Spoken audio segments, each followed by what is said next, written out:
Goeiemôre lede, goeiemôre Dani. Welkom by Graan SA Kongres 2024 en ons gaan gesels oor wat hou boere wakker in die aand. 'n Boer maak 'n plan. David, are you hearing me in English? Not yet, or? Ek weet nou gisteraand het ek gedink Benny het 'n paar rooibok ramme gekoop en hulle beklei hier agter my kamer. En toe ek vanmôre daar deur my badkamervenstertjie kyk, toe sien ek Dissy het sy kampeerwal agter my kamer opgeslaan. Op 'n stadium gedink 'n luiperd het die rooibok ramme beet. 'n Paar ouens het vanmôre vir my gesê welkom en sterkte. Ek sluit in 'n moeilike jaar in vir landbou. Dit kan net beter gaan. Ander ouens het gesê, Dok Willemse het gesê, dis 'n 100 myl reisies hierdie. Ons het saam perd gery, ek en sy kinders. Dis 'n lang pad. David het ook op 'n stadium genoem, agriculture is a long game, dis 'n lang pad. Ons het al moeiliker seisoene gesien, ons het al lekkerder seisoene gesien. Suid-Afrikaanse boere is vasbyters en ons sal hierdie ene ook deursien. Ons sien uit na die gesprekke wat ons hierdie volgende dag of wat gaan hê. So, eerstens 'n paar ordereëlings. Ons gaan vandag 2 maniere hê om ook van julle af te hoor. Die eerste ene is die Lumi app. U behoort nou op die skerms te kan sien. Ek kan nou nie sien wat's op die skerms nie. Daar's 'n QR-code vir die ouens wat nou slim is. Jy kan sommer 'n foto daarvan neem en dan gaan die Lumi se app daarso aankom en die gaan jou verwelkom. So begin daarmee solank om dit gestart te kry. Daar was gister 'n makliker skerm gewees wat met die Vivax ene. As ons miskien net kan kyk vir daai ene. Sodat ons kan konnekteer op die Vivax app. Daai ene. Goed. So as jou foon nie die QR-kode herken nie, kan jy na vivax.app toe gaan en jy daai ID intik. Alle selfone asseblief op stil. Vibreer miskien, maar verseker nie gaan lui nie. Daar is vertaaldienste. There are translation services available for those of you who couldn't understand me up to this point. Those are at the back. Just get the earphones and you'll be able to follow us. Die ouens wat modern is en kan tweet. Ons hashtags is GSA Congress 24 of GSA Kongres 24, alles een woord, nie spasies nie. As ons beurtkrag kry, sit asseblief doodstil, moenie storm nie, wag net so bietjie. Dirk in die span en Benny het 'n pragtige nuwe battery kragopwekkers ingesit wat ons ook deur Nampo gaan vat. En julle sal goed hoor die goeters brul aan daai kant en dan sal die ligte weer aankom. So sit net rustig. En indien daar 'n of ander krisis is, daai 2 deure rustig uit by die deure en ons kry hulle aan die buitekant. Daar's ook noodhulp beskikbaar in die Chairman's Lounge of die voorsitters sitkamer, die VIP kamer soos dit ons hom voorheen geken het.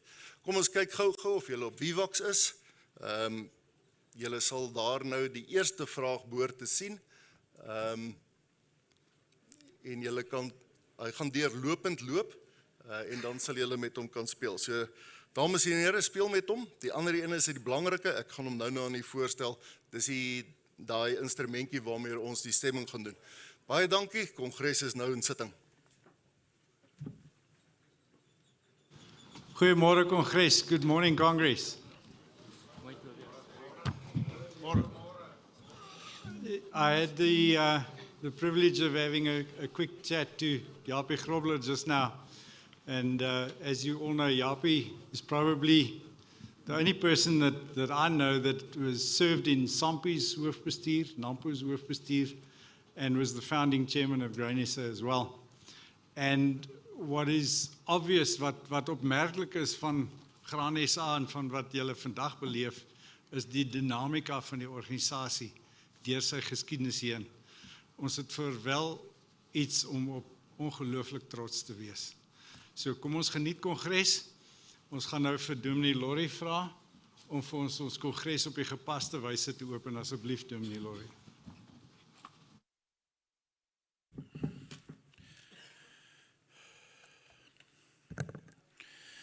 Vriende, goeiemôre. Ja, ek wil net hoor of julle lus is om hier te wees. Goeiemôre. Daar's hy. Baie dankie vir die geleentheid hier. Ek moet sê ek raak so bietjie kriebelrig as die manne so hier met presisie kom en sê daar's 5 sekondes oor, daar's 10 sekondes oor, daar's so ek wil net by die klankmanne hoor, gaan julle my iewers afsny na 1/2 Is ons alright, kan ons nie. Vriende, baie dankie, dis vir my 'n voorreg, ek het laas jaar ook hier die geleentheid gehad en toe Nico nou vir my weer vra of ek hier kan open, as ek 'n paar minute net kan vat daarvoor. Om vir u te sê, 'n dominee wonder altyd, as jy nou so goed open, as jy nou so lees en bid, wat hoor die mense? Is hulle nie besig om met Vivox en besig om met al hierdie skerms en al die goed nou, wat hoor ons van 'n opening? Hoekom hou ons 'n opening by 'n geleentheid soos hierdie? En toe Nico my nou weer nader vir hierdie opening, toe sê ek, Nico, moet ek nou regtig weer kom? Moet ek nou weer kom? Die ouens, hoor hulle dit? Toe sê Nico vir my, hulle weet wat ek laas jaar geopen het, hier. En dit is nogal vir 'n dominee, wow. As hy weet wat ek laas jaar gesê het by mense, jy sien, hier kom dit nou, want hier is die tyd nou, ek het 8 minute, lyk my nog oor, okay, maar, en laas jaar het ek met u gepraat hier oor Lot se vrou. Nico, is dit reg? Dis wat julle Lot se vrou. En toe vir mekaar gesê, maar ons gaan nie omkyk soos Lot se vrou nie. Daar's 'n klomp goed agter, ons gaan vorentoe kyk. So die uitdaging is nou vanoggend vir my om 'n boodskap met u te deel en ek sê nou nie julle gaan my volgende jaar weer vra nie, maar om volgende jaar te kom en te sê, maar onthou ons wat hierdie jaar gesê het, want 'n opening van 'n kongres van hierdie aard is nie sommer net 'n opening uit gewoonte uit nie. Ek hoef nie vir u te vertel hoe dit daar buite lyk nie, het lyk nie, ons het dit nou gehoor met die paar inleidende woorde, lyk nie oral ewe mooi nie. By party plekke lyk dit glad nie mooi nie, en wat doen ons daarmee, en wat gaan ons praat, en hoe gaan ons daarvan af optree hier en teruggaan na ons omgewings toe. So ek gaan nie vanoggend vir u Lot se vrou deel nie. Dis laas jaar. Maar ek wil vanoggend met u Moses se lied deel. Nou die mense daar by my in die gemeente in Botawil en mense wat in die week van gebed ingeskakel het, sal hierdie gedeelte ken, hierdie beeld ken. Maar ek het dit goed gedink om dit vanoggend ook met u te deel.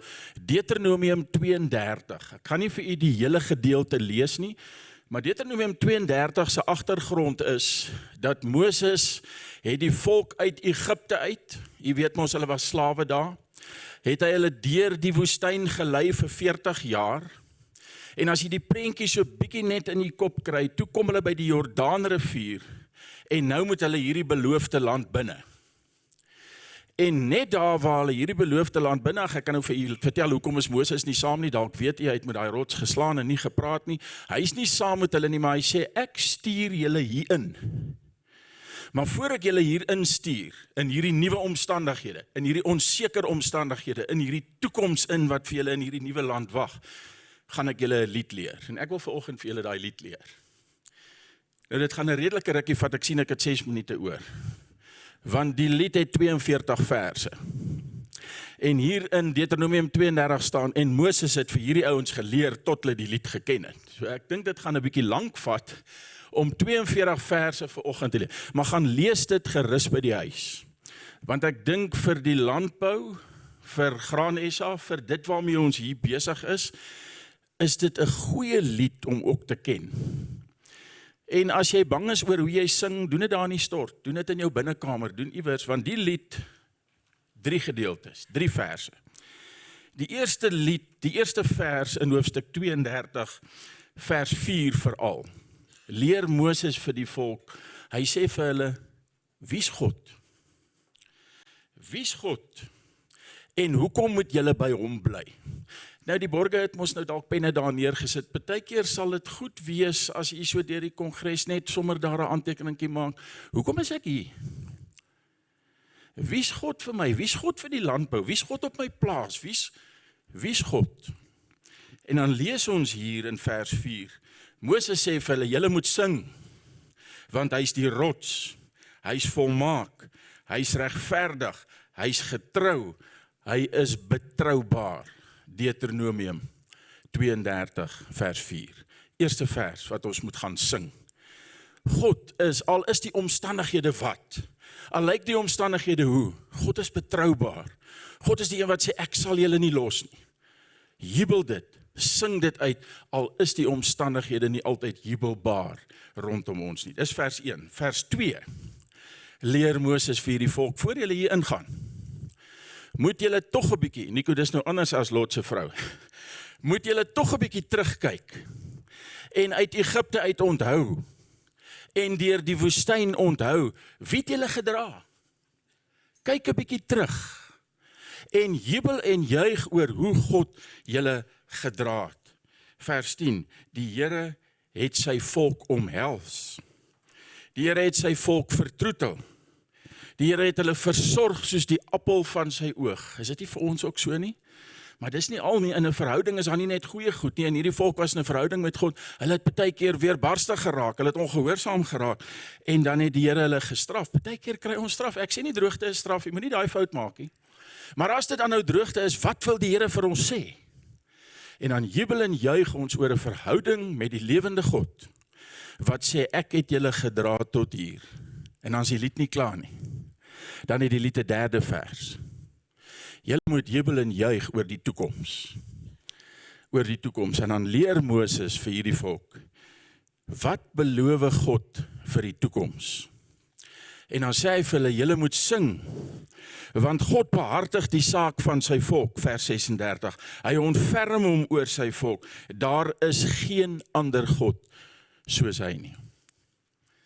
Kan ek hierdie kongres, kan ek die landbougemeenskap, soos wat ons hier vanoggend saam is, en ek is deel daarvan. Ek is 'n geestelike leier in 'n landbouomgewing, dis 'n uitdaging. Mag ons hierdie landbou setup waarin ons is, vanoggend by Moses hoor, julle het 'n lied. Julle moet gaan sing. Julle moet gaan sing oor wie julle God is. Julle moet gaan sing en dankbaar wees en jubel en juig oor hoe hy julle gedra het tot hier. En julle moet sing in geloof oor hoe hy ons gaan dra voorkant toe. En ek het nie 'n ander boodskap nie, en ek sê nou nie, jy moet dit nou volgende jaar onthou nie, maar het sal goed wees as ons dit onthou. Het sal goed wees as jy 'n aantekeningkie maak oor wie's God vir my? Hoe het hy my gedra tot hier? Daar op my plaas, in my gesinslewe, met siektes, met dood. Hoe het hy my gedra? En hoe beloof hy vir my, sal hy my dra voorkant toe? Ek het nie vir Graan SA 'n ander boodskap as om te sê, bly sing. Bly jubel en juig in God. Want hy sê, ek sal julle nie los nie. Ek het julle nie gelos nie. Ons het dit nou gehoor. Daar was al meer erger jare as die een. En daar gaan dalk nog erger. Ek's nie 'n profeet nie. Ek's nie 'n siener in die toekoms in nie, maar een ding weet ek. God gaan daar wees. Jubel en juig oor wie hy is, oor hoe hy u gedra het, en oor hoe hy beloof, ek sal julle dra, ek sal julle nie los nie. Nico, as julle 'n ander boodskap wil hê, kry volgende jaar 'n ander ou. Maar ek het nie 'n ander boodskap, as om vir julle te sê, hou vas aan die lewende God. Hou vas aan God wat sê, ek sal julle nie los nie. Ek het julle gedra tot hier, en ek sal julle dra. Kom ons vat hom op sy woord en ons bid saam.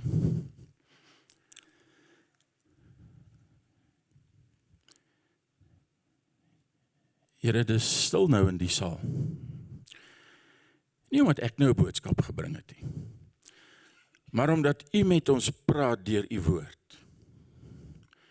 En die woord is mos nou die waarheid. Gee dat ons dit nie net sal sê nie, nie net Sondag sal kerk toe gaan nie, nie net saam met ons werkers bid uit gewoonte uit nie. Dit mag 'n gewoonte wees, maar as ten minste 'n goeie gewoonte, maar laat ons dit ook 'n opregte belewing met u sal maak. Dat in die landbou, op ons plaas, met die grond waarmee ons werk, met die bestuur waarmee ons werk, met alles, dat ons sal weet wie's God, sal erken, want leer u tog nie vir ons in u woord, bedaar, en erken dat ek God is. Ek het julle gedra tot hier, en ek sal julle dra. Ons wil jubel en juig in u naam. Wees met ons in hierdie kongres, wees met ons lank nadat ons hier uitgegaan het. Seën ons mense by die huise, seën als wat ons daar agtergelaat het oor die hele land. En laat hierdie kongres staan in die lig van ons aanbidde God, wat ook die landbou in sy hand hou, die land in sy hand hou. Daar's 'n verkiesing wat kom, die stemdag in sy hand hou, die regering in sy hand hou. Here, gee dat ons nie net oor gate in die paaie en oor petrolpryse en oor 'n klomp negatiewe dinge om die vuur sal kerm nie. Maar dat ons ook sal stil raak en sal weet, U het ons gelei en U sal ons lei en U is die lewende God in Christus Jesus, ons Here. Amen. Dominee Laurie, baie dankie vir die absoluut gepaste boodskap. Net vir my net 'n oomblik vas staan asseblief, Dominee. Twee goed wat ek baie duidelik gehoor het wat hy vir ons sê. In die eerste plek, en ek herinner ons in ons vergaderings wanneer ons open, dit is so belangrik dat ons dit nie uit gewoonte uit doen nie. Ons bely ons afhanklikheid en ons nooi Christus om ons vergaderings, om ons werksaamhede by te woon en saam met ons te gaan. So baie dankie vir daai boodskap. En dan in vandag se omstandighede, wat dit baie droog en moeilik en hard is op baie plekke, menigte plekke erger as ander, mag ons lied 'n lied van vreugde wees en nie 'n gesaanik wees nie. Baie dankie vir die boodskap. En Dominee, ek nooi graag om die dag saam met ons deur te bring, sou dit vir u moontlik wees. Dan beleef u Graan-SA saam met ons. Ons sal dit baie waardeer, net 'n blyk van waardering. Baie dankie.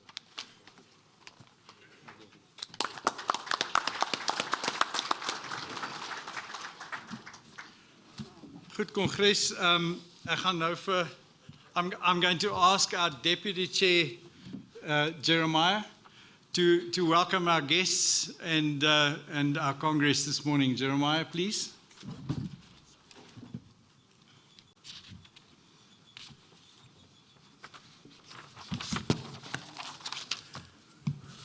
Good morning.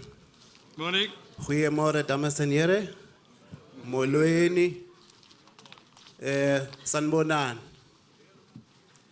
Mr. Chairperson, distinguished guests, ladies and gentlemen, it is my privilege and honor to welcome you to Grain SA 2024 Congress. Your presence, your diversity of representation, and most importantly, the number of delegates present here testify the importance of this event. A key focus area at Congress will be not only to focus on what keeps the farmers awake at night, but also find solutions to these problems. We look forward to the presentations and debates during the panel discussion. A hearty word of welcome to David Hughes, a leader farmer from Argentina, who will share his experience to continue with effective and sustainable production despite major challenges in Argentina. In 2008, I was in Argentina for a visit, David, and farmers were protesting. I didn't have breakfast. I hope you had breakfast this morning. We are again fortunate to have a high level of representation from various organizations with organized agriculture. There is also a large delegation from our input suppliers, as well as financials and the banking sector. Welcome and thank you for your support to the grain industry. A special word of welcome to all the representatives from the Department of Agriculture. A hearty word of welcome also to Mr. Noko Masipa, a member of Parliament from the Department of Agriculture, Land Reform and Rural Production. A warm welcome also to Mr. Serake Dipepeneng, DDG from Agricultural Production, Biosecurity and Natural Resources Management. A warm welcome to you, sir. Thank you for the role that you play within the agri sector. Various research institutions are represented at various levels. We are pleased to welcome you. Thank you for the very important role that you play in the grain industry to keep us on the sharp edge of research and the new technology.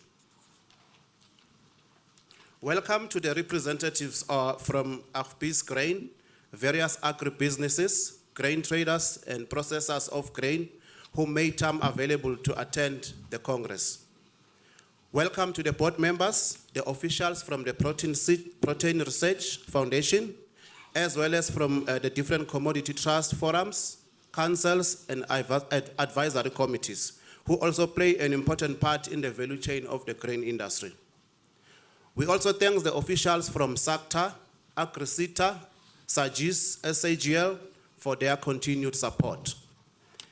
Also a hearty welcome to Andre Hanekom, Independent Chairperson of the Audit and Risk Committee, and our auditors from PwC. Welcome also to Stefan Barak, who will take the lead going forward as an independent chairperson of this important committee. To our sponsors, please again accept our appreciation for your support to make this event possible. Chairperson, the presence of the media and the reports of these proceedings are pivotal, and we appreciate the diversity of their representation here. We welcome each and every member of the media and be assured of our highest appreciation for your support and the message that you carry through of agriculture. On our journey through our life, we also need inspiration from time to time. We therefore welcome David O'Sullivan, celebrating the Springbok as the 2023 Rugby World Cup champions. You are welcome. Congress, we are looking forward to the value of each and every one of you that you will add to this Congress. Mr. Chairperson and all present here, a heart warm welcome to all of you and to all our farmers, producers in every corner of this country. You are welcome. Enjoy the Congress with us. We thank you.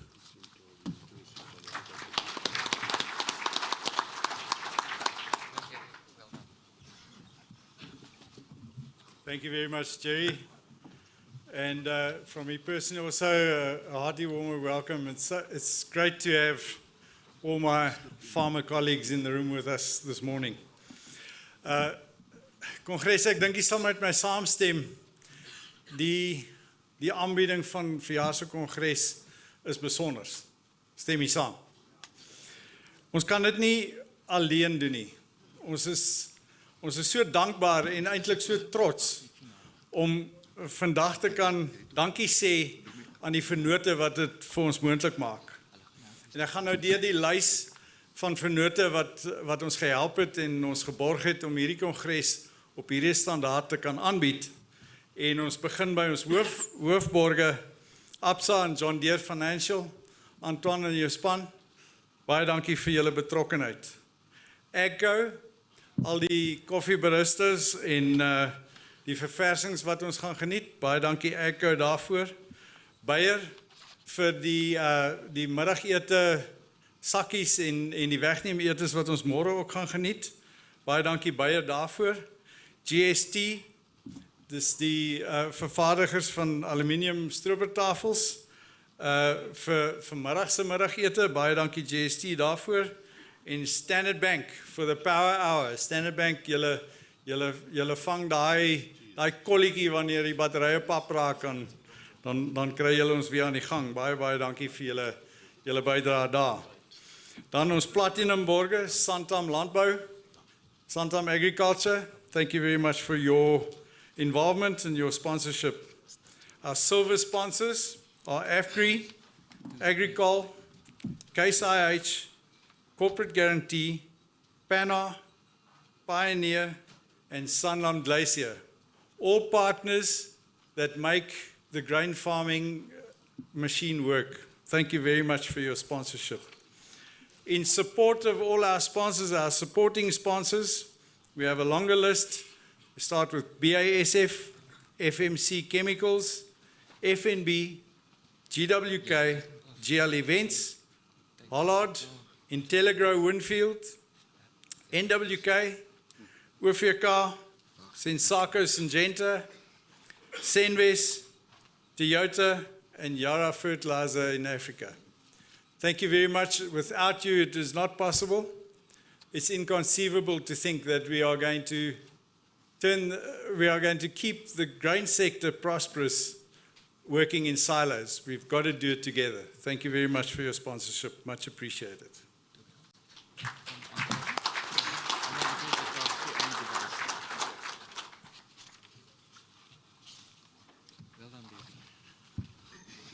Congres,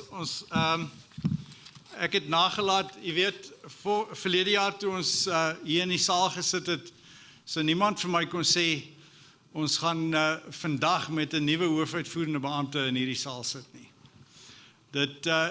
Pieter se vertrek na Kanada het baie skielik gebeur en is ons genoodsaak om 'n proses deur te maak om 'n nuwe uitvoerende hoofbeampte te soek. Dit het redelik lank geduur, maar ek is baie opgewonde en baie trots om vandag te verwelkom by die span Dr. Tobias Dooyer. Tobias het 'n geskiedenis in georganiseerde landbou. Hy het toe in die versekeringsbedryf was hy werksaam en ons het hom daar gaan haal en teruggebring landbou toe. Hy het op 'n plaas in Ermelo groot geword, sy ouers boer nog steeds daar. So hy is 'n boerseun. Tobias, welkom tuis. Baie, baie dankie vir jou bydrae. En ons is regtig opgewonde oor dit wat jy gaan bring. En dan vra ons vir jou nou om asseblief kongres te konstitueer. Dankie voorsitter. Dit is 'n groot voorreg om terug te wees in die landbou. En dankie vir die geleentheid. Chair, we have 235 paid up delegates. And we therefore have a quorum. Our quorum target is 376, or the composition is 376. We need more than 189. At 235, we are therefore constituted to take binding decisions in terms of our constitution. Ek wil gou vir almal net vra, julle moet gou hierdie kaartjies in hierdie wat noem mense hierdie ding? Lumi device. Nee, ek wil die Afrikaans hier nie die Engels voorsitter. Dit is die moeilikheid met die Engelse voorsitter. Die swart masjienkie. In jou swart apparaat. Druk asseblief die wit kaartjie in. Julle sal sien, daar is 'n vraag. Jy kan kies wat is jou gunsteling rugby span. Skies tog hierdie is net vir die afgevaardigdes. Dit is om goed geauditeerde en beheerde stem vir ons leierskap vir volgende jaar te doen. Julle moet asseblief indruk op die skerm, moet jy nou 'n vraag sien. Daar is tans 136 Cheetahs loop voor. Hulle is maar net vinnig. Ek weet die bulle gaan nou opvang.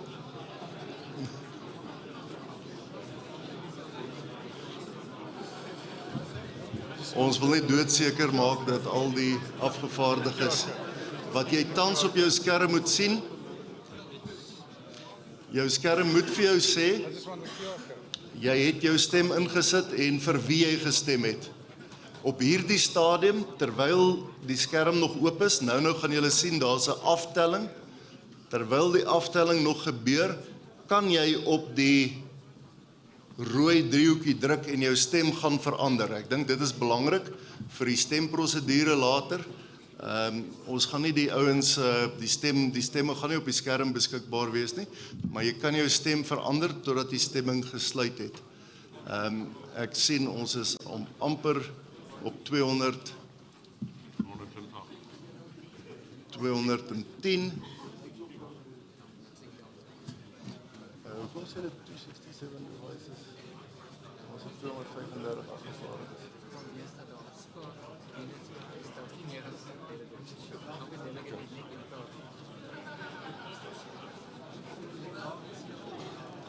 Kan ons net vra dat waar mense probleme ervaar dat hulle net hulle hande opsteek? Ons hulle kan help. Indien jou apparaatjie nie werk nie, indien hy nie vir jou sê jy het nou gestem nie, en dat dit duidelik is dat jy kan stem nie, moet jy nou net jou hand opsteek. Ons gaan nie nou al begin stem nie, maar so 'n bietjie later. Ek het julle gesê die bulle gaan opvang, maar hulle sal bietjie moet wikkel. Indien jy nie kan stem nie, maak 'n draai by Andrei daar aan die ander kant. We're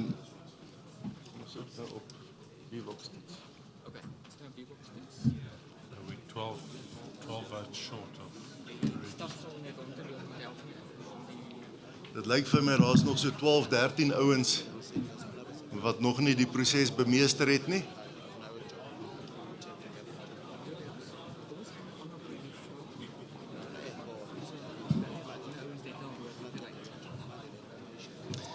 Sal julle intussen tyd, die ouens wat nou klaar gestem het, kom ons kyk of ons gesels applikasie, ons Vivox werk, so jy kan jou rekenaar of jou selfoon gryp. Ek gaan gou hier by Derek afkyk, die kode is 119748 832. Of jy kan 'n foto neem van die QR code. Congress, you can download the QR code and then you should gain access to the application on your cell phone, and then there is a survey that they would like to conduct. Okay. Die eerste vraag sal wees, so dis nou vir die hele kongres, almal gaste ingesluit kan op die Vivox app inspring, en dan kan julle gou die vragies antwoord. Die eerste vraag is veronderstel om te wees, van watter sektor is jy af? Watter streek? En dan die volgende ene is van watter streek is jy? Ja. Dis natuurlik uit die aard van die saak net vir die lede. Hierdie keer sal julle sien, daar's nou 'n aftelling, sodat almal vinnig stem. As die tyd verby is, gaan jy nie meer kan stem nie.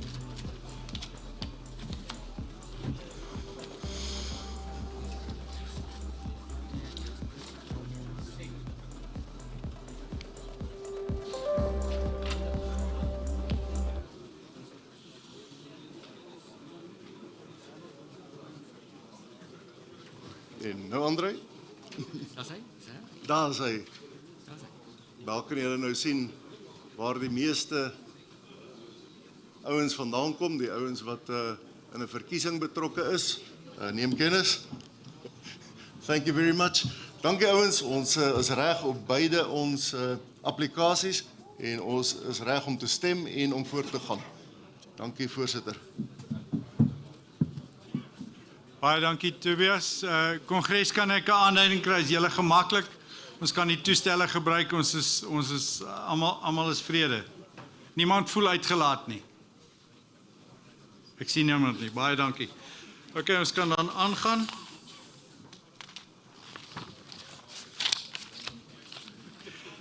I would like to just hand the chair then to my deputy chair, Richard Krieger. Thank you, Richard. Thank you, Chairman.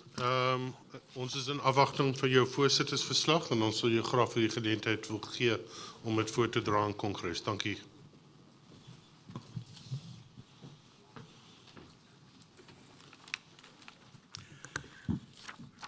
Congress, it certainly is my pleasure, my honor, but most of all, it's my duty to come and report back to you this morning on what Grain SA has been busy with in the past year. So, Congress, dis my nie net my eer en dis voorwaar my plig ook om dan nou te kom verslag doen oor wat Grain SA in die afgelope jaar vermag het. Nou, ons word baie maal tromp opgeloop en my hoofbestuurskollegas sal vir sê, dis so maklik dat boere jou in die straat kry of by 'n braaivleisvuur en dan sê hulle, wat doen Grain SA nou eintlik vir jou?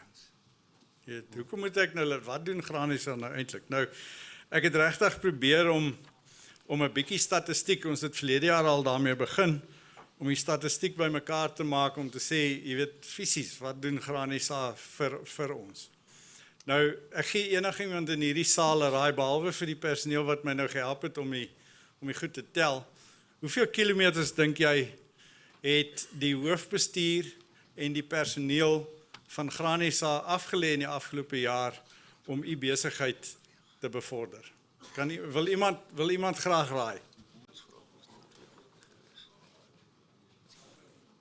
Ek hoor daar's menings daar buite, maar ek gaan vir sê wat is dit? Wat is die telling?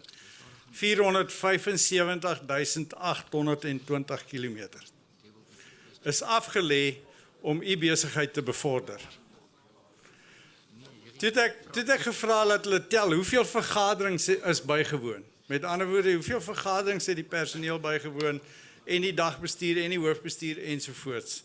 En ek het eintlik te laat gewag om 'n sinvolle antwoord te kry. So as ek vir u sê, te veel om te tel, dan is dit werklik so, te veel om te tel, sedert Vrydag toe ek vir hulle gevra het vir die inligting.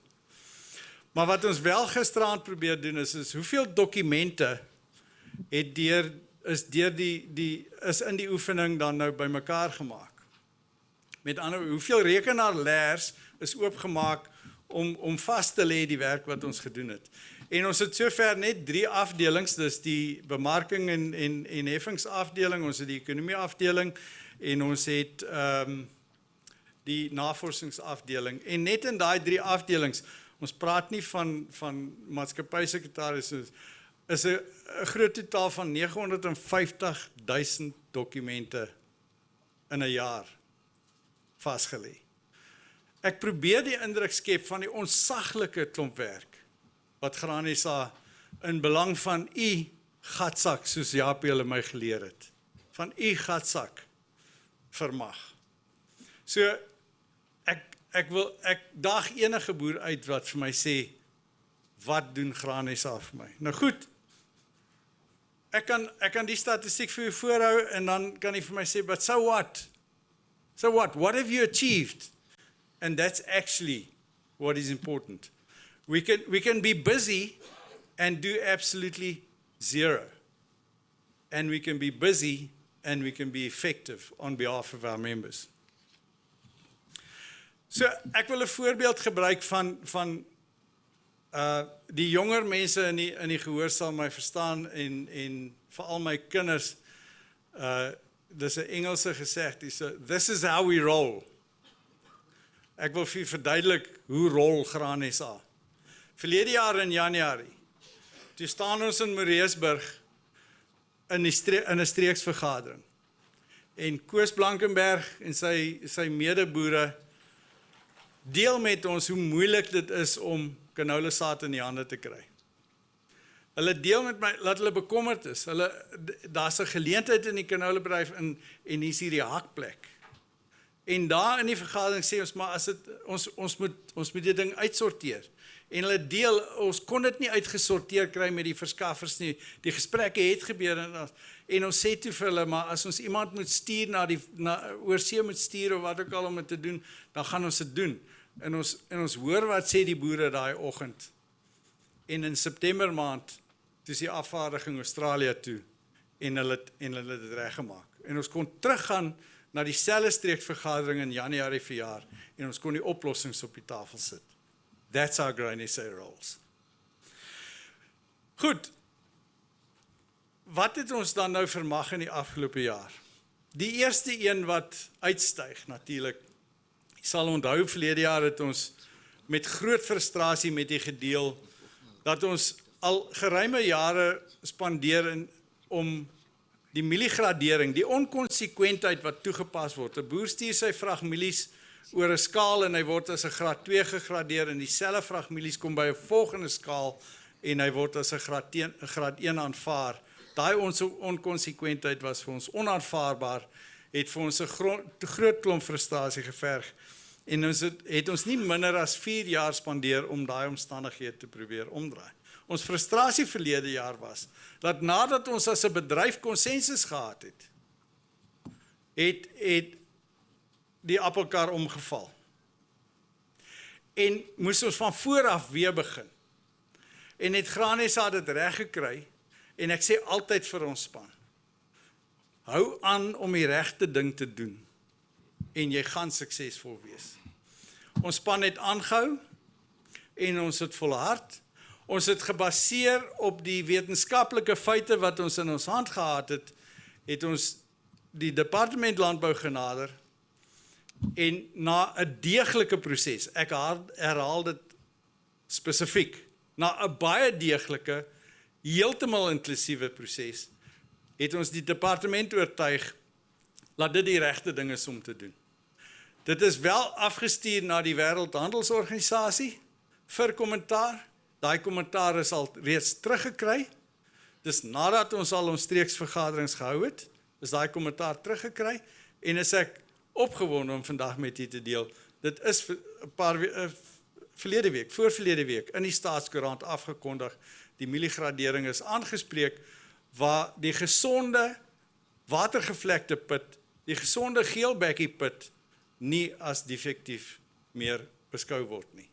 So daai geval waar daai swaar put jou gradering oorgooi na graad 2 toe, dit gaan nie meer geld vanaf die volgende nuwe jaar. Ek dink 'n ongelooflike voorbeeld van volharding en hou aan om die regte ding te doen.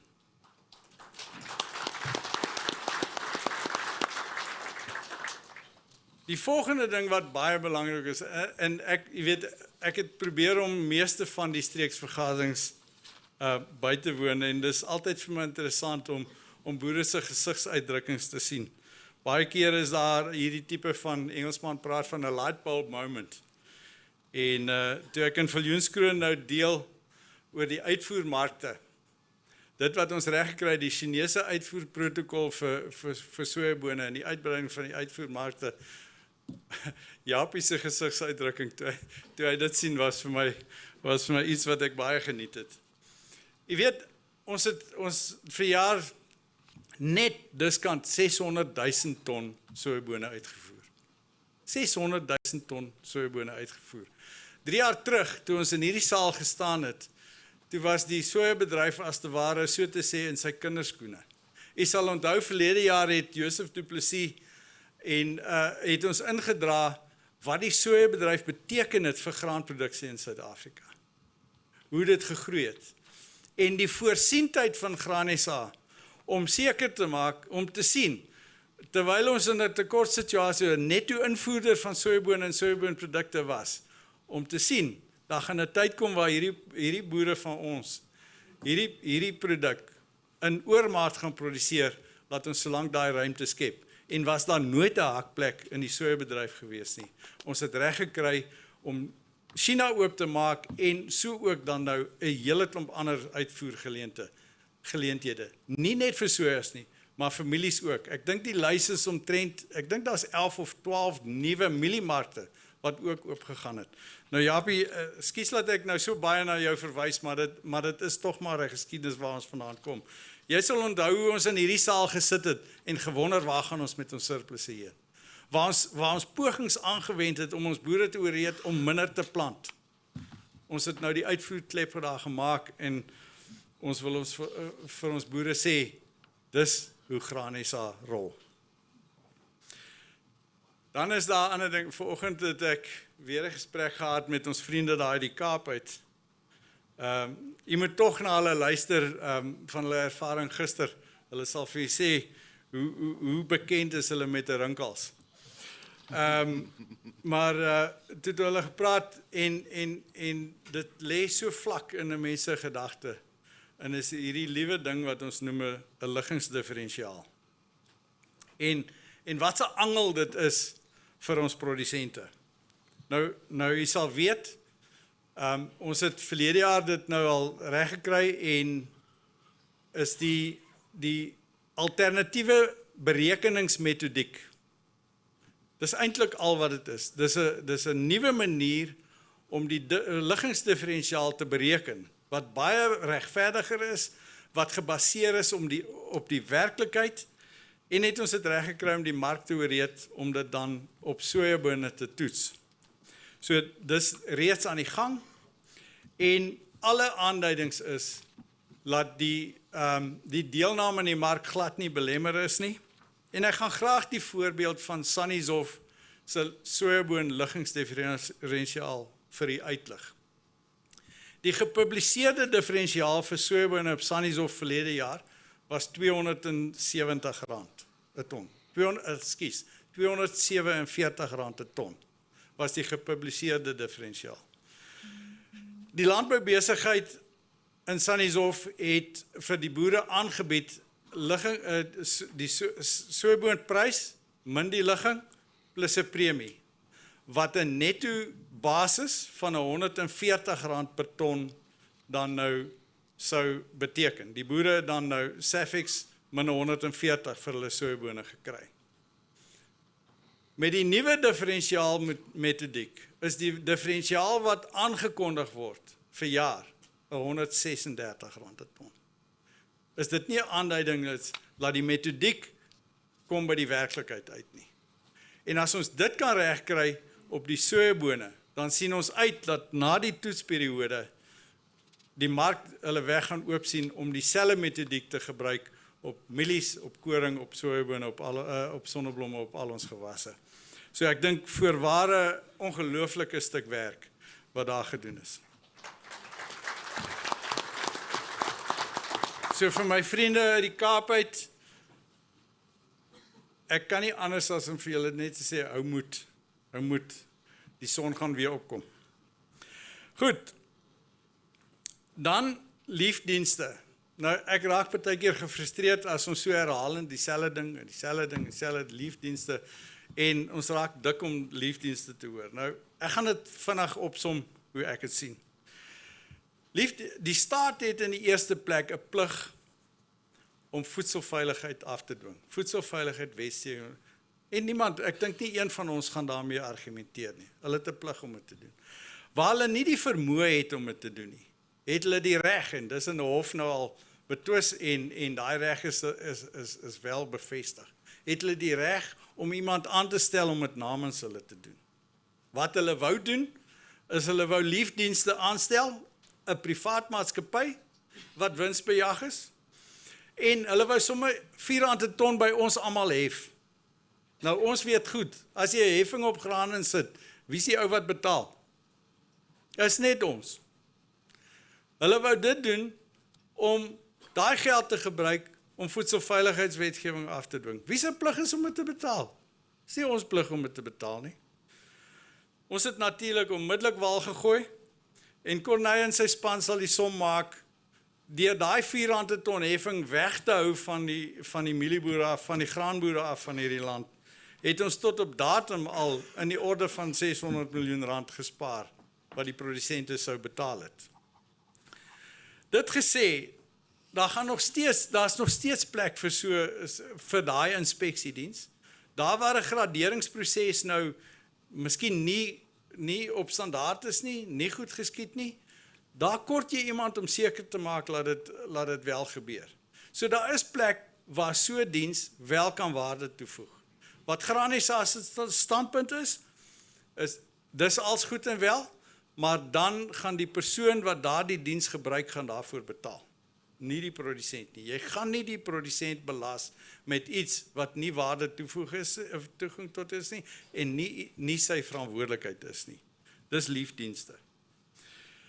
Die volgende ding is die AIMP, Agricultural and Agri-Processing Master Plan, die meesterplan wat geskryf is.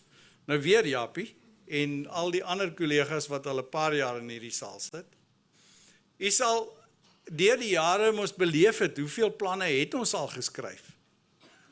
En dan kan ons met reg vra, wat het van daai planne geword? Waar is hulle nou? Hulle het letterlik op 'n rak gaan lê en stof opgegaar. 2 jaar terug sal jy onthou toe ons met die gedeel het ons deelname in die skryf van die meestersplan, het ek vir jy gesê, die kernverskil van hierdie plan teenoor enige vorige planne is dat die privaat sektor het verantwoordelikheid geneem vir implementering. Dis die enigste verskil. Die res het hy presies dieselfde risiko geloop om op 'n rak te lê en stof op te gaar. Die regering is getaak in die proses om die sameroeper te wees van die gespreksforums waar die implementering moes gebeur. En wat het gebeur? Presies dit. Niks. 'n jaar het verbygegaan, en tydens NAMPO verlede jaar het ek 'n gesprek met die minister van Landbou gehad, en ek gevra, asseblief, ons het verantwoordelikheid geneem laat ons die plan sou implementeer. Die Nasionale Bemarkingsraad is getaak om ons bymekaar te roep, hulle doen niks nie, kan ons nie iets regkry nie. Ek is bly om vir u vandag te kan rapporteer. Die eerste gespreksforum of sogenoemde roundtable discussion is reeds gehad en ons gaan dit doen. Ons gaan ons verantwoordelikheid om te implementeer, gaan ons nakom en ons gaan daardie plan maak werk.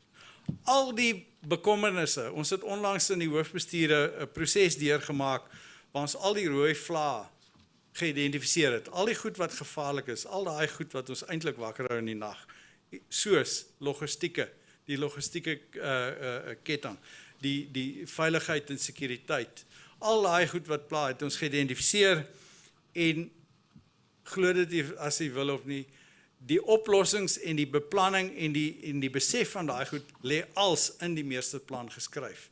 Dis net 'n geval van maak daai plan werk en dit is ons bedoeling. Dan goed wat ons normaalweg mee besig, wat ons jaar na jaar ons mee besig hou en ek onthou so goed, ek was een van die heel eerste produsente by wie hulle 'n kunsmismonster kom trek het.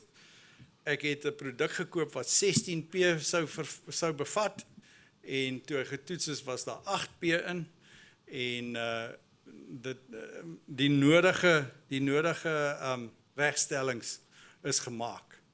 Nou so ek het in persoon die waarde van daardie oefening het ek beleef en so is dit iets wat jaar na jaar aangaan en kan ons vandag rapporteer dat ons aansienlike verbetering in kunsmiskwaliteit deur die bank bewerkstellig deur dit gereeld te monitor.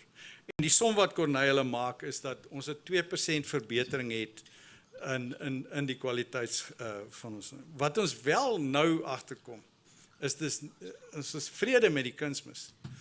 Maar ek weet nie van u nie, maar ons toerusting wat ons gebruik deesdae is nogal duur.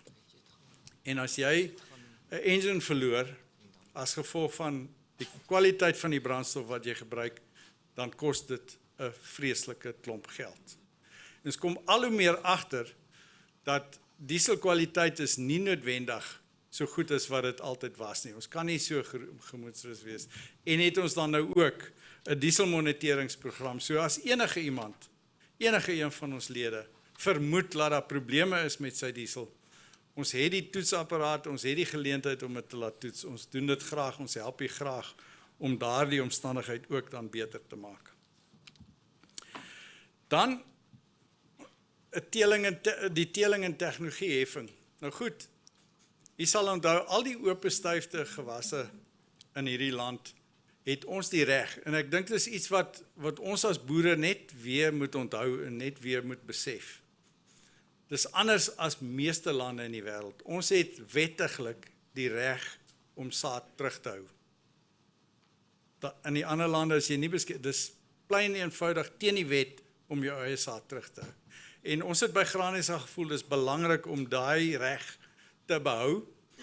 En dit veroorsaak dat 'n saadmaatskappy wat 'n ongelooflike hoeveelheid geld spandeer om 'n nuwe variëteit te ontwikkel, nie die geleentheid het om rendement op sy belegging te kry nie. Daarom moet ons toe nou as produsente gedryf en gewerk om by 'n punt uit te kom waar ons op die oes, op die eindpunt, 'n tantiem dan nou of 'n heffing dan nou te kan instel, 'n statutêre heffing te kan instel, wat dan volgens markaandele terugverdeel word aan die saadmaatskappye laat hulle rendemente het op hulle kapitaal. En op daai wyse het ons in die koringbedryf in die eerste plek 'n klomp investering gekry in 'n voorteeltprogram, in vordering van koringkultivars, maar byvoorbeeld in die sojabedryf het ons in die afgelope jaar nie minder as 67 nuwe kultivars in ons land ingekry. Ons het, ek dink is 5 of is dit 8 Corneille, nuwe maatskappye, saadmaatskappye wat toegetree is tot die grootste sojabean saadmaatskappye in die wêreld wat Suid-Afrika toe gekom het en wat hulle weg nou oop sien om dit te belê. Ons verantwoordelikheid, hoewel, lê daarby. Laat ons seker maak, laat ons rendement op daardie belegging wat ons maak kry. Ons as boere moet 2 jaarliks moet ons 'n besluit neem of ons wil aansoek doen vir daai heffing of nie. So ons het 'n verantwoordelikheid en ons het die geleentheid om seker te maak dat ons geld kry daarvoor. Ek is opgewonde dat ons wel vir ons boere die geleenthede oopmaak deur daai heffing in plek te hou en daai heffing te bestuur. Dan 'n ander ding wat vir ons by hierdie kongres spesifiek baie belangrik is. Ons is deur ons ouditeure aangewys om dat ons nakomend moet wees volgens die landwette, volgens ons eie grondwet, en het ons 'n proses moes deurgaan om 'n klompie goedjies reg te stel, en ons gaan later deur die dag vir u vra om 'n klompie grondwetwysigings goedgekeur om dit wat die verlede jaar al goedgekeur het. Last year you already gave us the mandate to go and implement the strategy that we had decided and do what we have to do. And we found in the implementation process that we need a couple of amendments to our constitution. And later today, we're going to ask you to approve those constitutional amendments to finalize that process. So what have we done by doing that? We've positioned Grain SA to be able to move forward in the future. We've positioned Grain SA to be able to be successful, to be a successful influencer in the grain value chain going into the future. And I'm quite excited about that. It brings me back to my experience from when I was a small boy and my dad was involved to now, how dynamic this organization has always been. We will always try and stay ahead of the curve, be leaders rather than followers. Then when we just look at the events and our Nampo show, and they've, Nampo in Bothaville turned into Nampo Cape in Bredasdorp, and we're back in Bothaville with a third event called Nampo Alpha. We've seen record attendances. We've seen that growing. Now, a small statistic with that is that Dirk was telling me, I think we have 860 odd exhibitors at our show these days. Can anybody give me a guess what the waiting list, how long the waiting list is for exhibitors at our show? 430. So it is an event, if you're not at Nampo, you're not in agriculture. It is an event that we've become immensely proud of, and it's an event that has become an absolute necessity to the entire grain value chain, and I would go so far as to say to agriculture in South Africa. We're incredibly proud, Dirk, you and your team, of what you've done. Those are the good things. Let's be realistic. Not everything is good. We haven't been successful at everything that we've done. What didn't we get right? You'll also remember that last year I shared with you, we have let's call it an issue or a difference of opinion with the chemical industry in this country. We cannot understand that we have data on international chemical prices as far as input costs are concerned, and we see a decrease in the chemical costs to farmers internationally, but we don't experience that on our farms.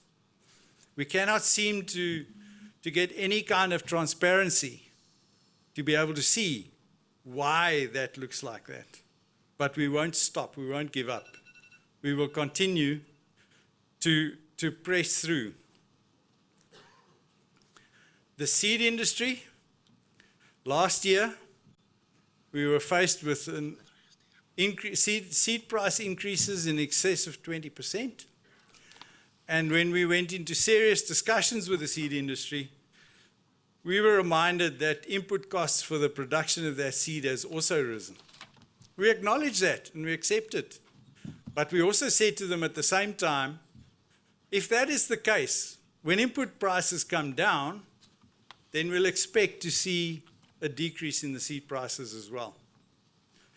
Well, I'm happy in one sense to say that seed prices have increased, but marginally increased.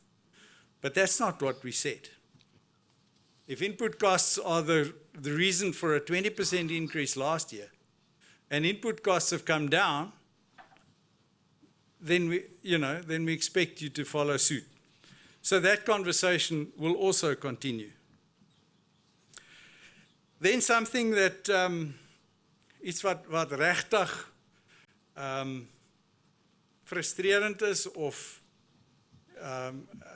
Engels gaan ek dit miskien beter uit. It saddens me to say that we are not achieving an increase in the percentage of the crop on which we receive our levies. We seem to be sticking at about 33%, and I don't understand why. We do value proposition calculations, we open export markets, we do all these things for farmers, but for some reason, farmers don't seem to find their way to pay for it. They don't seem to see the value. That conversation will continue.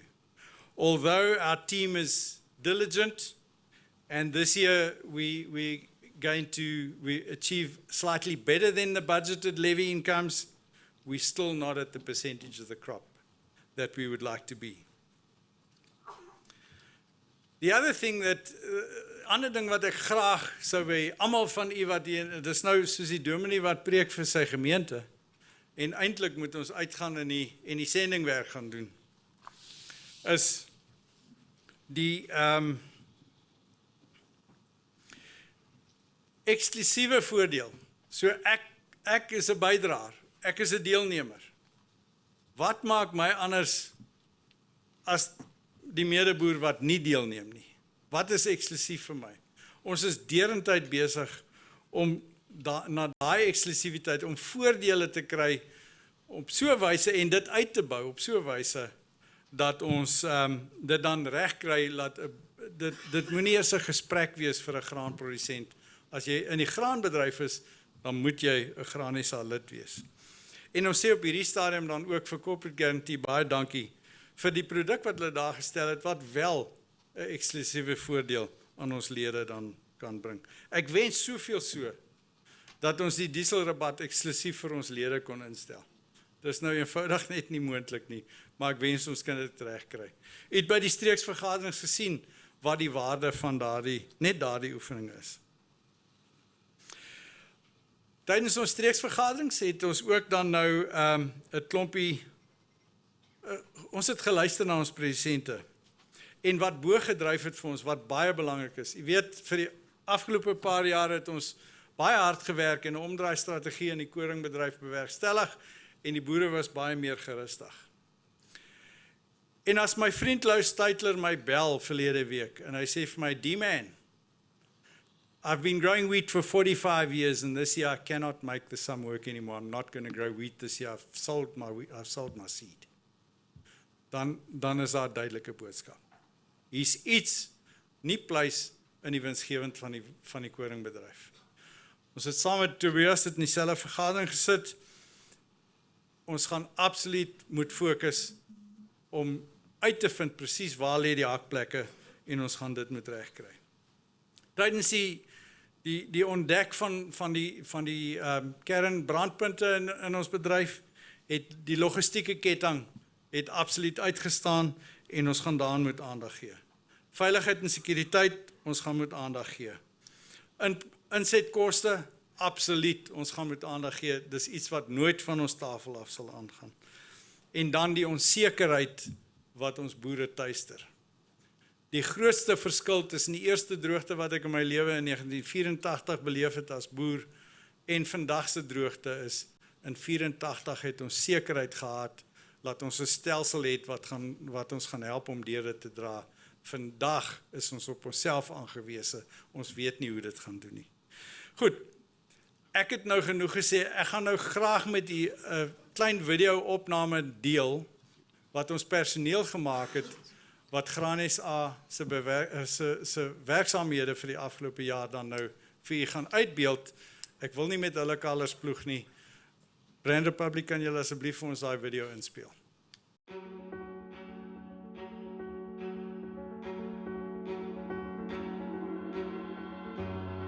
For the South African grain and oilseed industry, the past year was marked by a combination of issues and breakthroughs. The impact of varying climatic conditions and war on the international front required constant communication from Grain SA. An all-time high in media reporting reflected both industry challenges and achievements. Communication is a fundamental part of the business. You need to communicate to the wider, broader public, explaining what's going on in the grain industry, but you also need to communicate back to your members, making sure that the right messages get out to the world and that the facts is put on the table. These facts clearly illustrated pressure on farming margins over the past season. Whilst a high international demand for grains and oilseeds led to increased market prices, our input prices were at record highs. Similarly, climatic conditions caused both gains and losses. In the summer rainfall area, we had a fairly wet season. Some areas were waterlogged, but for crops, especially like soybeans, it was an excellent year. We had record yields and a record soybean crop. When we get to winter cereals, especially down in the Western Cape, it was a very good season up until harvesting time, and then they had large amounts of rain just before harvest, and that caused massive losses to the winter cereal farmers. On the canola side, however, a record harvest was managed, after the scarcity of seed initially caused concerns. And in September 2023, we sent a delegation to Australia to go and meet with the decision makers, to go and meet with the breeders of canola, to make sure we have enough seed, canola seed going forward. In terms of soya seed, the breeding and technology levy is certainly bearing fruit. In the past season, we've seen 67 new varieties coming to the market in only 1 year. To ensure offset, exports to China were secured through an approved protocol. We exported 150,000 tons of soybeans to China, but we managed to open other markets as well. So all in all, I think we are close to exporting 600,000 tons of soybeans this season. New markets were also opened for maize exports. And since there's been a backlog at Durban Harbour, additional options were sought. We've seen exports going out through East London Harbour and through Mozambique through the Maputo Harbour. All round, Grain SA's engagement with stakeholders across the value chain is result-driven. This included relief on grading regulations for water-damaged and discoloured white maize, as well as negotiations on the diesel rebate. If we talk about the new diesel rebate system, there's lots of improvement in terms of, for example, communication. Farmers will be able to set up their own profile of their own farm with their specific vehicles that uses diesel. So there are, however, issues that we still need to clarify with, especially Treasury. Regarding the statutory appointment of leaf services, Grain SA has been relentless in questioning of the intended R4 per tonne for regrading of grains. And we've calculated that we have saved our farmers 500 million rand because we could keep them away from the market so far. We have the opportunity now to look at where they can actually add value to the industry rather than just duplicate the functions we already have.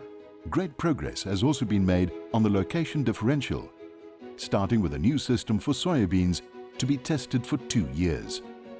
Uiteindelik gaan dit vir Graan SA om ons lede wat die eienaars is van die organisasie winsgewend en volhoubaar op die plaas te kry.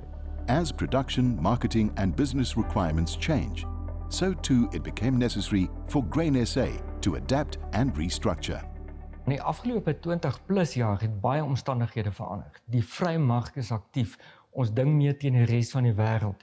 Ons het seker maak ons bly die mondstuk van produsente. En is dit nodig dat mens van tyd tot tyd kyk na die funderende dokumentasie van die organisasie om seker te maak dit is nog gerad om soepel en aanpasbaar te wees vir die toekoms. En daarom het die hoofbestuur goedgekeur dat die pad vorentoe ondersteun sal word binne 'n groep van entiteite met Graan SA as non-profit organisation, 'n private maatskappy, 'n ontwikkelingsentiteit en 'n trust. To facilitate a smooth transition, the financial department was on board from the word go. We had to look at the various entities. All 4 of them has different legal formats, so there's different reporting standards and requirements. The VAT and the tax are treated differently, so we had to take all of that into consideration in order to align with this move. Parallel to this, Grain SA's fresh new brand identity was successfully introduced across communication platforms.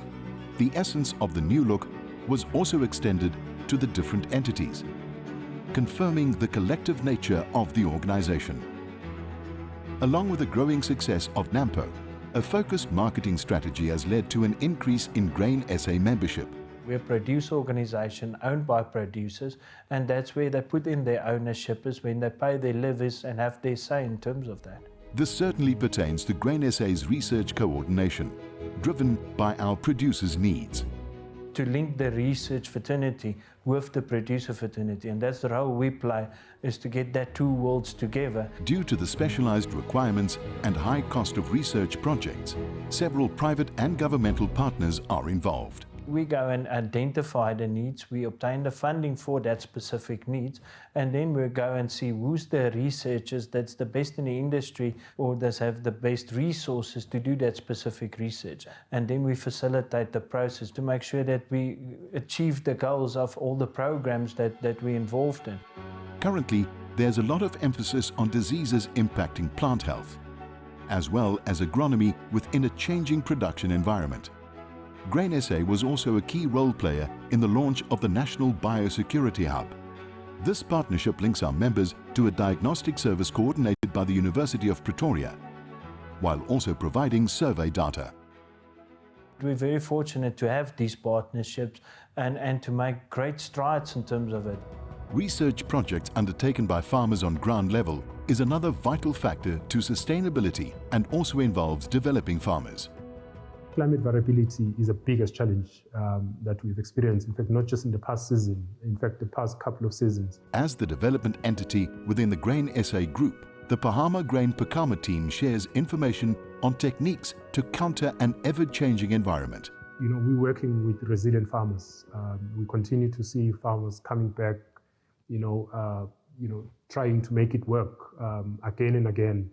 And those that do are the guys that continuously show up as the shining stars in the program, and of course for our country and the industry. In fact, we've seen farmers who have come through the ranks to be right up there with our top yielding farmers in Grain SA's Grow for Gold competition. When it comes to the Grain Producer of the Year award, perseverance is always characteristic of the nominees. And 2023 was no exception. So it's not just about mega farmers or big farmers, it's farmers that's making a difference with what they have. As we've now entered a new season with Tobias Doyer as CEO, Grain SA will continue to grow and adapt, making plans to keep our farmers sustainable.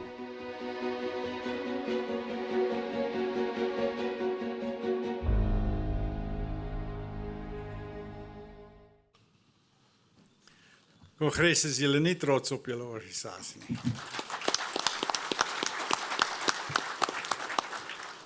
Ek wil dan nou sommer net, voordat ek die geleentheid gee om kommentaar te lewer op my verslag, wil ek graag net op hierdie punt 'n mosie instel. 'n Mosie van erkenning en dank aan die 60 mense wat elke oggend opstaan en met ongelooflike ywer en volharding ons werk vir ons kom doen. Aan die personeel van Grain SA sê ons baie, baie dankie. Ons sien julle en ons erken julle. Aanvaar jy daai mosie.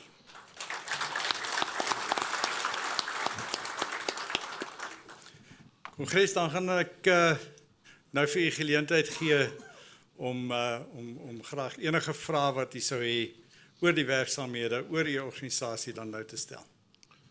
Dankie, voorsitter. Is daar enige vrae vanaf die vloer? Die voorsittersverslag en die jaarverslag is deel van die kongrespak en julle deurgegee en julle versprei met julle registrasie vir die kongres. Julle het dit vooraf ontvang. Julle sal onthou dat die herstrukturering het julle laas jaar by kongres vir ons die mandaat gegee oor die herstrukturering, en ons sal later 'n reeks dokumente ook goedkeur as deel van daai herstrukturering, wat jy die raad getaak het om dit vir julle af te handel. Is daar enige vrae op hierdie stadium dan aan die voorsitter oor die organisasie en sy voorsittersrede? Indien dan nie, dan vra ek deur wyse van 'n handeklap dat jy hierdie voorsittersverslag dan goedkeur asseblief.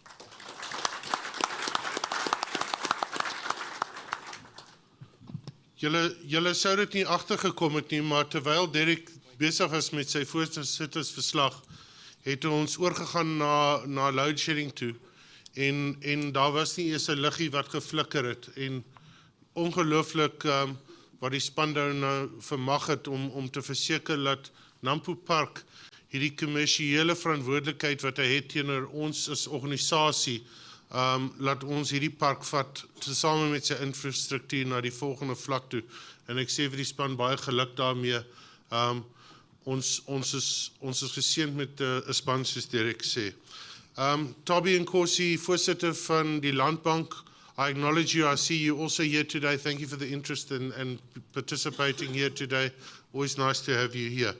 Ek wil dan nou graag die geleentheid vir Tobias gee om 'n paar vrae vir ons deur te gee. Tobias, dankie.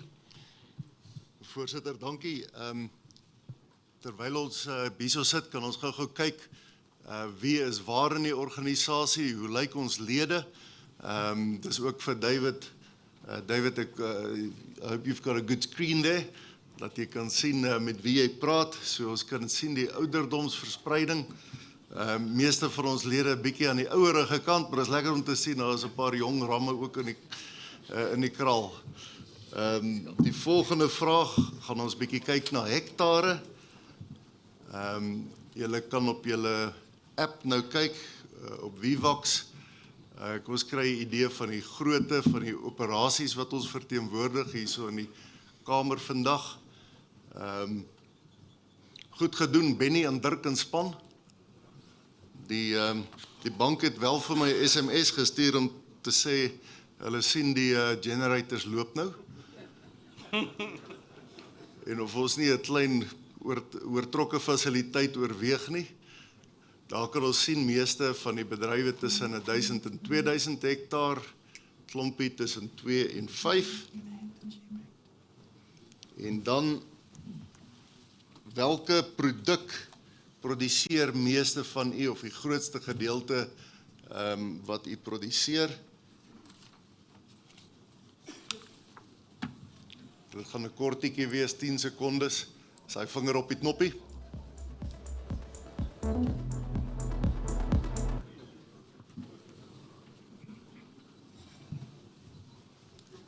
Die mieliemanne is groot.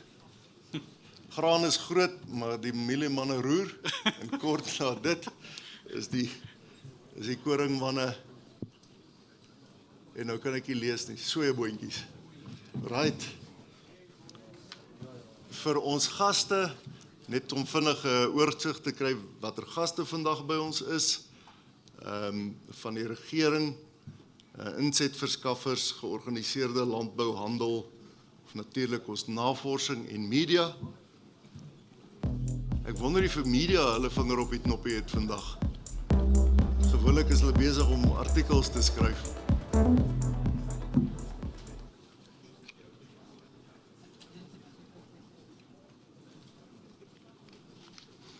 Georganiseerde landbou, ek het ook vir Jan Kotse in die span hierso gesien en al ons kollegas van Agbus. Voorsitter, dan vinnig oor na die voorsittersverslag. Wil ek graag vir die vraag, stem u saam met die strategiese areas? Hier kom 3 vrae. Die eerste een gaan vra, stem u saam met die strategiese areas waarop ons fokus? Dit is net so 'n pentoets om te kyk of ons op die regte pad is. En tweedens gaan ons vir die vraag, wat moet ons nog insluit by strategiese areas en dan wat maak u opgewonde oor die toekoms?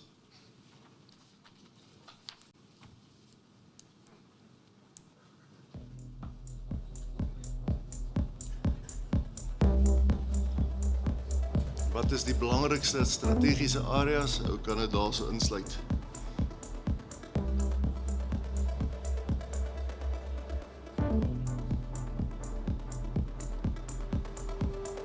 winsgewendheid, volhoubaarheid.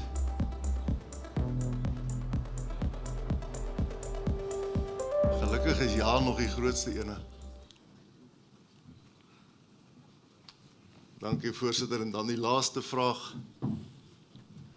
Of nee, tweede laaste een. Watter ander strategiese fokusareas moet ons nog byvoeg? Is daar iets wat ons moet byvoeg tot die arsenaal?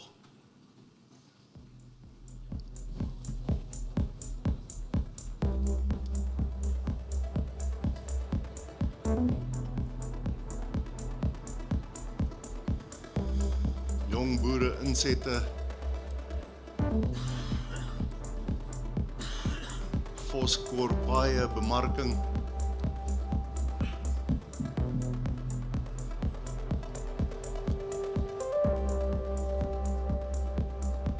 Antoine, jy moet dan my trekkers vir jou goedkoper begin verkoop. Baie dankie. Is dit Die laaste een is, wat maak jy opgewonde oor die toekoms van landbou? Wat gee u hoop vir die Suid-Afrikaanse landbou?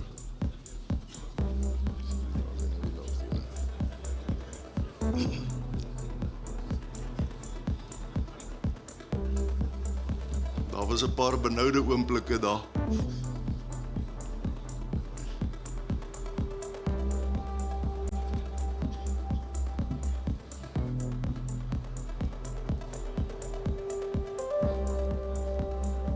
Geleenthede, gesindheid, die boere, ons geloof.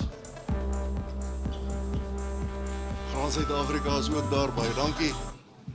Voorsitter, dis dit, baie dankie. Ons gaan die resultate ook verwerk en terugvoer gee. Baie dankie, en met dit gee ek die stoel terug aan Derek. Dankie, voorsitter. Baie dankie Richard, baie dankie Kongres vir die aanvaarding van die verslag. Ons gaan dan nou voortgaan om ons moties by Kongres af te handel. En is dit dan vir my voorreg om dan 'n mosie in te stel, soos wat ons ook doen. En ek wil weer eens vir ons herinner, kom ons doen dit nie uit gewoonte uit nie, maar kom ons doen dit uit absolute meelewing vir al die persone in ons bedryf, in ons waardeketting, wat familielede, vriende, kennisse afgestaan het aan die dood. Beide ons werkers, ons boere, ons insetverskaffers, die hele bedryf, en vra vir Kongres, laat ons in medelee vir 'n oomblik sal opstaan asseblief.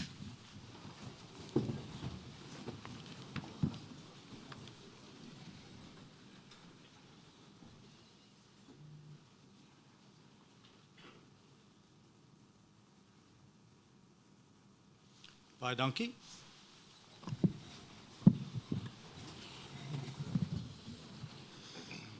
Goed Kongres, ek wil nou graag die vloer oopstel vir enige mosies vanaf die vloer. Ek sien hier's 'n man, 'n jong man wat opstaan. As hy by die mikrofoon kom, sê asseblief wie is en van watter streek hy afkomstig is. Goeiemôre voorsitter, Kongres. Ek is Wil Grobler. Ons kom van streek 5 af, daar in die woestynstreek soos hulle nou van praat. Kongres, ja, ek wil asseblief El Nino is hierdie jaar 'n realiteit. En die hitte en die droogte toestande het sy tol geëis op somergewasse en is ongelukkig nie verby nie. Die volhoubaarheid van die ontwikkelende en kommersiële produsente is in gedrang. En ons staan ongelukkig alleen. Daar is geen steun van die staat af nie. Hiermee wil ek 'n mosie lig van kommer oor die winsgewendheid van die produsent. En ons vra dat die Ramsfonds sal steun lewer om die impak hiervan te bestuur. Dankie Kongres. Baie dankie Wil. Kongres het gehoor wat sê Wil. Ek dink dis 'n baie wat sal ek sê, skreiende werklikheid. Dat in die ekonomie wat ons vandag is ons op onsself aangewese. En as ek reg verstaan Wil, ek wil nie woorde in jou mond sit nie, maar vra jy dat ons kyk dat ons 'n rampfonds dan nou in plek sou sit en dat ons jy weet daadwerklik dan sal werk om onsself so te beywer dat ons dit moontlik maak vir die produsente om sulke rampe te kan hanteer. Kongres stem nie saam met daardie mosie? Was 'n sekondant. Is daar 'n sekondant voor? Polo. Sorry? Polo. Polo. Polo, you're on the mic. I'm Ramoso Polo. I'm from Region 28, the northwest, the west of Mafikeng, the west of Lichtenberg. Our area runs from Mafikeng, the trust farms in Lichtenberg area, down Lichtenberg, via Marezane till Freiberg is where our region is. Oh, we got a terrible drought in our area. We got a very, very serious heat wave around our area. We don't know where to go. Everything is so bad. Heat, and we got rain with patches around our area. And some, since November, December, didn't get any rain. Some areas like Helexpan, Newport, and some areas in Edgate, they've never planted, they just prepared land. Around Brooksville, Lombardslachte, Anselsrest, everything is dying there. And no one is looking at us. I've heard the pastor this morning when he talked about the Israel people from Egypt. We think around this or where we are, there are those entities that can look at us and can assist. We don't know where to go at this stage. About 3 years in our area, Rem Matthews, he knows. We got floods, we got insufficient rain last year. This year, it's real. This is a terrible year since I started farming. And I'm getting old. I don't know how am I going to stand up again on my feet. I'm already old. I've reached already 60 years. But I just put my faith in God. Thanks, thanks, Congress. Thank you, Repolo. Kongres, die mosie is dan ingestel dat ons aandag sou gee aan 'n moontlike rampfonds en dis deur Repolo gesekondeer, aanvaar ons dit so?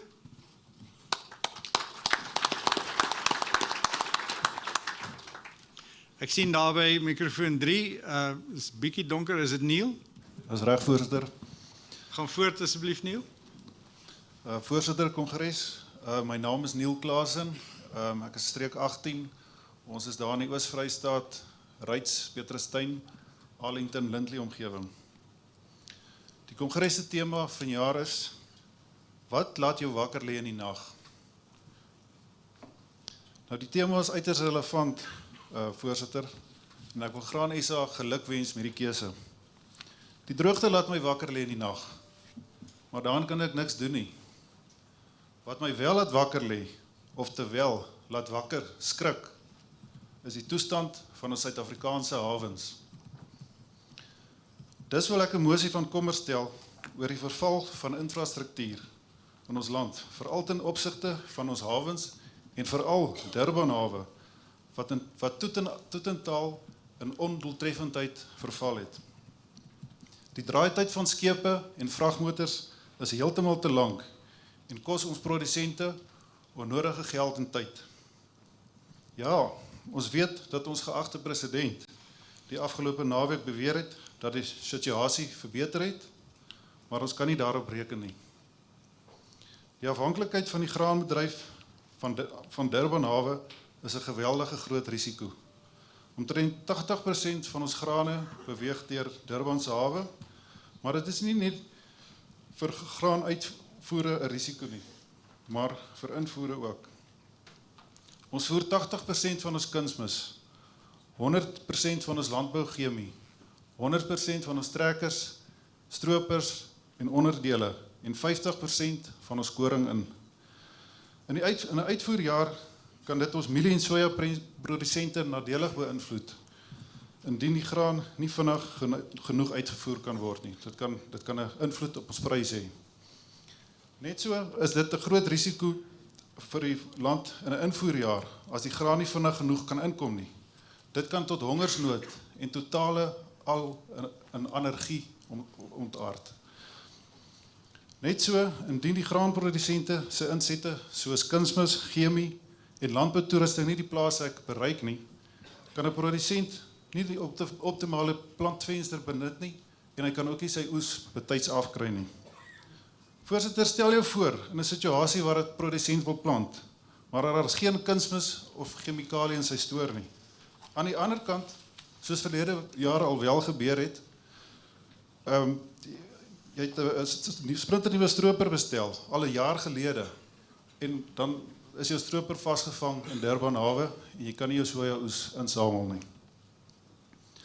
Ek wil 'n beroep doen op Kongres om Graan SA se hoofbestuur opdrag te gee om die probleem te ondersoek deur alle rolspelers om 'n tafel te kry, saam met die regering om 'n moontlike oplossing te kry. As ek praat van alle rolspelers, dan praat ek van die hele waardeketting. Dit wil sê alle landbouorganisasies, alle landboumaatskappye, insetverskaffers, graanuitvoerders ensovoorts. Dit wil vir my voorkom asof die staat nie die omvang van die probleem ten volle besef nie. Dit is krities belangrik. Die herstel al dan nie van ons totale ekonomie is afhanklik van doeltreffende in- en uitvoerhawens. Ons kan nie toelaat dat daar langer daarmee gesloer word nie. Kongres, ek dank u. Baie dankie, Neil. Is daar 'n sekondant vir die mosie?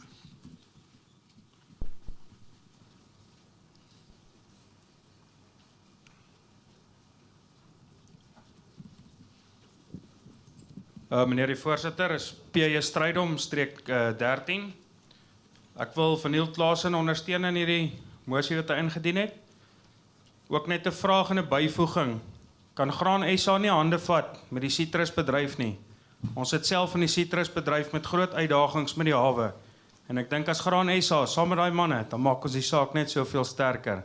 So ek ondersteun hom en ek vra of julle asseblief kan kyk daarna om hande te vat met die sitrus manne, sodat ons hierdie saak kan sterk maak van ons hawens. Dankie. Baie dankie, Kongres. Aanvaar ons daai mosie dan so? Onbestrede? Dankie. Dani? Voorsitter, gaan jy nog 'n sekondant vat? Ja, absoluut. Jy is welkom. Ek wil graag aansluit by Neil. Ek wil net 'n klem bysit. Privatisering van die goed. Die staat gaan hierdie goed nie reg kry nie. So Graan Suid-Afrika moet harder dryf dat ons 'n privatisering kry. Ons het gesien wat het met Maputo hawe gebeur. Ons weet Grindrod besit die helfte van daai hawe. Hulle goed het dubbel en hulle goed word meer en ons goed word al hoe minder. Baie dankie, Dani. Ons neem kennis. Samen, dis wel so, samen is ons sterker as alleen. Goed. Kongres, is daar dan enige ander verder moties? Dissie? Voorzitter, dankie. Ons het al vanoggend baie daaroor gepraat. En jy sal nie weet waarheen om te gaan as jy nie weet waar jy vandaan kom nie. En ek wil vanoggend 'n mosie indra van gelukwense aan Graan SA. Ek weet nie wie van u weet nie dat Graan SA verjaar sy 25-jarige bestaansjaar vier. En van 'n nederige bestaan uit 'n eenkanaal bemarkingsstelsel het ons hele graanbedryf, soos Dani nou gevra het, eintlik geprivatiseer en is die graanbedryf nou in die hande van die produsente. En saam met hierdie mosie wil ek 'n mosie van dank dan ook gee vir eerstens vir die personeel. Die personeel, julle is die ratte in die graan horlosie wat die wysers aan die gang hou. En ek wil vir julle sê, ontsettend baie dankie dat julle daar is vir ons, dat julle ons op die plaas hou en die passie waarmee julle die graanbedryf eintlik julle loopbaan gemaak het. daarmee saam die navorsers wat daar is en hiermee verwys ek na die Graan Laboratorium wat vir ons Dr. Wiana Lou wat vir ons kardinale inligting versamel en op skrif stel. Voorsitter, ek wonder wat sou ons gedoen het as ons nie 'n organisasie soos Graan SA gehad het nie. En daarmee wil ek afsluit en ek wil hulde bring. Ek wil hulde bring aan ons voorgangers binne die graanbedryf. Neil het nou gepraat, sy pa, Karel Slaasen, Japie Grobler, oom Johan Minnar, oom Boetie Viljoen, Derek, jou eie pa, wat betrokke was by die organisasie. Ons het die 2 maalstene gehad, die Sampies en die Samsoes. En tussen die maalstene was die milies. En ons dink graag aan oom Hendrik Skooman vanoggend. Hy was self 'n groot graanboer. Was tussen daai maalklippe van die van Sampie en Samsoes vasgevang. Maar daaruit het voortgevloei meel. En uit daai meel het voortgevloei kos. En daai kos het manne geproduseer. En daai manne is vanoggend ook hier teenwoordig. Voorsitter, 'n mosie van gelukwense dan aan Graan SA met hulle 25-jarige bestaanjaar verjaar. Ek dink die plaas Martha Wil is verjaar 50 jaar ook in besit van Nampo Park waar die uitstalling gehou word elke jaar in Nampo die Oesdag gehou word. En jy kan vir jouself vergewis van wat buitekant aangaan. Waar die maatskappye, die uitstallers belê binne Graan SA se droom om die beeld van landbou daar te stel. En dan laastens dan ook die wysie van die mosie van dank aan almal wat bydra om vir ons die graanbedryf lewensvatbaar te maak. Dankie voorsitter. Baie dankie Dussie. Kongres, ek aanvaar dit dan as eenparig. Is daar enige ander moties? Are there any other motions that anybody would like to propose to Congress at this point? If not, then we're going to carry on with our business. And is it my pleasure then to call to the microphone Tom Wilson, Senior Vice President of Marketing from Bayer, to come share a message with us. Please, Tom.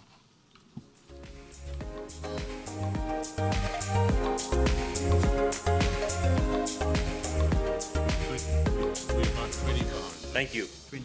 I appreciate this opportunity that the GSA has offered me. I'm humbled to be standing here today in front of you representing the South Africa Bayer Crop Science team in front of what I consider to be some of the most innovative, creative, and problem-solving capable farmers in the world. I think you guys all owe yourself a round of applause for that. When I looked at the theme of your Congress, what keeps you awake? And when I answered that question, I landed on 4 numbers. 1, it's the growing population that the Earth's going through. 2.2 billion more people on the planet in the next 25 years. 2, the requirement of 50% increase in food production to serve that growing population. 3 billion people around the world living in areas with water shortage environments. And 4, the climate impact on production, which is estimated to cost us about 17% in production. Those are all daunting challenges. That's what keeps my stomach hurting. But when I joined the space of ag, and I didn't have this space my whole career, but when I joined it, I was taught a formula on how ag feeds the world. And it was arable hectares multiplied by the productivity of those hectares divided by the consumption of the individuals around the world. That's how many people you can feed. That formula needs lots of stakeholders to solve it. But for crop science, our role and our focus is on productivity of the acre. And we take that accountability and responsibility seriously. It's part of our overall mission at Bayer. Health for all, hunger for none. But those are just words. Where that turns into action is how we invest in that commitment. Today we spend $2.6 billion annually in R&D. That R&D has a significant output. We have over 500 new hybrids that we offer up to the world every year. 250 new CP registrations every year. We have 12 new biotech traits in that pipeline. We have 12 new next-gen traits in that pipeline. And we also invest significantly in the digital space. We're generating billions of data points to help us make informed decisions on breeding and genetics, all the way through the things that happen on your farm. Hundreds of billions of data points that are turning into digital tools that we're bringing to you. So in that output of R&D, they're offered around the world, but many of those are either in process or planned to be brought here to South Africa. That formula I mentioned is an important formula, and the other part of that formula that I think is important is it's a formula of hectares times productivity and consumption that has to be solved annually and forever. So it has to be solved responsibly. It's not just what we do, it's how we do it. So you've seen recently, or maybe you've heard recently, in Bayer, we've taken a hard pivot from a traditional version of sustainability, which is about producing more with less, to something we call regenerative ag, which is about producing more and restoring more back to the environment. That commitment to regenerative ag has translated into 4 new commitments we've made to farmers around the world, as well as to society. We are going to minimize ag's climate footprint. We're going to reduce the environmental impact of our CP portfolio. We're going to enable smallholder farming, and we're going to improve water use. I would imagine some of those things resonate with what you guys are dealing with here today. So in summary, let me just wrap it up. All of our energy within Bayer, it should be directed to solving the problems that you guys are facing. So when I ask the question, what kept me awake, doesn't matter. It's what keeps you awake. And what keeps you awake needs to keep us awake. And what keeps you awake needs to give us a reason to get out of bed in the morning and to go to work on those problems. So I ask you, GSA, I ask all the farmers, stay connected to us. Keep giving us the feedback we need to stay focused on the right things, because I believe at the end of the day, innovation in the hands of skilled farmers will solve the problems that are keeping us awake. So again, thank you for this opportunity, and buy a donkey. Thank you. Thank you. Thank you very much, Tom. Very much appreciated, and appreciate you making the time to come and share with us. I want to throw a challenge out to you, though. We've always enjoyed a phenomenal relationship with Bayer and your predecessors in the company, in ag, and we depend on that. And we're proud with you of the innovation and the amount of money you spend. Secretly, I'm thinking, where do you get that money? You're doing a deal with me. So my challenge I'd like to throw out to you is keep it affordable for us. Keep it affordable. Understood. Then just as a token of our appreciation, please accept this gift. Okay.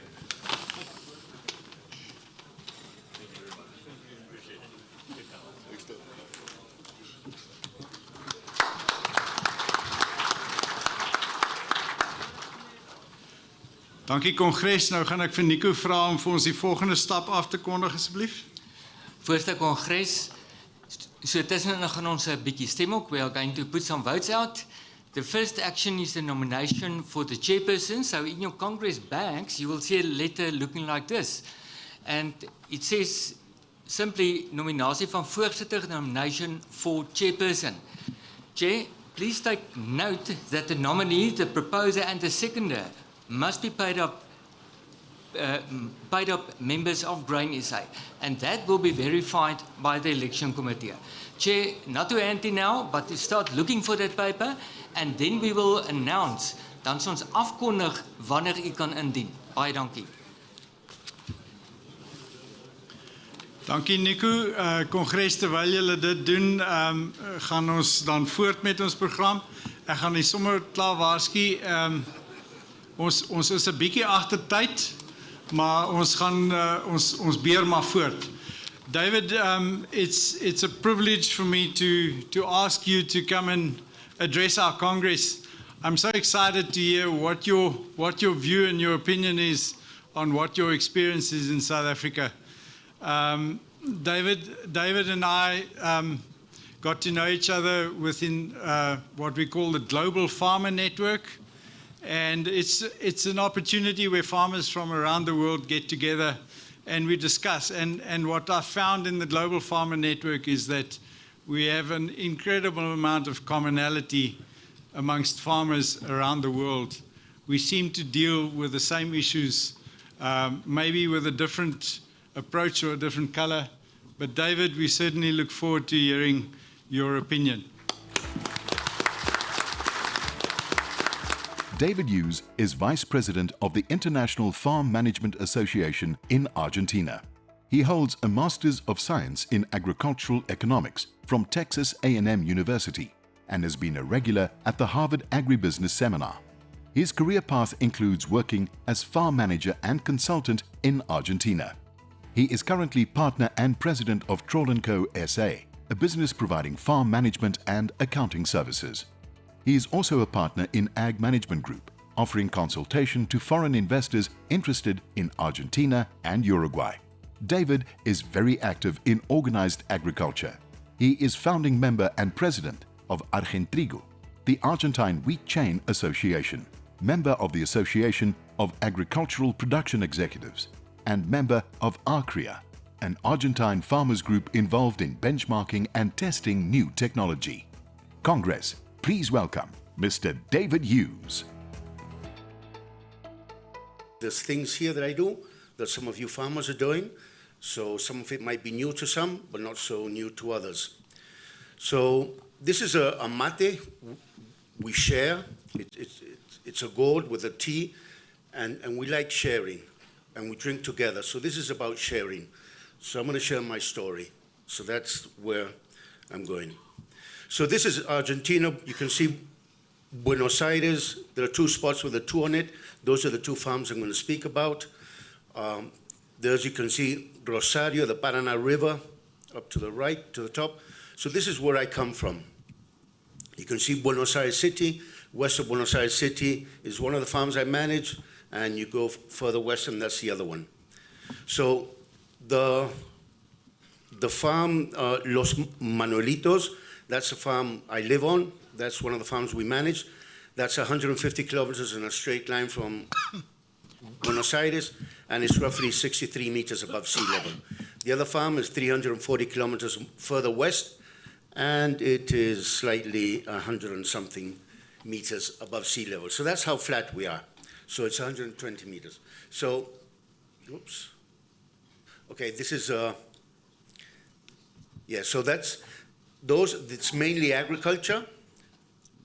And this is an entrance to the farm I live on. These pictures are all from the farm. So I'm going to speak about first the farm that's closest to Buenos Aires. Its annual rainfall, 1,000 millimeters. They're all pictures from there. So it's a very temperate weather. It rains 1,000 on average, but it's never average. It never happens, no? So deep soils, 63. These are pictures of my crops, and you can see the variability I have had. What the line is a yield, and the bars are the amount of hectares I plant. So it goes up and down, but you can see that the yield also goes up and down. This is a double crop soybean, just a short story. Last year, I planted 90 kilograms of seed. I harvested 79. I didn't even get my seed back, but it happens. It's all no-till. You will notice that the lady agronomist that consults with us, she's walking within soybean, and you can see the straw stalks of there. Corn, on this farm, it's mainly early planted corn. I'll tell you about it later. There you can see as well the variability I have. That's weather. We know about it. That's weather risk. You know about it more than I do, I'm sure. You've got tough weather here as well. So this is full season soybeans. So basically what we do on that farm, it's a third of the farm is in maize, a third of the farm is in soybean, a third of the farm is in double cropping, wheat, soybean. This was a rainfall.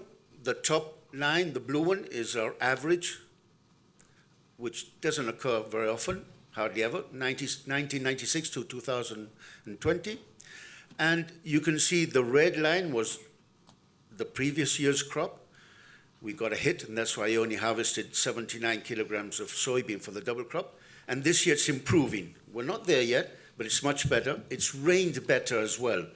We count millimeters of rainfall, but it's also how and when it falls helps as well. So as you see, where the risk is what happens. The other farm is further west, I was telling you about.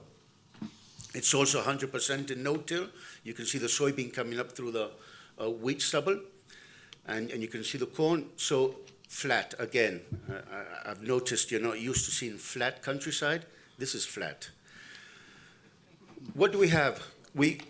Farmers are the most, I think, innovative people in the world. And it's amazing. I see it all over the place where I travel. So some farmer in Argentina started finding out if he could plant maize in a different window. So we've always planted maize in spring. September for us, that's when you plant spring. This guy came up with an idea and said, what happens if I plant in December? No idea. But it happens that December maize has over years the same average, but we don't have the ups and downs. So on the chart, you can see on the bottom is late planted corn or maize, and the top chart is early planted. So the early planted, you can see the variability I had until roughly 2015-16, where we started separating what field goes into early planting and what field goes to late planting. Basically, moisture in soil and water table. We look at that. We don't have enough moisture. We don't plant early. We plant late. So this is just to give an idea. That's my wife again. Same thing. You've got the early planted and late planted. Basically, we want to minimize risk by the lower yield getting it up. So we want higher yields, but we don't want lower yields. This is full season soybean on this farm out west. It's sandy soils, 60, 70, 80% sand. And so this is the challenges we face. I say we because I guess you as well, but the farmers back home. So climate, technology management, so we try to have flexibility and crop mix. So we have a third of the farm in each of the crops, maize, soybean, and wheat, soybean, but it changes. And we've got to work the chemicals and prepare ourselves to make last-minute changes basically to climate. So in the crop rotation, we have to be very efficient with fertilizer and chemical use. I'll tell you why now. But anyway, it's good to be a low-cost producer. Climate risk management, we measure soil moisture. If I've got less than 60% moisture in the soil, up to 2 meters deep, I won't plant. Water table depth, if it's further down than 3 meters, I don't count it. If it's higher, even though the soil is dry, I might plant as well. Planting dates, I told you about the maize. We've got 2 planting dates. Row width, we work a lot with row width. We used to plant maize at 70 centimeters. Now we plant at 52 centimeters, 5'2". Soybean, full season soybean, we started planting at 70 centimeters. We went down to 52. Today we're at 35. Double crop soybean, we planted 17 centimeters row width. Soybean groups, I've been speaking to farmers, so this is new for some of you, but not new for others. We had big issues with Sclerotinia. So what do? We change group. We used to plant late 5s, early 6s group. We changed to 4s, 4, 6, 4, 7, 4, 8, and Sclerotinia disappeared. Since we've done that, we haven't had a hit on yield, and I don't know what Sclerotinia is today. No-till, the farm's been 100%, both farms have been 100% no-till. Argentina is 70, 80% of the crops are no-till. We've been doing no-till since late 1990s. Basically, we started because there was less cost of fuel and labor and horsepower. Then we learned that it had other benefits. It improves soil health, it diminishes soil erosion, it keeps moisture in the ground, and now we're looking at cover crops as well. Thinking as well is I have to be a low cost. So most of my energy goes into management innovation, not so much paying out for toys and chemicals and that, but how can I improve and bring down the cost just by management issues? So basically, we're looking at that. We work with contractors. We plant over 3,000 hectares. We don't own any machinery. We have different contractors in each field. With no-till, I have a contractor for planting, spraying, harvest, and trucking. So we do that. Seed technology, genetics and GMO. Thanks to GMO and genetics is that we can do no-till. We started doing no-till when the first Roundup Ready soybean came in. Today we have a big issue. This is a bad note. We have a big issue. Last year, the last research in soybean genetics left the country. And the business that left the country is an Argentine business because we don't pay royalties. So I don't know, in 3, 4, 5 years' time, I don't know what I'm going to be planting. That's a bad thing. I am very worried about it. Other farmers are not. But if I'm thinking in the medium and long term, this is a big red flag in my head. Peer groups, I know there's lots of things I can't do on my own, most of them. So I like working with peer groups. I am part of 2 peer groups. One is a no-till association. That's basically how can I improve no-till. Again, management, thinking through, cover crops, row width, whatever we can. The other peer group, ACREA, that's benchmarking. So we get together once a month. We're 12 in the group. There are 9 groups in my region. There are 200 groups in the country. We benchmark, and those issues which are common to our group and to our region, we put money in our pocket, and we decide what our trials, farm trials are. We work with research people, universities, and we decide what's the issue we want to measure. We pay for it.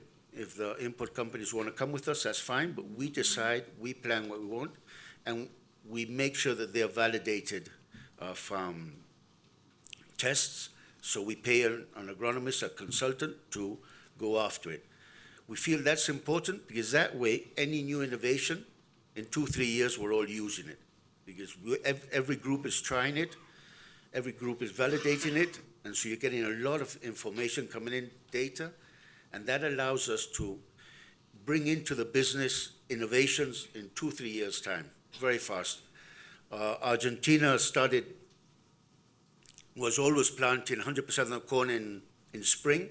When this farmer started saying, hey guys, look, you can bring down your risk, your variability if you plant late. Today, Argentina, 60% of the maize in Argentina is planted late. So that's in 6, 7, 8, 9 years. Why that? And it's been like that for the last 3 or 4 years. Because suddenly peer groups, you start comparing, sharing, and that's great. So I consider that's extremely important, being in institutions which are strong and can share and can work on important issues. On my own, I can't do much. So this is just to show you that the gray at the top of the bars is acreage I'm bringing in crops, in cover crops. So the cover crop, it's not a crop I harvest, but I think, and I'm measuring, and it's helping me on the next crops. So it's helping me as a business to improve my soil and my crop, cover crops. We apply it when the crop is standing. So we would seed with ryegrass, for example, the corn. When it's standing, we throw it over. We tried with airplane, it doesn't work. So we have this big machine, very tall, and it throws seed over it. So there you can see it in the next one, how it starts growing within the plant. So when I harvest, I've already got the cover crop there. Basically what we're looking at, we want something, a living plant growing the most time on my fields, because we consider that improves our soil health. If we have good soil health, we'll have good crops. So that's what we're looking at. We're not there, we're finding out. The other cover crop we're using is vetch, which is the other picture there. It's a legume, and that's very interesting because it helps us with the nutrient with the nutrients in the following crop. So those are some of the stuff we're looking at. There you can see ryegrass and maize as a cover crop. We're harvesting, and you can see it coming up. It's already growing inside the maize. So we know till since the 1990s, we're part of different peer groups, ACREA, APRESID, but also I like looking for information and learning from farmers in other parts of the world. I've been learning from you. I was visiting some farmers over the weekend. I always take back something. I always learn something. So I'm part of a farmers group in the States. It's called APEX. That's Agricultural Production Executives. That's what they name themselves. And then out of the UK is the International Farm Managers Association, which has a meeting every 2 years in a different country in the world. This year in July, it'll be in Canada, in Saskatoon. And there I learn from other farmers. Basically, that's what I look for. So farmers are problem solvers. So I perceive myself as someone who applies knowledge to problem solving. So I perceive knowledge as tools. So the more knowledge I have, the more tools I have in my toolbox. So that's why I like traveling. That's why I like listening to farmers, because I always learn and I always take back something. These are some of the things we do with the peer groups. This is a very easy to read chart. Basically, I can choose between 80% of probability of occurrence or 50%, depends how risk averse I am that year. At the bottom is the amount of kilograms of nitrogen I offer the wheat. And on the other side is the yield I could expect. So the bottom line is if it's very dry, if the soil is very dry. If the soil is very dry, I can apply a lot of nitrogen, but I won't get the yield back, and I'll probably lose money when I plug economic numbers into that. The middle one is moderate humidity, and the top one is very good humidity in the soil. So this helps me to see where do I stand in different years on my farm, and then I plug in economic numbers, and that tells me how much nitrogen to offer the crop. So from that nitrogen, we work between 160 and 180 kilograms. We subtract the nitrogen that's in the organic matter. We subtract the nitrogen that goes in with MAP or DAP, depends which one I use. And the difference is what I apply as nitrogen fertilizer. So that's just one example of what we created. This simple graph was after 5-6 years of field trials with the university, with the research team, to get an easy-to-use graph. We also do hybrid field tests. On the bottom of the chart is the average of the trial on somebody's farm. So if the average is high, we understand that hybrid was in a high yielding environment. If the average yield is low, that hybrid was in a low yielding environment. So then we check the hybrids. How do they do in high, medium, and low yielding environments? And that's how we choose. So we like going to buy the seed with our own list, so we know what we buy. We don't like being told what we need to buy. This is another one, short one, soybean planting dates. 2nd of October is the second 10 days of October. From then on, yield goes down, 26 kilograms per hectare, and it depends if a Niño or a Niña year, how far and how fast it goes down. So this is part of all the information we're getting from these peer groups. We do validated farm trials. So we utilize, it's an Argentine software on the sprayers.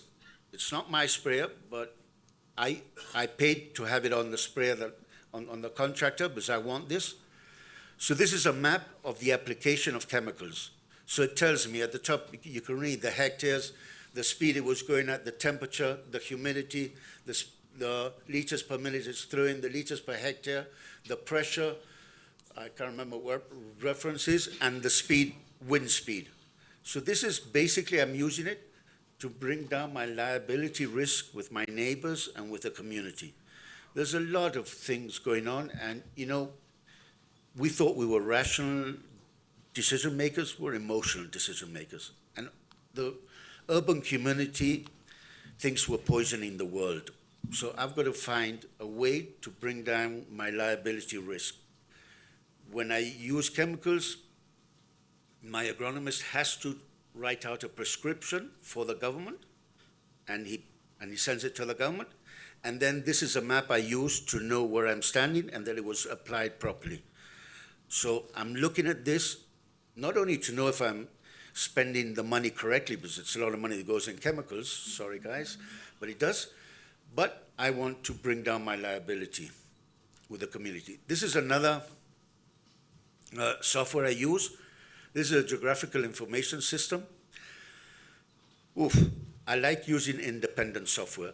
I don't go and ask my fertilizer company how much fertilizer I have to apply. I don't do that. I don't like doing that. I like deciding. So I try to use independent software that's not offered by any input company. Sorry, Bayer, but that's what I do. So basically, this is it's a business that offers satellite images, and it has tools inside it where I can choose if I want to divide the field in 1, 2, 3, 6, or 7 different environments for different prescriptions, planting rates, crops, whatever. I can play around a lot. But basically, as a businessman in farming, all the information on rand, kilograms, and hectares, it all goes into your accounting, managerial accounting packet.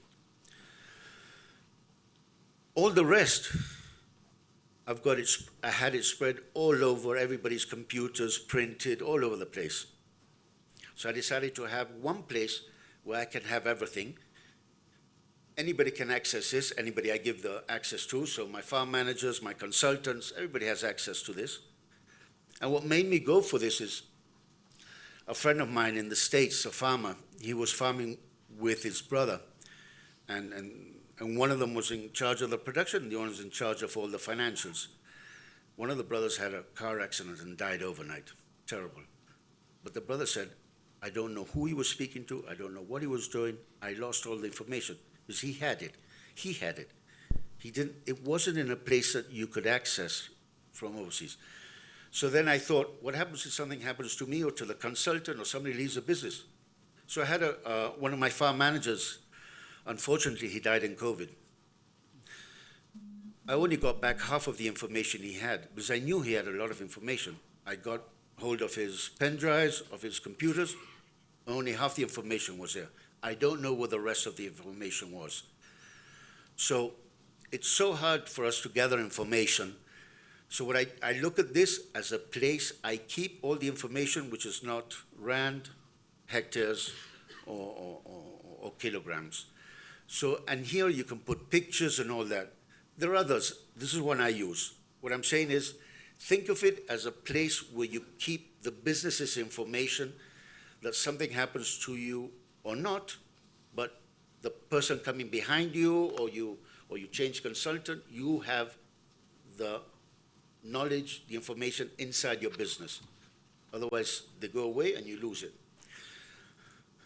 So we're also measuring the type of chemicals used in crop protection. This is very new. We only started this last year. So basically, you've got rated by red, yellow, blue, and green. Even though it's costing us, we don't want to use any red. We're trying to bring down the yellows where we can. So this is for different crops, the type of chemicals we use. Okay, now my farm business challenges. Whew. Grain storage. We mainly have silo bags. One, better bargaining. It's a variable cost storage. And in my country, we don't like our currency, our peso. We don't like it. In my lifetime, 65 years, the government has knocked off 13 zeros off my currency because we've been changing currency because of inflation. So we don't like the peso. We use contractors. That's less capital tied up in machinery. It's a variable cost. In an economy that doesn't work, because it doesn't work ours, we want the largest amount of variable costs and the least amount of fixed costs. Financing, our financial institutions don't exist, so mortgage loans are non-existent. Machine loans, maximum 3 years. And then you've got to fight around the interest rate. Operating capital, interest rate came down yesterday. The government said they're going to bring it down from 100% to 80%. So the banks are starting to offer less than 80% per annum. And we use our own capital. So the financing, we've got to have a lot of innovation there. The open mind, I need an open mind. I look for it. Argentina's at the end of the world. If you travel there, the plane turns around and comes back. So, I mean, we're at the end of the world. Nobody goes there. Very few people go there. So if I don't get out and leave, I'm not going to know what's happening. So I like traveling. I like IFMA. I like APEX, short courses. Global Farmers Network is another big help. I get a lot of information out of there. And then the big challenges. Bayer was saying how much they spent in R&D. I don't spend in R&D. I can't afford to. You know, I'm a farmer. So what do? I get together with other farmers. That's what you do. When you can't do it on your own, you get together with other farmers. So there's a group of farmers that we got together, and it's an investment group. So we invest, small tickets. So we pay somebody to go and look for new innovations in farming, bring him in, give a talk, and if we like him, we put a bit of money in there, but we also start a relationship and help him create that innovation that will also help me. So I'm not picking up something out of the shelf, but I'm in the process trying to help him. And we've also had individual investments in biotech, in Bioceres, HB4, and in Outavant. So I like the platforms, I invested there. So that's how I'm looking at from the business. How do I go forward? AgTech, so there we are. That's planting soybean and wheat stubble. See? Small tractor, you don't need a big tractor. So as I said, you know, AgTech, we do. And the other is Nesters. This group of farmers, they tied up with an investment fund. It's called Yield Lab LATAM. It's Latin American Food and Ag Tech. So they do all the studying, and they bring to us, okay, do you want to invest here? And so we have a ticket where we're paying it up. We'll pay it in 5 installments in 5 years. So we're looking at that. There in that picture, what you're seeing is how we bag. Really, that's the only machinery we own. That tractor and that bagging system. All the rest is a contractor. So AgTech, we do it with other farmers. That's the way you do it, with somebody else. Okay, this is the easy part. Today, that's today, I've got export tax in my country. Soybeans, 31%. Maize, 12%. Wheat, 12%. Beef, 9%, blah, blah, blah. What does this mean? The exporter, when he wants to export, he's got to know the government. He's going to export 1,000 tons of soybean. So the government says, fine, I'll give you the permission, deposit 31% of your FOB price in the bank. So the exporter turns around, he subtracts that from the FOB price, he subtracts his other costs he has, and he offers me at harbor, I think it was 5,000, Tobias, I think it was 5,800 or 5,900 rands per ton soybean. And I've got to make money with that so that I can come here and speak to you guys. Maize, 12%, with 12%. Inflation. Inflation is coming down. I'm happy to announce that. December was 25% per month. January came down to 20%, so we're better off. February, 13% was not, that's per month. So in 2023, my inflation rate was 211%. But the dollar was devalued 160%.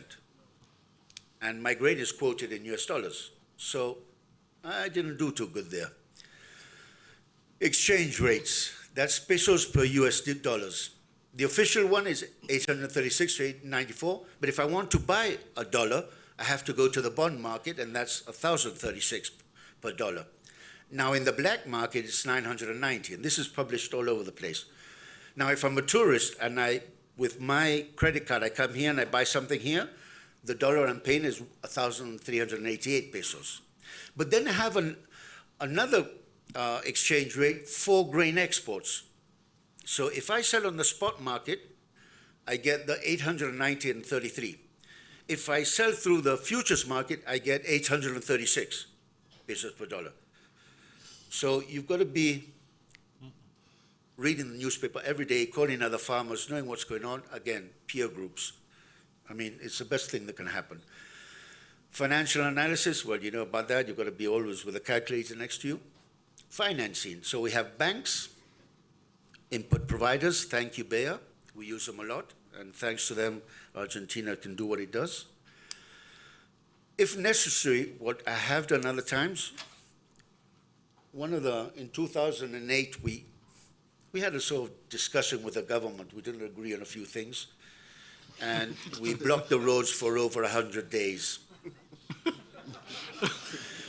Well, I'll tell you about it a bit later, but that year we had a drought. I lost 20% of my working capital. So this is risk management. So I didn't want anything from the bank, because if I had another bad year, I owed the bank. So I said, okay, bank, give me some money. They said, okay, we can lend you so much. I went to the input providers, Bayer, and can I name the others as well? Well, BASF, Syngenta, and all that. And I said, can you give me the inputs, and I pay you at harvest? And then I put a bit of my money, not much because I didn't have much left.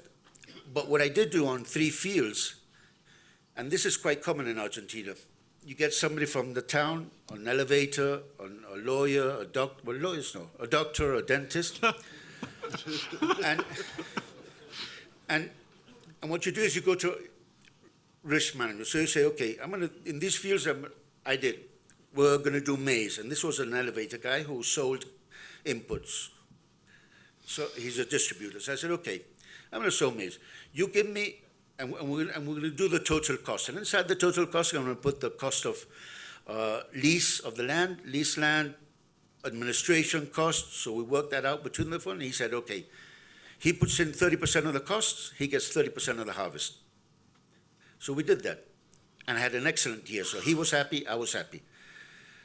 I could have got the money from the bank, but I don't like to have too much credit with the bank, because if I can't pay it, then you're on the wrong list, and then everybody looks at you in a bad way and nobody wants to help you.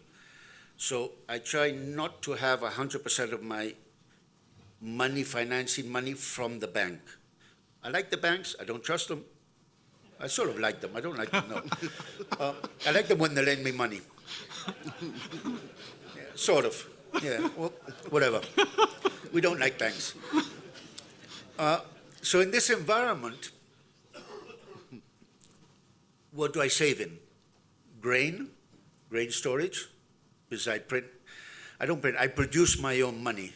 My money is maize, soybean, and wheat, or hard currency. So that's why we look at how can I get hold of it.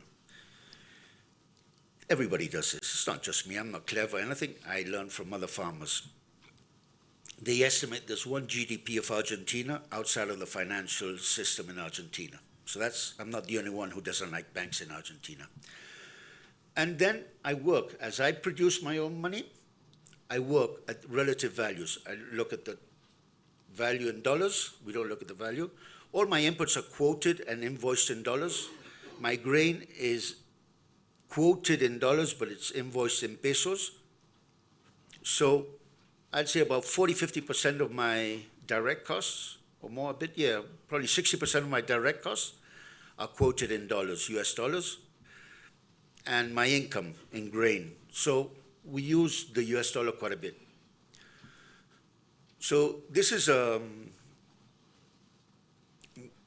there's a university, Austral, Agribusiness University of Rosario, and they did a survey of over 800 farmers, 2-hour survey, each farmer. And this is what they got. So I'm not the only one whose finance is that way. Input providers, around a third of your own capital. State banks and private banks, and there's a difference there, because a state bank, you can fight more. A private bank, he says, guys, give me the money, or give me something. So that's it. And co-ops, very, very little. So this is roughly, on average, what farmers do. So we learned about grain storage. There's a picture of storing. That's what the bag looks. I'm not going to say the name they told me you call it here, but it's a big white bag. We also learn, so we consider we produce our own currency. So I bag it and I keep it at home. I don't give it to anybody. I don't like it. So this is, for example, one example I picked up. This is 2 years, the average. This is the amount of corn I need to sell to buy 1 ton of DAP. The average is 2.22. When it's above the average, I like it. I probably forward purchase. When it's below, I don't like it and I wait. Same with soybean and MAP. Average is 0.4. It goes ups and down.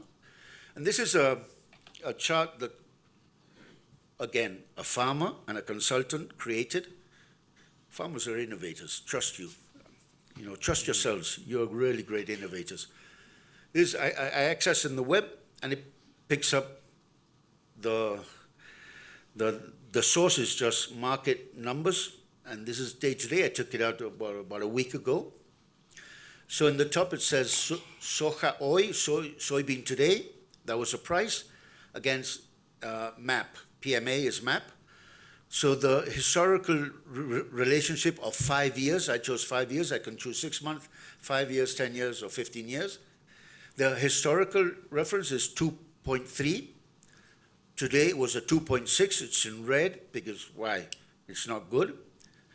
And it's 11% below what the historical relationship is. And I have for soybean, maize, wheat, sunflower, milk, and steer. That's live. The price for 1 kilogram of live weight steer in dollars. And there I have MAP, urea, glyphosate, diesel, square meter of construction, and Standard & Poor's. So just, you look at quickly, you have greens, you have reds. Reds, take your time. Greens, start looking into it. If you need it, think about it, make your calculations. So we're not only looking at our inputs in dollar terms, but we're also looking at it in relative terms, relative to what I produce. So if you don't produce maize, you don't look at maize. This is what you have, what you produce, what you at the end of the harvest have in your hands. So we had this inconvenience with the government, 2008. Basically, the government wanted to increase export taxes to where any increase in the price, 95% went to the government and 5% went to the farmer. We didn't think it was too fair, so we went on and blocked. But what happened is that, and I realized, and a few other farmers realized that, we can work our butt off, harvest, everything, long days, short nights. You do everything well. You go, you work with Bayer. How can I improve my output? Oh, this is a way. You go here, you work, you buy the latest machinery, you do everything you want. 20 guys in Congress lift up their hand thinking they're helping you. And for the next 10 years, they threw you, in Spanish we say, they threw you salvavidas de plomo. It's a steel, well, when I remember, it's so instead of helping you, they give you an anchor so you go down. That's what politicians do, but not because they're bad. They don't know. You don't have to know about everything. So politicians get there, they have no idea about farming, no idea. So they call, a cousin or a friend they met at the bar who said he farmed and ask him what he does. He doesn't ask farmers. So we realized that we need to be there. So we got together a group of 20, 30 farmers. Again, what you do, you get together with other farmers. And we put up an institution, a foundation. We've been working since 2009 in Congress, in our National Congress, and basically we want the guys in Congress to make a better informed decision. So what we've done is not tell them what they have to do, but give them the basic information so that they can make a better informed decision. We also work and lobby so they don't vote certain laws, and we do that as well. But basically we want, it's not education, but that's saying that you're stupid, but it's basically, you don't have to know about anything. There's lots of things that I don't know, too many. But if somebody can bring good, sound numbers and information, I'll probably make a better decision. So we've been working very hard there. We have coffee with a congressman. Last year we had over 50 coffees, one-on-one. We also have group meetings. And today what we're working on, as well as that, is a Brazilian model, which is basically the Brazilian ag institutions, because we look at this as agribusiness, not as farmers. I'm part of a huge value chain. I'm valuable, so is everybody else in the value chain. So this is about agribusiness. And in Brazil, agribusiness went to Congress and they started speaking to different congressmen. Most of them are not farmers. 99% are not farmers. Most of them are not even from rural areas.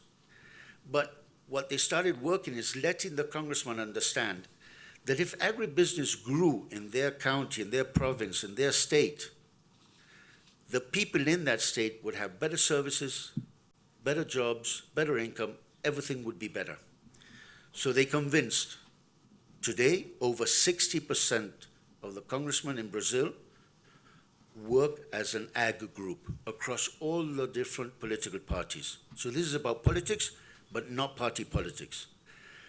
And what they do is, no law goes through Congress if they don't have a look at it. We in Argentina, we're working on the same model. We started 2 years ago. This year we think we've got 14 different congressmen from 6 different party blocks. So that was good. And we're thinking of going to Brazil. What happened in December 10th?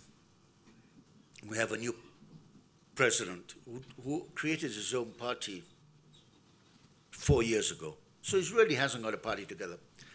He has to work with the different parties and different blocs in Congress. And that's good. That's very good. Before we've had an executive and he had a majority in Congress, everybody lifts up their hand, nobody reads anything, and that's how we ended up with that inflation numbers and all that.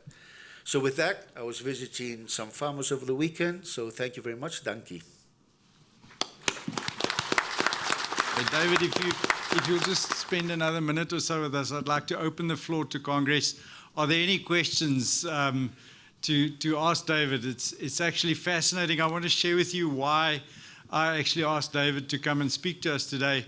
In my opinion, we have 3 E's to deal with this year, 2024. We've got to deal with El Nino, we've got to deal with the economy, and we've got to deal with elections. So what's important for us to take away from here today and tomorrow is how do we, despite all this noise that goes on around us, how do we focus on our business? And David, it's absolutely fascinating to sit and listen to you, how you focus on your business, how you've taken to us a seemingly totally impossible economic situation of runaway inflation, of no value in your currency, and you've turned your produce into the currency that you used. You've found ways of creating your own economy in parallel to that. You've found ways of influencing your environment. Jaco Minnaar, you will remember that when we sit in Agri-SA's board, we ask ourselves regularly, what is our ability to influence? If we have no ability to influence, we've got no business being there. So I'd like to open the floor to anybody who'd like to ask David any questions at this point. There's microphone 3. Good morning. My name is Chris Koonwinkel. I am from a region not far from here. I would like to ask David, your president, the new president that you have now, has pulled out of the BRICS group, the grouping of BRICS. I can understand from your presentation this morning why that has happened, but if you could explain to us, why did you see, or why did your president see that BRICS isn't the way to go for Argentina? Oh, okay. I'll give you a slight idea. I'm not that much in politics, but basically our new president is turning the country around 180 degrees. So you try to turn bucky around 180 degrees. When you're coming at 120 kilometers per hour, I mean, all the passengers, they start moving around. So that's what's happening. He's a libertarian. Our president is a libertarian, a no-nonsense libertarian. And basically, it's not politically correct, but he thought it's nonsense, the BRIC, today for us. We've got way more important things to do, and we want to be part of the world that does good. That's, you know, the nice world with its money and their development and they're growing and they're being better every day. So we'll probably be back in the BRICS later on, but from another point, from a different standing. But today I understand it's that. Thanks, David. The microphone. Yes, my name is Foster Zeilacher from Sector 17. My question is a little bit more product oriented. My ear caught you. You said you took out Sclerotinia out of soybeans. How did you do that again? Because it's a major factor in the Eastern Free State, Sclerotinia in the soybeans. Okay, Sclerotinia. We were planting groups 5, late 5s, early 6s, mainly 5.7, 5.8. And most of our autumn or fall, or I don't know how you call it in English, they start cooling nights, lots of moisture, the crops look good, so it was covered. You looked at a beautiful field and then it go bad. And again, some farmers started saying, okay, what happens if we change the group? So changing the group meant that the cycle of the plant would end a week or 10 days before, not much more. We changed that, and just that week was enough for Sclerotinia to disappear. We had real peace. Sclerotinia is in the soil. So you did soybean, and 3 years later you'd come back and you'd have this problem again if it was a good year. That way, we haven't had a Sclerotinia for 20 odd years. It used to be really bad. When we went to group 4s, 4.6, 4.7, 4.4, 4.8, that was a very good, there was a very good soybean of 4.8 by GDM. And we had no yield change, absolutely. And we're allowed. I'm sorry I don't remember your name, but I was speaking to a farmer, and he's doing that here. So, and it's happening to what happened to me back home. No drop in yields, much better, and he forgot about Sclerotinia. But this is a type of technology we're looking for, managerial technology, which is not money. It's brains and trying, and that's why it's so important to have groups of farmers like you in a strong institution. You know, I envy your institution, but it's important because you can share your knowledge and you can take away a lot. If you're in the soybean group tomorrow, the person will be there, and I'll remind him, and I'll ask him to share his experience. Anyone else? David, thank you very much. Certainly given us food for thought, gentlemen. When we go into our elections and the storm is raging around us, let us remember to focus on our businesses and keep doing what we're doing. And David, we look forward to your participation in the panel later on during the day. Okay, thank you, Nico.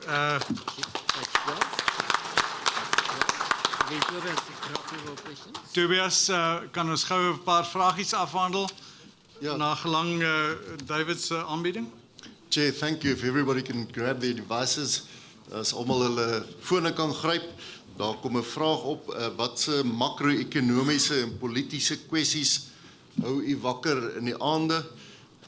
Dit is uit die aard van die saak ook om voor te berei vir ons gesprek 'n bietjie later. David, baie dankie. My gunsteling David quote hier oor die naweek was you cannot spray for politicians. True that.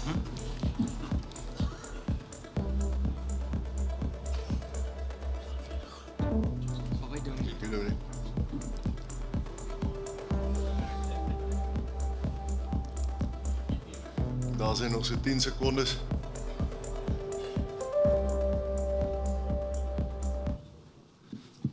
Verkiesings Eskoms, die regering krag. Koos en Oom Kali en David, you got some ideas there. Die volgende vraag is, wat is die grootste bedreiging wat 'n impak sal hê op voedselsekuriteit in Suid-Afrika? Andrei, kan ons die musiek afhou? Die manne gaan sien. Hulle moet vinnig antwoord. Ek het nou so gehoor, David het gesê jy kan argumenteer met die Staatsbank. En ek is baie bly Tabi is hierso, soos Tabi sterkte vir teetyd.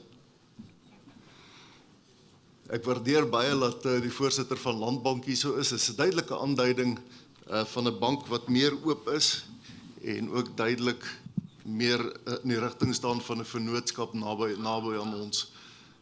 Ek dink die droogte en so gaan natuurlik ook 'n groot effek daar sou wees. Baie dankie. Ons sien die droogte en die regering daar uit. Ons is dan die laaste vraag. Hierdie ene gaan ons kyk. Ek wil graag weet wat is die belangrikste impak? En julle moet nou die van rangeer van die belangrikste na die minste belangrike.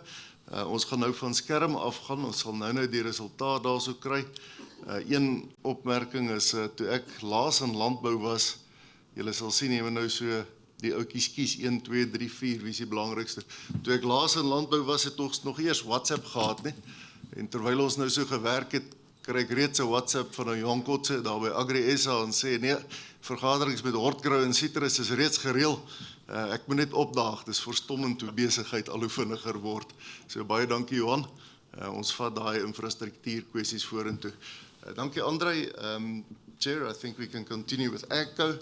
We'll show the results as we get back after tea time. Thank you very much, Tobias. Then we ask the chairperson, the representative of AGCO. Only audiovisual? We're just going to play the audio visual in from AGCO, our sponsor. Please, Brand Republic.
Ek ook baie dankie.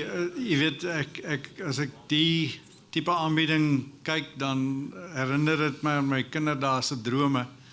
Maar ek wil graag dieselfde uitdaging vir Echo uitgooi as wat ek vir Beier uitgegooi het. Maak seker dis vir ons bekostigbaar.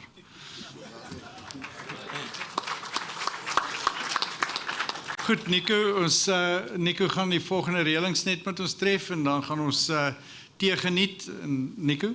Voorste Kongres, baie dankie. Ek dink almal is lus om 'n bietjie bene te rek. Daar gaan ook 'n perskonferensie wees, voorste. Ek vra asseblief u self, die twee visievoorsitters and David Hughes to join the media conference, and that will take place in the auditorium. Tweedens wil ek vra vir die paneellede om u asseblief vorentoe te bring. Die span gaan vir u help opsit reg vir die sessie net na die teebreek. En dan onthou asseblief alle afgevaardigdes om die nominasie vir die voorsitter van Gran SA in te dien. Mickey, julle is daar agter by die verkiesingskomitee.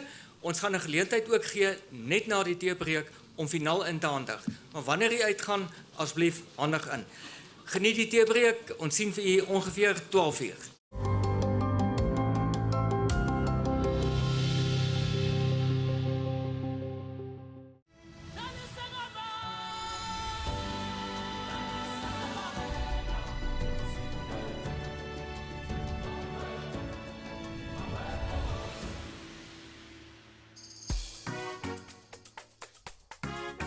On these beautiful soils, stretching right up to the main road, William Rapoto is building on a proud heritage. His late father, Reiki, was a groundbreaking farmer who opened up avenues for his son and other upcoming farmers. He really influenced me and he pushed me to join Grain SA, to be part of them. So I met people, great farmers, coordinators. We really had good mentorship at Grain SA. So today I'm proud to be member of Grain SA, proud to be the son of Reiki Rapoto. William brilliantly manages this diverse farming operation with 6 permanent workers, also hiring in extra help when needed.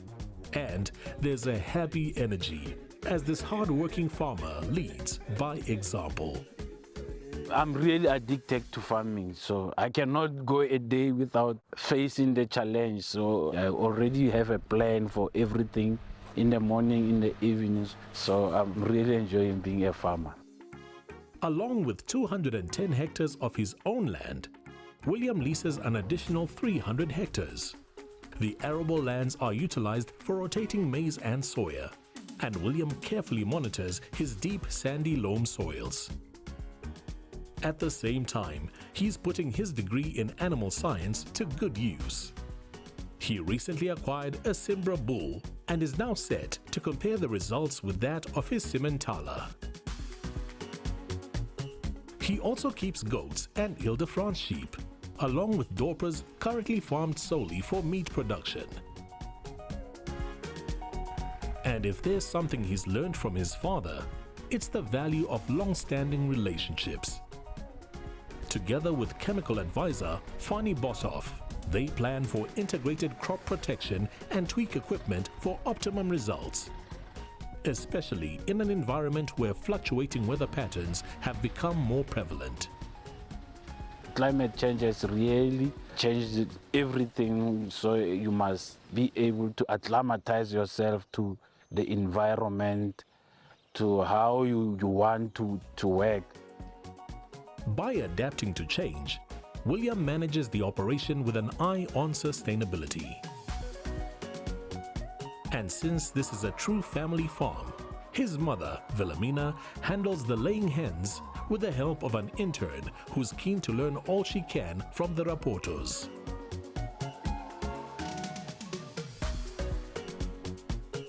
This certainly is a great example of succession farming, with the next generation already charging in.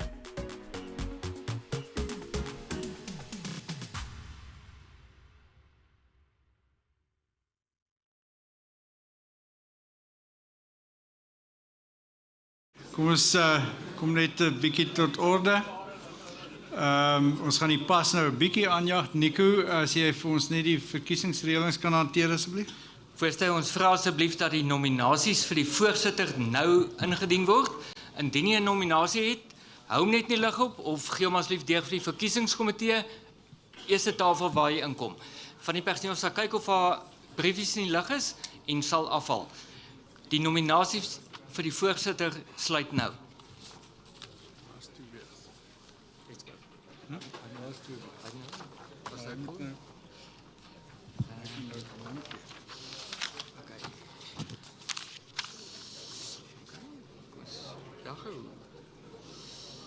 Okay, Congress, there's an audio resume for the panel to introduce the panel, please.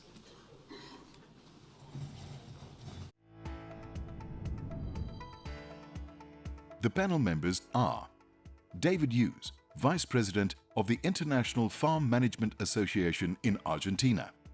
Kali Skuman, Managing Director of Skuman Boerdery, operating in Mpumalanga and the Northern Cape. Kali was also a long-standing Grain SA executive member. Koos Blankenberg from Yeha Blankenberg Boerdery, a family operation based in the Western Cape. Koos is also a qualified agricultural economist and former Grain SA executive member. The introduction will be handled by Dr. Tobias Doyer, CEO of Grain SA. The panel facilitators are Dr. Dirk Strydom, Head of Marketing, NAMPO and Research Coordination at Grain SA, and Corné Lowe, Head of Applied Economics and Member Services at Grain SA.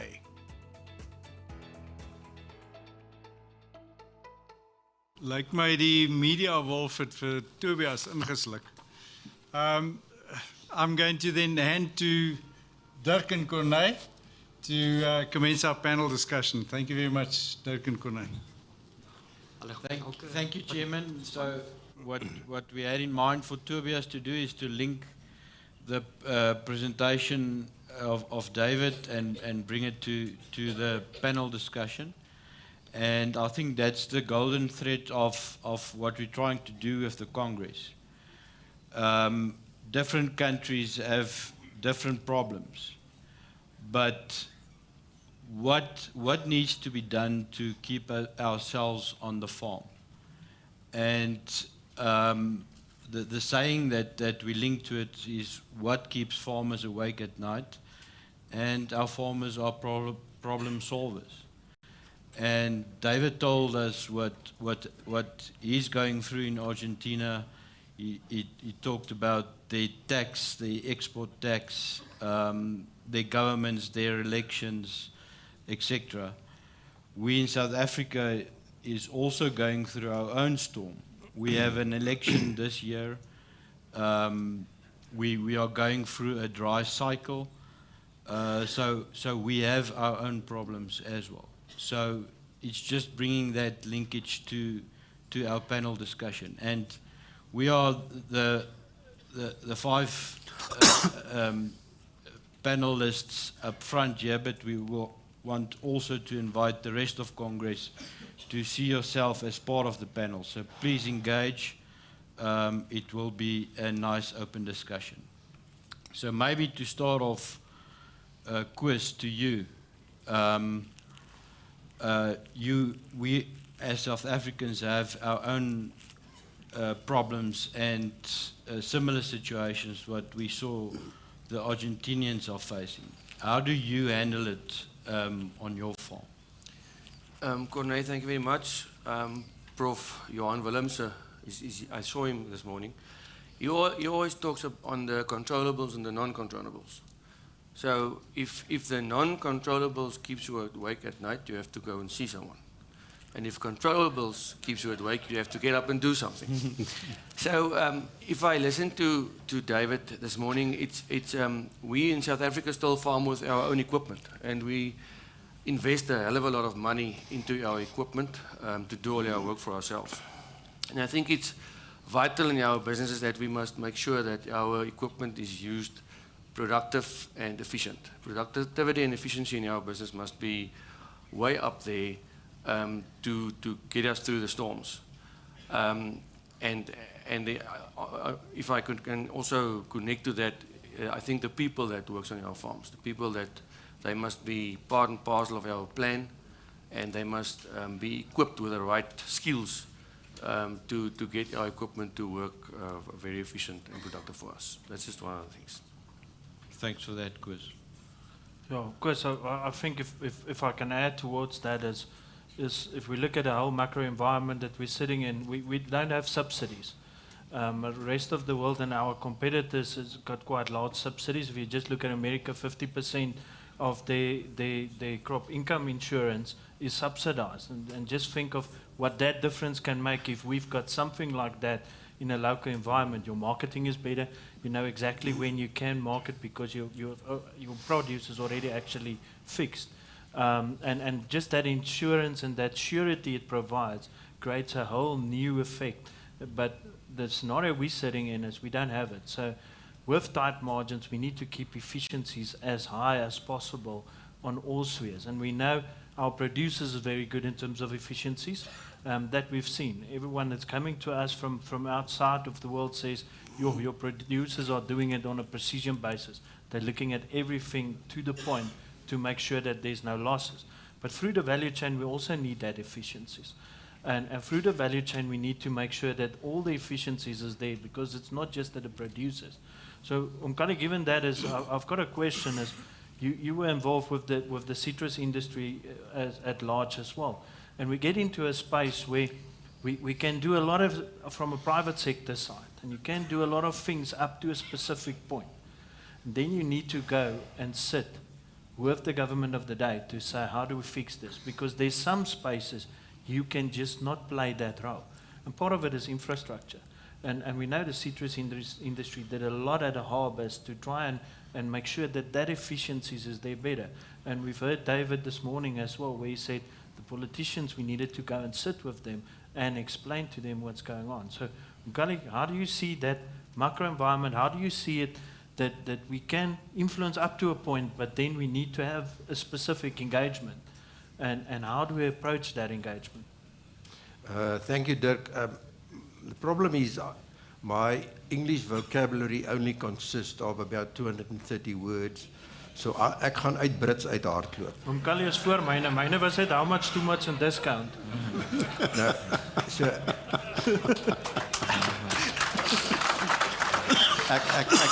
ek wil dit net so sê want ek moet vir Koos bykom. Hy's mos 'n melker.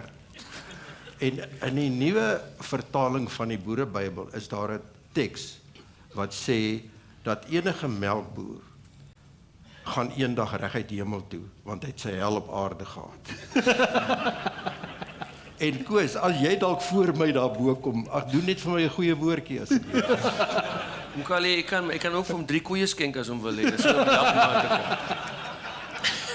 Ek wil net nie vir Trixie hê nie, want ek hoor haar spene is nie lekker nie.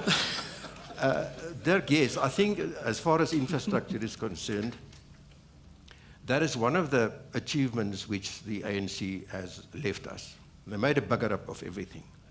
And this is my personal opinion. So I think I would like to refer to what has happened to the country in the last 30 years and just to remind people that you've got an opportunity to change this at the 29th of May, and especially my black friends and the emerging farmers, the commercial farmers of the future.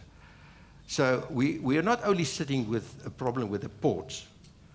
There's a whole list of problems. Thank you, Praveen. Go done.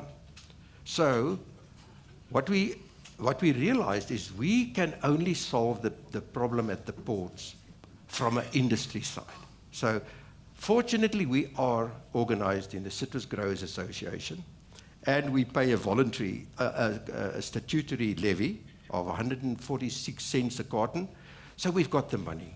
And the next step was to appoint people who are dedicated to work with government. So Mitchell Brooks was appointed with his team to drink the 50 cups of coffee that you do with your Senate, So that's where it all starts, is to have that relationship and to know the people so that we can communicate with them, because they don't know anything about transport. As you said, they don't know anything, politicians don't know anything about agriculture. So I mean, that's the first step. So it must be done on an industry basis. And JP, you've mentioned today that maybe grain and citrus should take hands and see what we can do collectively. So that was the first step. Have the relationship and influence the people. We invited the previous DG, Portia Derby, to our farm. We spent a day with her, and that relationship and the trust that was built during that day, she actually trusted us so much that she said, listen guys, you know what my problem is with the ports? During the Zupta era, they siphoned 32 billion rand out of my budget. That's why the cranes are not operative anymore. And my other big problem is the unions. They are so strong that the moment that we start to talk about privatization, you sit with a backlash from the unions and say, but the moment that you privatize, I'm going to lose my job. So take that into consideration. So the dynamics of the process, which means that you will have to have a relationship with the unions as well. And then you get to the point where you get the international investors, as been mentioned today, what has happened in Mozambique, and a lot of investment is taking place in Durban. We don't know about it at this stage, but gradually. So we have privatized one of the keys for the citrus organization. And so gradually, I think that is what we need to do. So resources, first of all, and to have the personnel dedicated to do that job and have that influence and have that relationship and try to create trust. Yeah. We've got to mention the relationship and the trust side, and I think, David, you've seen in the intro videos as well, we do a lot of relationships with government, and specifically in the research sphere, because we've seen we need to do research. We need to invest in that to make sure that we have a sustainability going forward. So Grain SA as an institution play a huge role to coordinate research and make sure that the research happen at the right places for the right time. How do you guys approach it in Argentina in that instances with the institutional capacities with it? We know Porter's model that says institutions is a foundation of competitiveness. Do you have similar structures? How do you approach the research sphere in Argentina, and what would you like to have in such an instance? Okay. One of the basic problems we have as a country, we have weak institutions. We lack leadership. The people, the chairs and presidents, but we lack leadership, true leadership with a strategic vision. So that's what we're lacking. That's why we have. That's why, as farmers, we put together a lobby group. It should have existed 50 years ago. Nobody was doing it. So, well, you have to do it. So what is important, I think, for a country is to have strong institutions, well represented with a strategic view. And the other thing also is that we've always viewed politicians as an opponent. We've got to work with them, not against them. We've got to learn to work with them. They have their agenda, and it's fine, and we have our own agenda. We've got to learn to work with them. Talk to them, the trust. They don't have to be friends, but we've got to work together if we want to get things achieved. I don't know if I answered, but we lack a Grain SA. I'd love to have one. Well done. That's good news to hear. Yeah. David, also coming back to you, we had a long discussion on the road. Your exports. You told me about your different exports, ports on the river, and the state-owned versus private companies. Tell us a bit about that and what works and doesn't work. Okay, I hear you speak about logistics. We've got from the farm to harbor, we've got bad, very bad, and awful roads. So 90% goes by trucks. The railway system was excellent 100 years ago. The other day they re-inaugurated a railway line, a long railway line. When they re-inaugurated it, the train took longer than when it was inaugurated in 1910. So that infrastructure is not good. What is very good is we have a river system, the Paraná River, that comes out of Rosario, deep water. So that's good. And the government privatized all the ports. So you have many ports, one close to the other one, where the big players are there. We've got a couple of locals, but mainly Cargill, Bunge, Dreyfus, Syngenta. I mean, they're all there. All the big guys are there. And they have, in soybean, they have the silos, and they use the white bags. They have the processing plant 20 meters down, and 20 meters down is a river. So that part is extremely efficient. What is not efficient is transport from farm to harbor. There we get, it costs us about between 20 and 25% of the value of the grain to take it to harbor. But harbor works very well. So that's what we perceive. We would like to have more use of railway, but David, do you wanna add? if I hear you correct, you would prefer having more privatized infrastructure. In other words, if the roads and the trucks, must that also be more privatized and less government? Am I hearing you correct? Would that be better? Let's see. Whoever runs it has to run it correctly. Be it private, half and half, or none. We like competition. We are competitive. Farming is one of the most competitive businesses because you compete against the rest of the world. People with subsidies, without subsidies, different climates, better logistics. So we like that. For example, the railway I was telling you about, you know who runs it?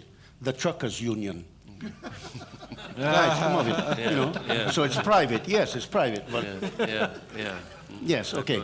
So it's make it efficient and make it competitive. I understand in Australia, they also privatize the port, but they oblige the port to allow 10% of the grain going out to be somebody else's. What's the trouble? I'm not that size, but if I were to want to export grain, I can't. I don't have a port. So, you know, you've got to do things so they're very competitive and they're good for everybody. I think a question is from my side is we've recently seen the whole Landbou Weekblad conference we had where it was all about improving the rural areas. And I think it's part of this whole privatization type of discussion where we as communities need to sometimes say, all right, now we're going to do it.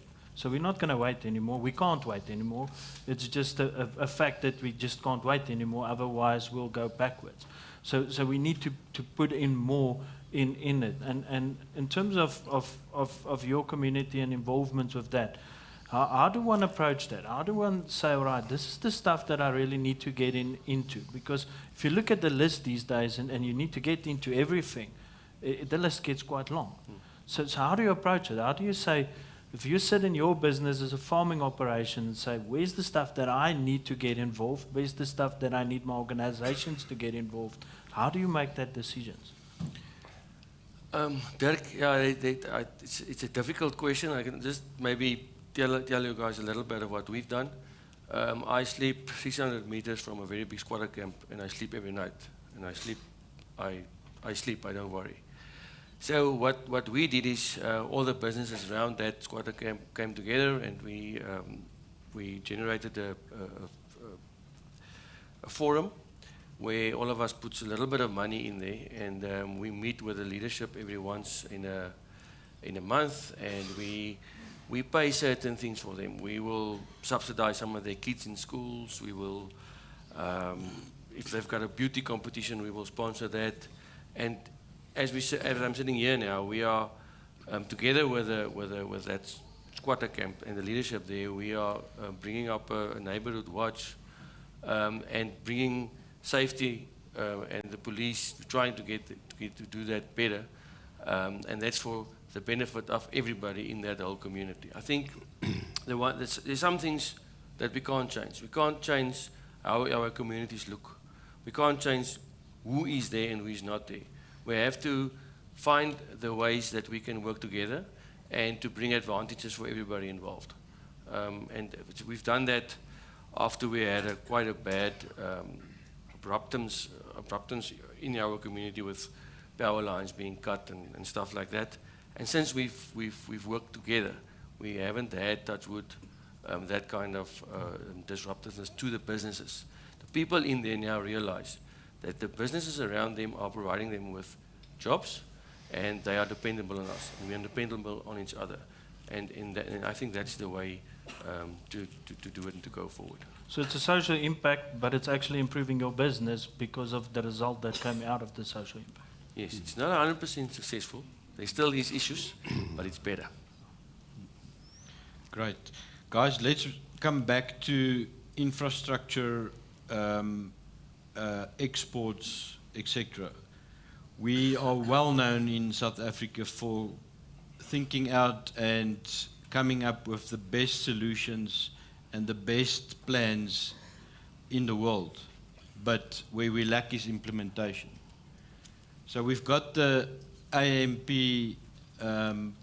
plan, and our chairman just told us that we created the Grain Value Chain Roundtable, and that's where industry, the private sector, and the different spheres of government come together. So I really think that's a step in the right direction. If we hear what happens in Argentina and other countries, yes, privatization is a very good solution, but you can't do it without your government. So we are thinking of the PPPs, the public-private partnerships. And for me, I think that's one thing which needs to be on Grain SA's table for 2024 to start implementing. We've got this great plans.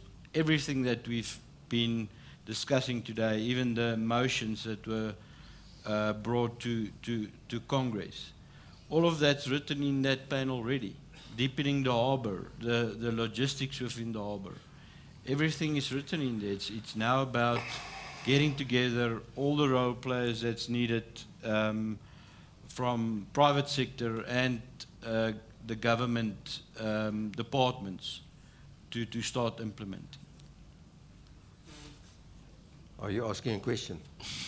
I'm making a statement, but I would like us to discuss this, and I would also like to get the rest of Congress to also participate in this discussion as well, because I think that's one of the tools we have as private sector to get this country forward. I wish I could tell the President today, if we only fix 3 things, that our economy would have actually grown by more than 5%. Yeah.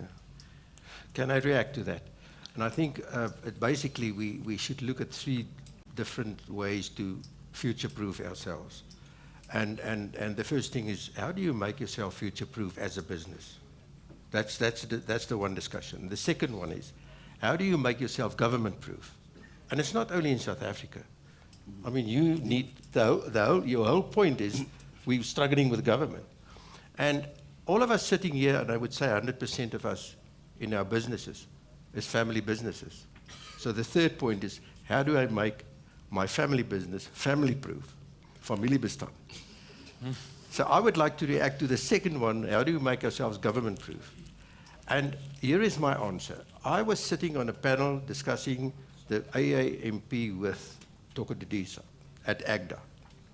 And afterwards, and I made a comment on the 10 good points of AAMP, because it's a good, is it a law, a bill? It's a plan. A plan, yeah, okay. Policy guide. And I know what time has been spent by Yanni and John and those people trying to get, I think it's a good plan. So the problem is with the implementation. And afterwards I asked Toko, drinking coffee, what is your biggest problem? And she said, my biggest problem is that we don't take decisions on cabinet level. Everything has got to go back to Lutuli House. Because in the tripartite alliance, we've got to get the buy-in of the Communist Party, the SACP, and COSATU, and that takes a lot of time. So it will not be implemented from government. Beloof you. The other thing is, we are totally leaderless in South Africa. I mean, give us our national development plan, for instance, and look at what our president talks about, instead of giving us a plan and say, listen, this is what we're going to do in South Africa, and create some hope, and to create some focus. I've never heard anything from him as far as that is concerned. So, if we expected, Corneille, for government to implement it, it will not be, dat sal nie gebeur nie. So the point is, how can we help them doing that? Yeah. And I think that should be an collective from all the different commodity organizations, not grain alone. You've got to get red meat, you've got to get milk, you've got to get poultry, you've got to get citrus. All of our, and that's what I think you are trying to do with your Brazilian model. Yeah. So that you can have a strong lobbying group that can actually sit with government, and because they're starting to listen to us. I've realized it in the past, and they say, listen, food security means we need commercial farmers. Yep. And that's us sitting here. How are we going to help them? Because they cannot say that from the public, from the political floor, but they start to realize it because everybody has got to eat 3 times a day. And I mean, that's one of our most strategic assets. Ek weet nie of ek jou gehelp het met die antwoord. Definitely. Corneille, I think we must add something else. Talking to government, it's necessary, and we have to change the people's minds. But we are sitting here as the farming community, the food producing community. We should talk to the logistics community as well. Otherwise, the big companies that's got the ability to make a change in Durban Harbour. And we need to get them to buy in to our plan, and then it will be easier forcing it through, I think. Because in life, it's better to work with someone that is thinking the same than you are, and then wants the same end result as the one that does not want the same end result as you want. Ja, ek gaan vra Kongres dat as daar iemand is wat 'n vraag graag wil vra, dan kan julle julleself so lank regmaak om 'n goeie Engelse vraag te vra. Kan julle na een van die mics toe beweeg. Maar terwyl julle dit doen, gaan ek 2 goed vra. Ek gaan dit so 'n bietjie plaas toe bring vir ons. And I'm going to bring it back to farm level quickly and ask for the free producers. I think a lot of the producers ask me in the break, please ask this question. We're currently in a drought scenario. We're sitting in it. We've talked of all of this stuff we don't have yet.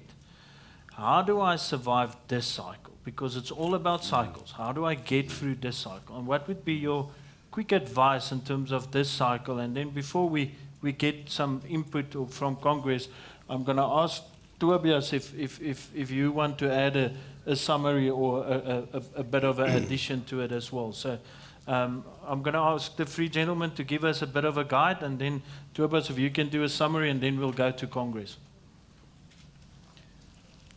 Moet ek begin? Umkali kan begin. First of all, I would like to see your financial statements. Die somme, en dit wat op daai papier staan, gaan vir my sê hoe goed gaan dit met jou besigheid. So first of all, you've got your income, and now can your income, I mean the only calculations that the farmer can make is deductions. Good. Al somme wat ons kan maak is aftreksomme.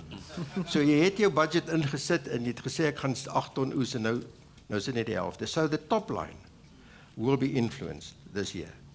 The rest is your expenditures. Dis al jou uitgawes. Now, you can only cut your expenditures to a certain point. Jy kan jouself nie uit die moeilikheid uitspaar nie. Is dit waar? You can get to a certain point, and then there's nothing more that you can do. And then you get to the bottom line. And I think what is important is that if you focus on the top line, there are 3 things that's important. The first thing is production, and we can control it under normal situations. That's where you need technology, and you need seed, and you need digitalization, etc., etc. The second thing, which is influence your top line, is prices. And we are sitting in a negative price cycle. There are maize, soybeans, wheat, everything is overproduced. So we're going to wait for some sort of El Nino in the northern hemisphere, or even in your place, because you are producing the surplus soybeans, you Bliksem.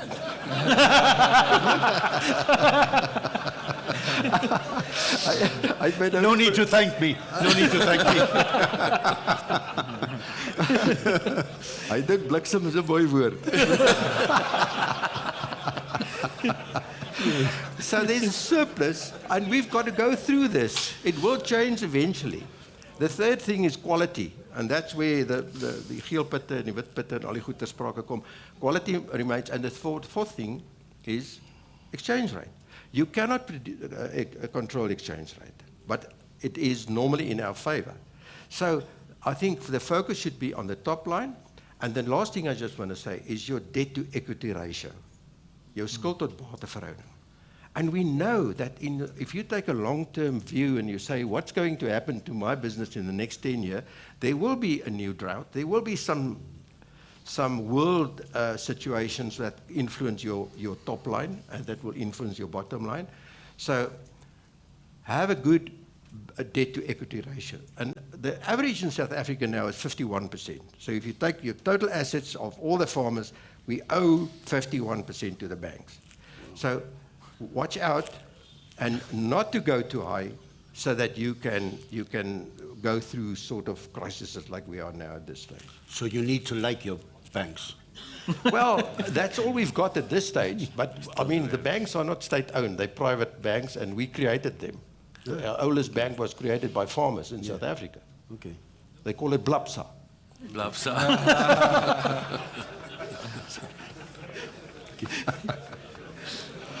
David, your advice? The way, this is what happened to me in another environment, another country and all that. But I try to explain it a bit. You know, what we try to do is be able to keep on participating. And I want to keep on in the same. So basically it's what you were saying, but we don't work much with banks. So, you know, there are different ways you can get financing, get together with another farmer, risk sharing, there are many ways, and that's what we look at, you know, because the first thing that's important is look at your balance sheet, your invoices and all that, budget for next year, and then try to look who can help you finance, be it risk financing or not. In 2008, we lost 20% of our operating capital. It took us 3 years to get back. But you get back, because farmers are strong, we're resilient. But white hair. But you do it. And you find, and you know, input companies, banks, your own money, you bring in somebody sharing the risk. There are ways. You've got to sit down and think ways out and speak to other farmers and try to find your way out. But it's not the end of the world, guys. I mean, you're strong enough. Mm-hmm. Oh, thanks. David, you've got white hair, I got no hair. It was bad. But I'm 25. I think I'm sitting here as a Western Cape farmer, which our situation is very much different from what we've seen just to drive down from the airport in the maize area currently. But in our business, or what we do is we make a deep study of the last 50 years weather cycles or the weather patterns, and we try our best to plan for what we've seen certain things in there, and that enabled us to make certain adjustments in the season if you see the season is turning out to be one that you've recognized in the past. I mean, so it's about doing the calculations, and it's about being realistic on what you are expecting out of your business. I think one has to be realistic. Yeah. There's always my dad always said, sorry for the Afrikaans, salig is hy wat min verwag. But you shouldn't expect nothing. You should expect something. I mean, that is just what we do. Thank you.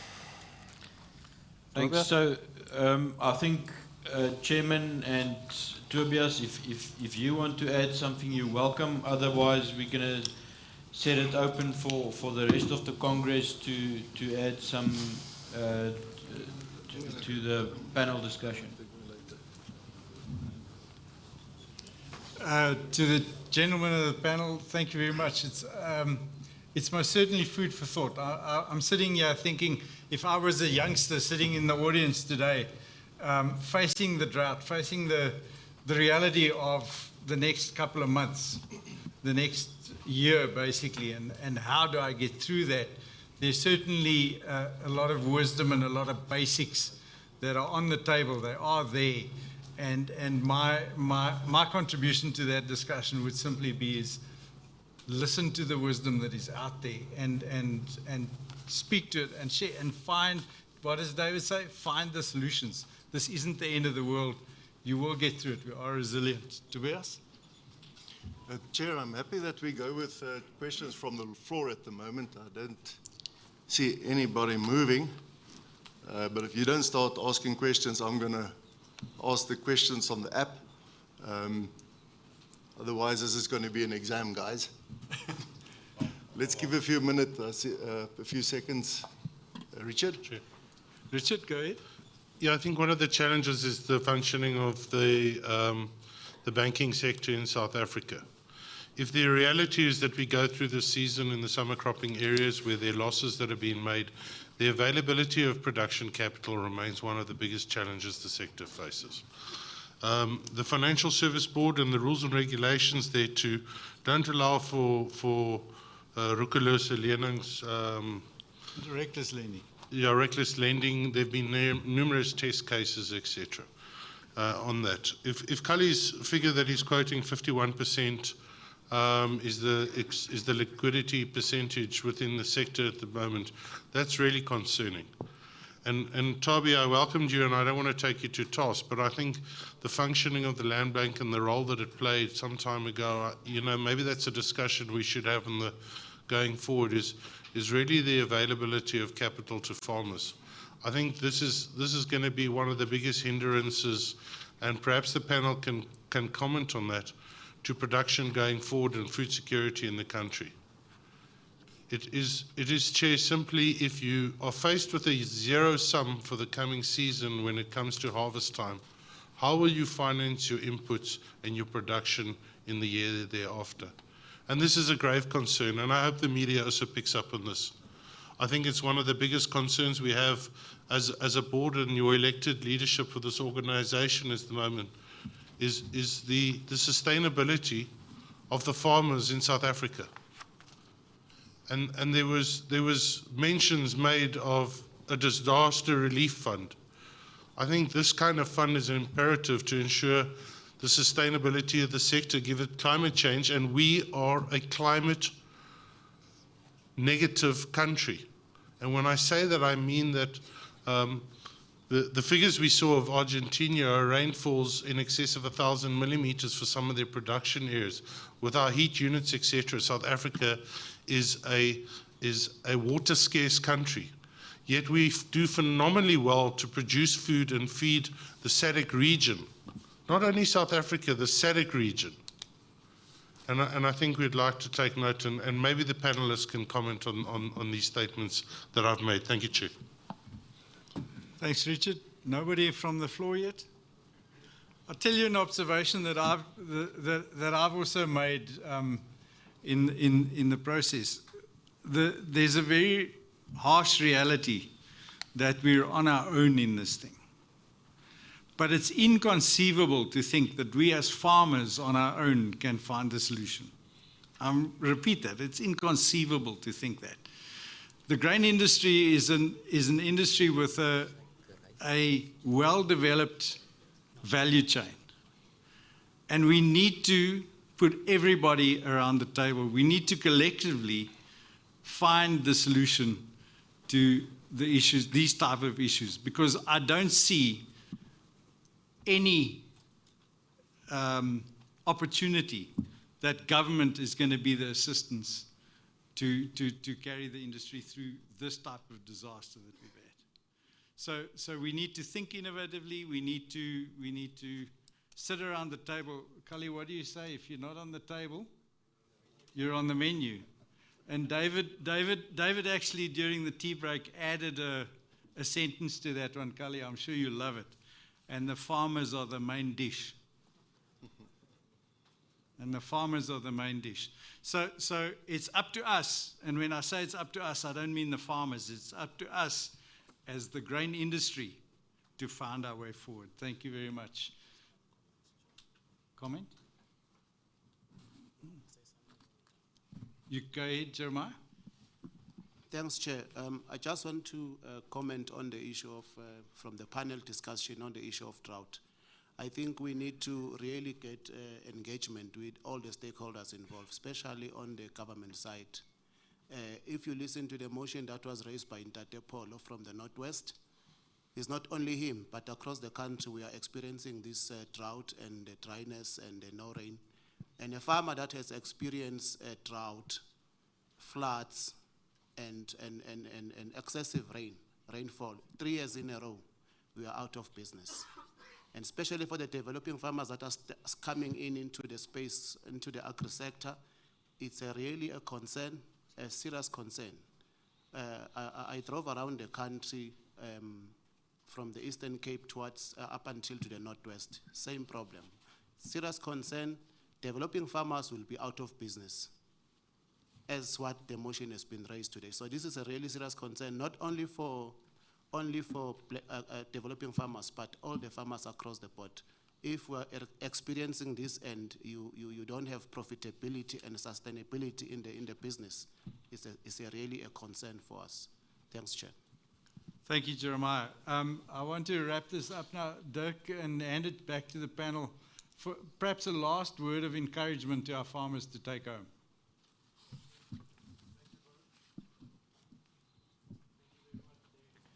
Dirk's microphone. Hello. There you go. Thank you very much, Chair. Yeah, I think one of the things we must be proud of is that we as an organisation can be able to engage with government, and that's why we've got officials today here, and we appreciate that they're here, and hopefully we can take these discussions even further. We've got a lot of collaborations that already work. Let's build on it and make it even better. I would like to ask a last comment from each of the panels, your closing comment and your last view. Not last view, your future view. Okay, my future, hallo, kan jy my hoor? Het ek ligtyd? Ja. Goed, dankie. I think my future will be determined by partnerships and partnering with the right people.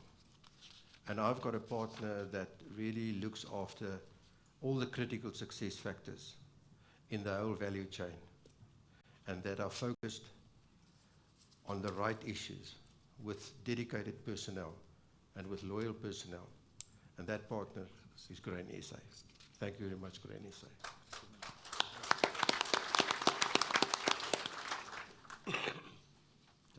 David, from you. Yes. Okay. What keeps me awake is government policy. We have no government policy, so that's something we try to work on. You know, the rest, whether I can't manage, I try to. The rest, but what I have learned is working with other farmers, you learn a lot and fast. So these sort of meetings and what Grain does and that, we don't have something like this, but I have various peer groups, and those are very good when things are bad, because you can go back and discuss with them and try to find a way around, and other farmers are usually very helpful. So yes, you go through bad times, then good times and bad times, but if you can learn from other farmers and work together, it's a very good learning experience and it'll help you further down the road. Farming is needed. We'll keep on farming. I hope I'll be one of the farmers. That's the largest issue. But there's so much to do and so much technology coming in, which is fascinating. So it's forward-looking. I think it's going to be a fascinating world for us. All the technology is coming to us, not for us, but it's been invented for others. And I think that we've got to look forward, and it's hopefully, but it's also nice. It's going to be fun. It's going to be a fun road. Today it's a bumpy road, but it's going to be a fun road ahead. Thank you. Yeah, I think I have to add to what Mkali says is we as grain farmers should be grateful that we've got a Grain SA. What we as individual farmers should go and do is to make sure that in our own business, we must measure the measurables and make sure that they fall within within the places where they should be. And then only then, if your own business is in place, and if your things are running as good as it could, then I think the rest will follow. And engage with people that thinks like we do, and engage with the people that will bring us what we need. I think, yeah, thank you. Great. Thank you to the panelists. I really think it was a fruitful discussion. I just also want to say this. We always throw stones at government, and yes, history shows us that, but we've got people here like the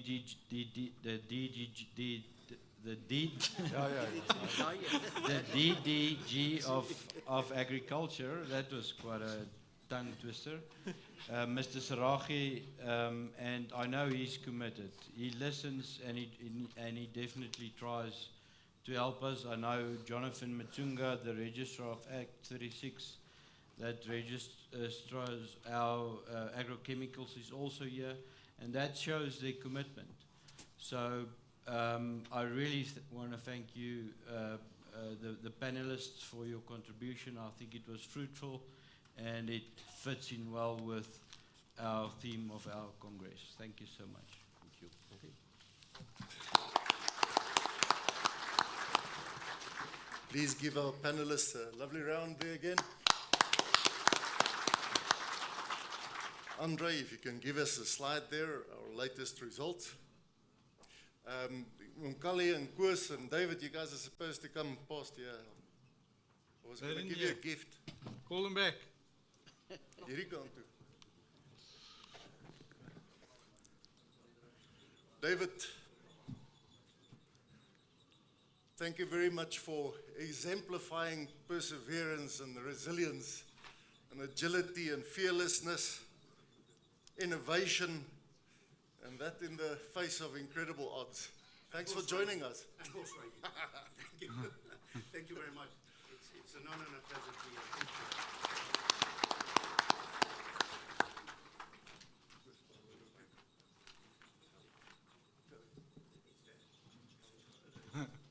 Moet dit verklaar, Mkali.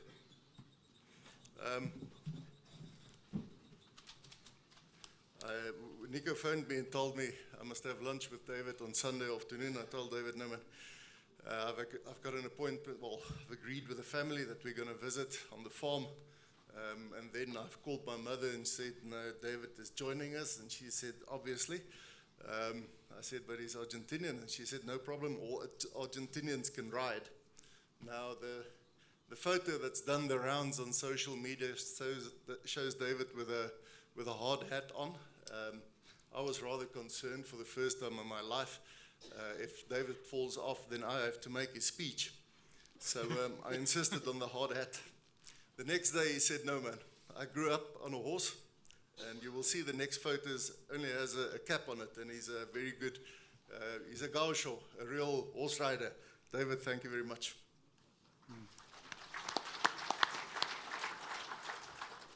Andre, is that, there we go. What are the most important things? Mkali and Koos alluded to that, that I think we're going into a new era. The elections are coming up. We'll see how that all plays up, but it seems that most commentators think that we're going to have a coalition government going forward. We're already seeing that in certain places, local government and the like. And I'm actually optimistic about a coalition government. A single party is difficult because you have to engage on an ideological level. With multiple parties, it will be much easier for us to do facts-based positioning. And I think on a policy basis, we'll make faster progress. However, the bad news about a coalition government, of course, is that execution will really slow down and become incredibly difficult to my mind. But I've also seen a spirit of do-it-yourself. If it is to be, it is up to me. And I think the direction will probably be, we're going to follow an approach of creating the policy space for stronger public-private partnerships, for stronger private participation. And I also want to say that I'm really grateful for the strong partnerships that we are seeing from government. I think our government officials are also, we all work for the same parliament and we're all subject to the same parliament. But I want to say to our fellow servants of the agricultural sector, I think together we can make things work. The politicians will do their thing, but we most definitely going to make agriculture a better place going forward. Where's our, sorry Andre again, what are we going to do? What's our priorities? Input prices, profitability, infrastructure, political climate. We're going to take this up, and this is what we're going to prioritize as we go forward. We have a next question there, 4 questions that'll take us just before tea time. So what is your view on the return on investment in technology? So there we will have about 10 seconds to finish that up. Is technology really making a big difference on our farms? Was that quick? Yes, the quick. Andre, is it possible to give us another few seconds? Are you guys ready? Vingers op die knoppie. Kyk sê vir my.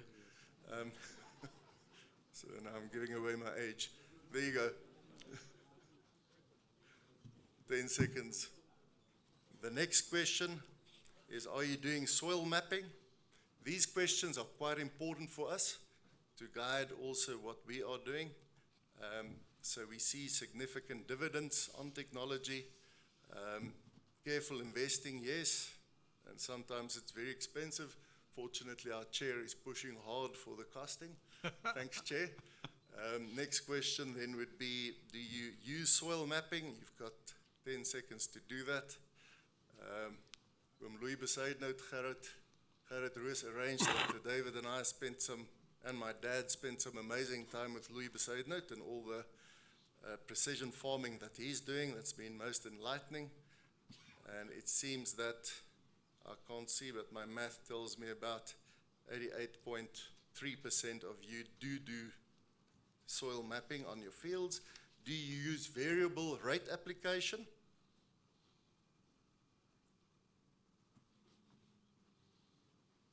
For soil correction, do you use variable rate application for soil correction?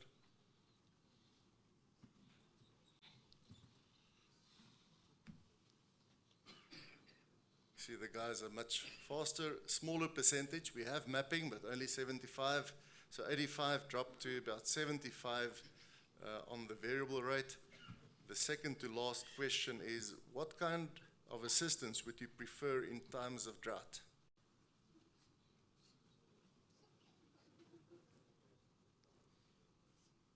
This is also for our government partners. Hopeful.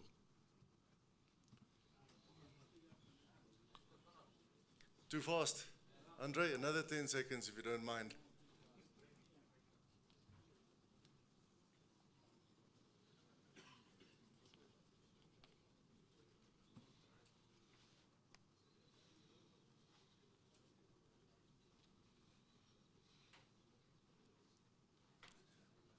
Thank you kindly. That's most interesting. The crop insurance, subsidies on interest, and extended payment terms for inputs.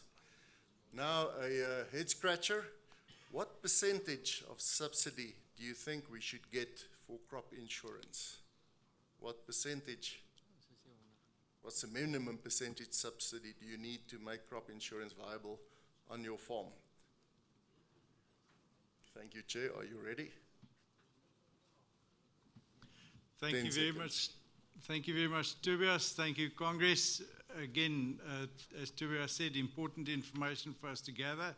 It helps us to streamline and focus our approach to reaching solutions. I'm going to hand over to Nico now to make an announcement and arrangements for us to then go and enjoy lunch. Nico? Before lunch? Oh, we have one audio visual presentation before we break for lunch. Nico? Voorzitter, baie dankie aan die verkiesingskomitee. Ons het een geldige nominasie ontvang vir die ampt van voorsitter van Gran SA. Derek Matthews, baie geluk.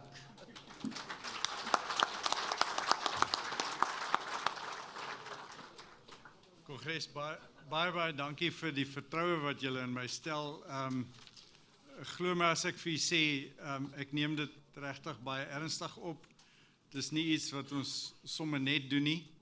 En ek wil vir julle vra, die oomblik wat ek droog maak, dan moet julle vir my die deur wys, asseblief. Dis ons organisasie, dis julle organisasie. Dit is so belangrik dat ons die eienaars van hierdie organisasie bly. En dis waar ons krag lê. En is daai gevoel van eienaarskap. Daai wete dat Graan-SA binne in ons deel van ons is. Nogmaals, baie dankie vir die vertroue in my. Nico, die eetreëling staan asseblief. Sorry Nico, net voor ons dit, jy weet, my ma sou nou vir my gesê het, jy het nou jou maniere in die lande gelos, nee. Ek wil net asseblief die geleentheid gebruik om vir my hoofbestuur, huidige hoofbestuur en die dagbestuur veral my kollegas en die personeel van Graan-SA ongelooflik dankie te sê vir die wyse waarop julle dit moontlik maak vir my om die organisasie vorentoe te vat. Baie dankie. Nico. Voorzitter Derek, ek gaan vra vir Branded Public vir ons GTS se audiovisual te wys en hulle borg natuurlik ook vanmiddag die middagete. Baie dankie en daarna afkondigings.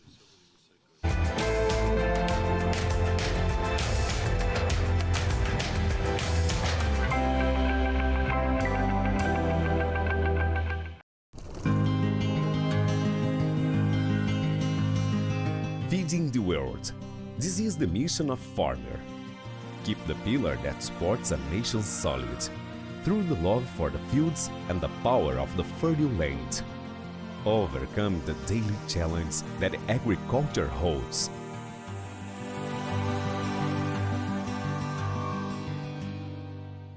Love for the land is rooted in your heart, and in an every grain harvest there is food that goes to everyone's table. A global reference in harvesting, DTS aluminum headers have been gaining respect from the global market. Choosing the best agricultural machinery industry in Brazil, stands out for the quality and high performance present in the entire product portfolio. For foreign markets, DTS offers Extend Core Header, go beyond the limits of productivity, developed for high performance, providing harvesting speed on a large scale to break productivity records. The only reader with a 100% aluminum chassis structure, the lightest on the market, best finish and durability. Independent adjustments of auger and raw unit speeds by simply changing gears. True universal coupling system, flexor draper heads, unequaled ground falling, combining with the best fit in the market. Designing to balance weight and maximize performance in combination with aluminum framing. Our models range from 25 to 62 feet. Low grain loss rates. Flip over wheels 360 degrees rotation allows best feeding to your combine. Tyler high-speed disc. Shred and incorporate the straws leveling the ground, improving soil health and speed, agility and efficiency. Reduces erosion rates by maintaining the straw. Leveling soil surface and straw management. 3-in-1. Tread, incorporates and levels. DTS employees play a fundamental role in the story. Through your work and effort, we transform innovative ideas into high-performance products for agriculture. DTS dealers have the mission to masterfully serve all agricultural heroes. Farmers who spare no effort in sowing dreams and foods that know rice bodies and souls all over the world. And with you, farmer, DTS is committed to delivering high-performance solutions so that you remain strong in this joint mission to feed the world. DTS, excellence in customer service. Thank you very much, GTS, and thank you very much for the lunch that you've sponsored for us. Then Nico. Chairperson Derek, thank you very much. I want to share one piece of info about David. He's farming with Bonsmaras on buffelgras. How's that? Voorsitter, ons breek vir ete. Dit is op die stadium so 1:20 Kom ons probeer so 2 uur terug wees. Voordat ons uitmekaar uitgaan, ook 'n bietjie verkiesing, kokos 'n bietjie praat met mekaar. Ek gaan net na middagete vir u vra vir die nominasie van die voorsitter wat tweede verkies word. So, dink 'n bietjie en dan net na ete gaan ons die nominasies indien. Voorsitter, die middagete werk so. Vir die voorsitter, visievoorsitter, CEO en paneellede, asseblief in die auditorium, jy het weer 'n werksessie met die media, natuurlik ook al die ander personeel daarbey betrokke, Corneille, Dirk, julle is almal welkom. Dan, middagete, die deure hier agter gaan oopgaan, jy is welkom, jy gaan 'n pizza daar kry, al die pad van Botawil af. Geniet hom. En dan probeer ons so teen 2 uur terug wees. Dan het ek 'n nota hier van die spyseniers, vir die van u wat net vegetariërs is, daar's 'n paar veggie pizzas ook. So probeer hulle en vertel vir ons na die tyd, hoe was dit? Voorsitter, ek gaan dan vra vir Jeremiah to say grace before we go. Jeremiah? Thanks, Jeremiah. Can we bow our head? Father, we thank you for this gathering this morning, for all the contribution that we have received and the blessing that you have done for us. We thank you, Lord. Bless the food that we are about to receive. In Jesus' name, amen.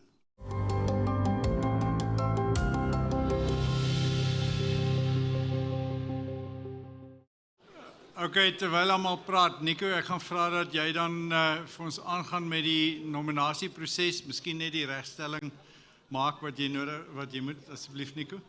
Baie dankie voorsitter. Ek bevestig die nominasies wat tans ingedien word, is die nominasie vir die visievoorsitter wat eerste verkies word. Ons het nominasies ontvang, indien verdere nominasies ingegee wil word, gee asseblief vir die verkiesingskomitee of hou dit net nie lig. Ek bevestig die nominasie vir visievoorsitter wat eerste verkies word. Nomination for vice chairperson elected first. That nomination are being closed now.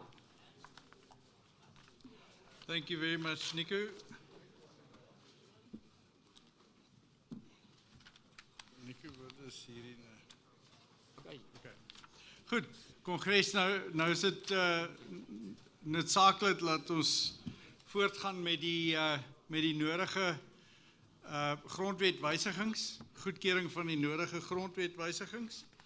En ek wil my verstout om te sê, ons het in die afgelope 6-7 weke het ons nie minder as 1100 van ons lede in die gesig gekyk by ons streeksvergaderings en ek dink ons het 'n redelike deeglike proses deurgegaan om te verduidelik waarom ons hierdie wysigings nodig het en wat die impak daarvan gaan wees. Goed, die eerste ek sien hier so, Richard, you to facilitate the questions on die eerste wysiging wat ons voorhou is die verandering van die name. Voorheen is die hoofbestuur, die raad wat verkies sal word dan nou as julle dit goedkeur, is voorheen bekend gestaan as die hoofbestuur. Nou, as ons weer teruggaan in die geskiedenis, toe die boere hulle self georganiseer het en hulle eie organisasie gebou het, toe was daar nie personeel nie, en was daai persone wel die bestuur, was hulle uitvoerend van aard en het hulle die organisasie gedryf. Hoe ons nou lyk, ons het 'n personeelkorps, 'n baie bekwame personeelkorps wat ons besigheid dryf en die hoofbestuur van vandag is nie uitvoerend nie, is wel raadgewend en is die grondwetwysiging dan so wat ons vra dat die goedkeur is om die hoofbestuur se benaming dan verander na die raad toe. Boonbehalwe dit wat die dagbestuur was, is die nuwe benaming van die dagbestuur is dan die uitvoerende komitee. Nou die dagbestuur was nog altyd uitvoerend, in die sin van die dagbestuur het 'n mandaat vanaf die hoofbestuur gekry om besig te wees met personeelsake, die finansies ensovoorts. So die dagbestuur was van nature uitvoerend en voortaan sal die dagbestuur bekend staan as die uitvoerende komitee. Nico, is dit al die benamingsveranderings wat ons moet aanbring? Goed, Kongres, ek gaan u dan vra dan nou, gaan ons daardie grondwetwysigings goedkeur. U is welkom om deel te neem in die gesprek, sou u anders dink. Die ander wysigings is in die rol en funksies uit te klak. Goed. Kan ek by wyse van 'n handeklap dan nou vir u vra, keer u daai goed. Baie dankie, Nico. Volgende grondwetwysiging wat ons moet goedkeur is in ons grondwet, in ons huidige grondwet, maar sê die grondwet, die hoogste gesag van die organisasie is Kongres. Nou, Kongres versamel eenmaal 'n jaar en Kongres gaan altyd die voorreg, die reg en die plig hê om die leierskap van hierdie organisasie aan te wys. Die voorsitter en beide visievoorsitters word jaarliks aangewys en die raadslede word elke tweede jaar aangewys. So dit bly die Kongres se reg, se voorreg en se plig om dan seker te maak dat die regte mense in bestuur van sake is. Alhoewel dit onmoontlik is om Kongres, die 368 afgevaardigdes Kongres toe, tot verantwoording te roep vir dag tot dag aktiwiteite in die organisasie. En is die beplande wysiging dan om die raad, soos wat die raad dan nou voortaan bekend staan, as die uitvoerende gesag dan van die organisasie, dan daar te stel in ons grond. Dit maak dit net dat die verantwoordingslyn reguit is, laat almal deeglik kan verstaan, soos die Engelsman sê, the buck stops here. So the buck doesn't stop at Congress anymore, the buck stops with the board. Okay, however, I want to emphasize, dit bly nog steeds, daardie raad bly nog steeds verantwoordelik en moet deur Kongres tot verantwoording geroep word. Dit sal nooit verander nie, dit gaan altyd so bly. Kan ek aanduiding kry van Kongres, gaan ons daardie grondwetwysiging soos verduidelik ook goedkeur.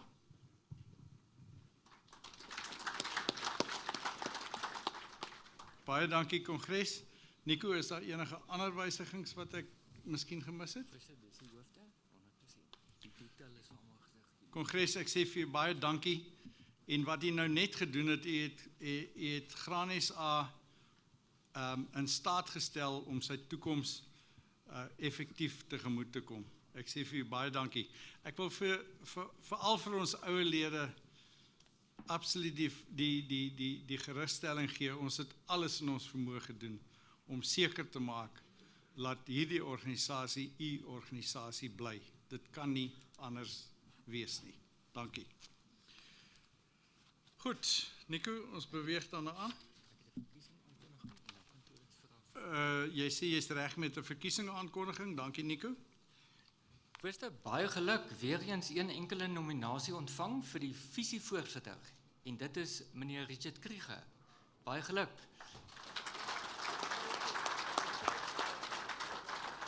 Congratulations, Richard. The mic is yours. Ja, dankie voorsitter. Miskien moet ek begin om te sê, ek dink die laaste paar jaar was baie hard op die hoofbestuur in die dagbestuur en ons het deur moeilike tye en ek dink die mate wat ons mekaar ondersteun en die voorsitter regtig 'n lekker span en dis 'n voorreg vir my om hier deel te wees van hierdie organisasie.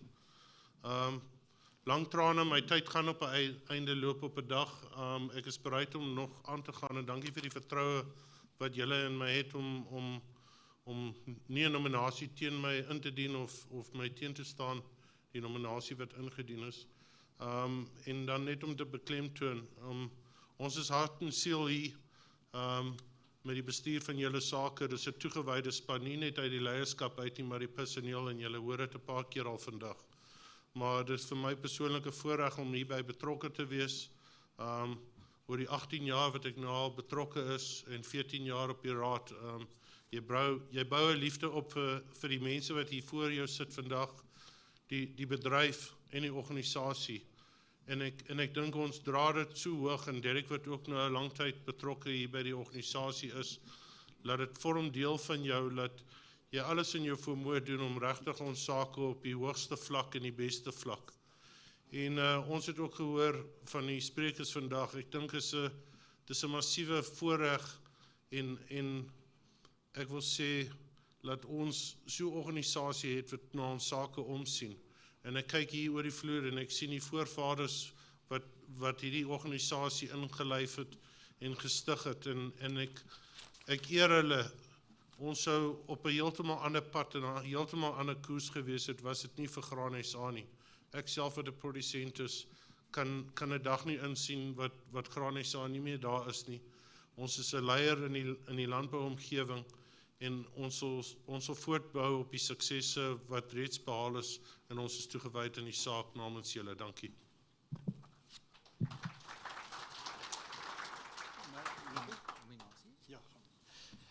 Voorstel Kongres, ons volgende nominasie is vir die visievoorsitter wat tweede verkies word, for the nomination for the vice chairperson to be elected second. You're welcome to fill in the forms, hand it up, or give it to the election committee. Thank you very much. So Congress, we're going to deviate for 5 minutes or so quickly from our official agenda. Just born out of this morning's discussion and the realities that we are facing in South Africa, particularly in the grain sector right now, and the challenges that we face for sustainability, and the immense privilege that we have to have the chairman of the board of the Land Bank present with us today, I'd like to invite Thabi Nkosi to come up and share a short presentation with us and share her opinion with us, so that we can hear from the horse's mouth how we're going to face this challenge that we have together. So Thabi, if you could come and join us. Thank you.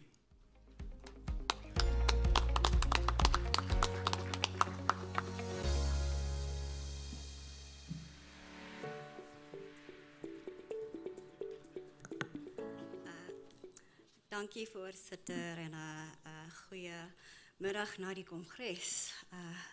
Soos die Landbank voorsitter, ons waardeer die geleentheid, die uitnodiging, en die geleentheid om saam te werk.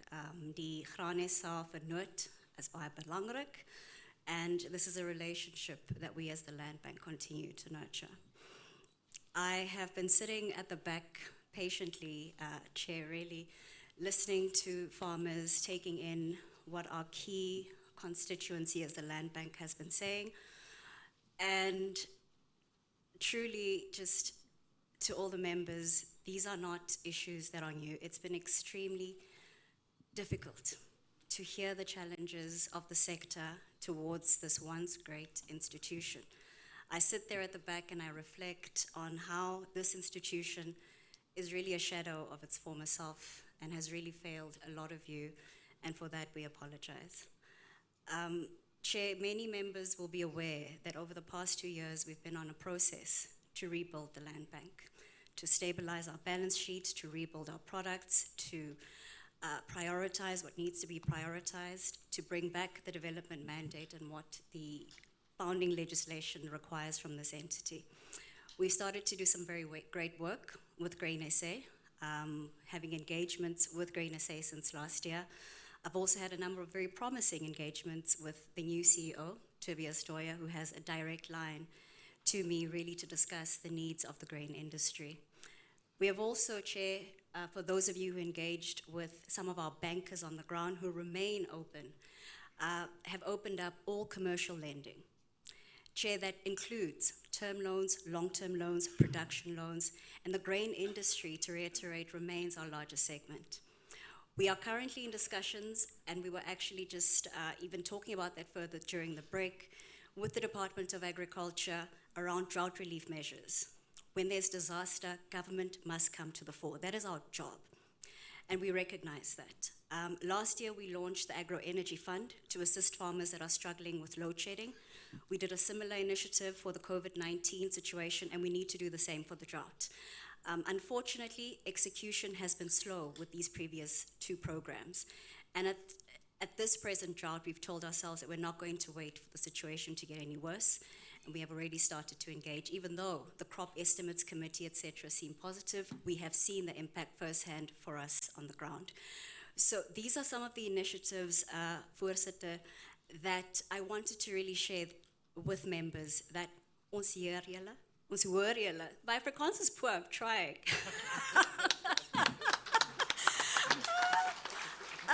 So I'm hoping I'm saying the right things. Ons hoor julle, and certainly, you know, Grain SA is certainly one of our most important partners. We cannot turn our backs on the grain industry. You will continue to see our faces. You will continue to engage and hold us to account. So really, I just thought, Chair, that I should share those insights with the Congress, really give members the opportunity to ask any questions. My colleagues from the insurance side are here. They've been doing great work with the likes of Santam Agri on a multi-peril product offering for the country. My colleague also looking after the research and disaster side of the business is also here. So please engage with them, hear what they have to offer, hold them to account, take their phone numbers, call them, call me when things aren't happening, because this is what we need to do. We must do our jobs, and unfortunately, there's no excuse. So really, I just wanted to make that offer to you all, and thank you. Thanks, Chair.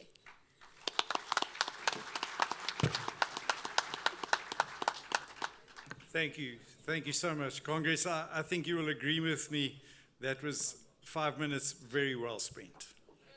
Very well spent. Darby, and we heard this morning that we need coffee dates. I'm so glad to hear that you and Tobias have exchanged numbers. Make sure that we have more than 2 coffees. Okay. Thank you very much. Thanks, Congress. We'll carry on with our standard agenda then now.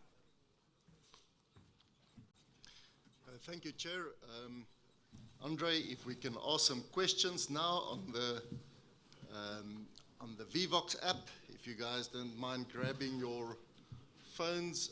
And the first question is really about communication. How should we engage with you, specifically around the issues or the WhatsApp tool?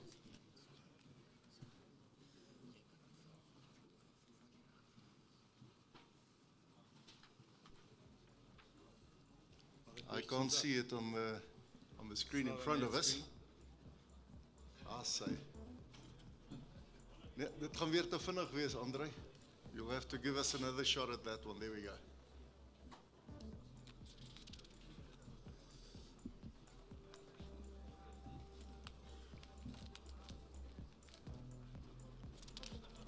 Good.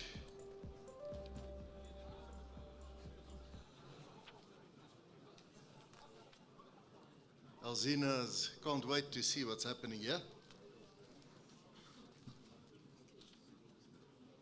Yeah, somebody's got to read that for me. 12%. Yeah.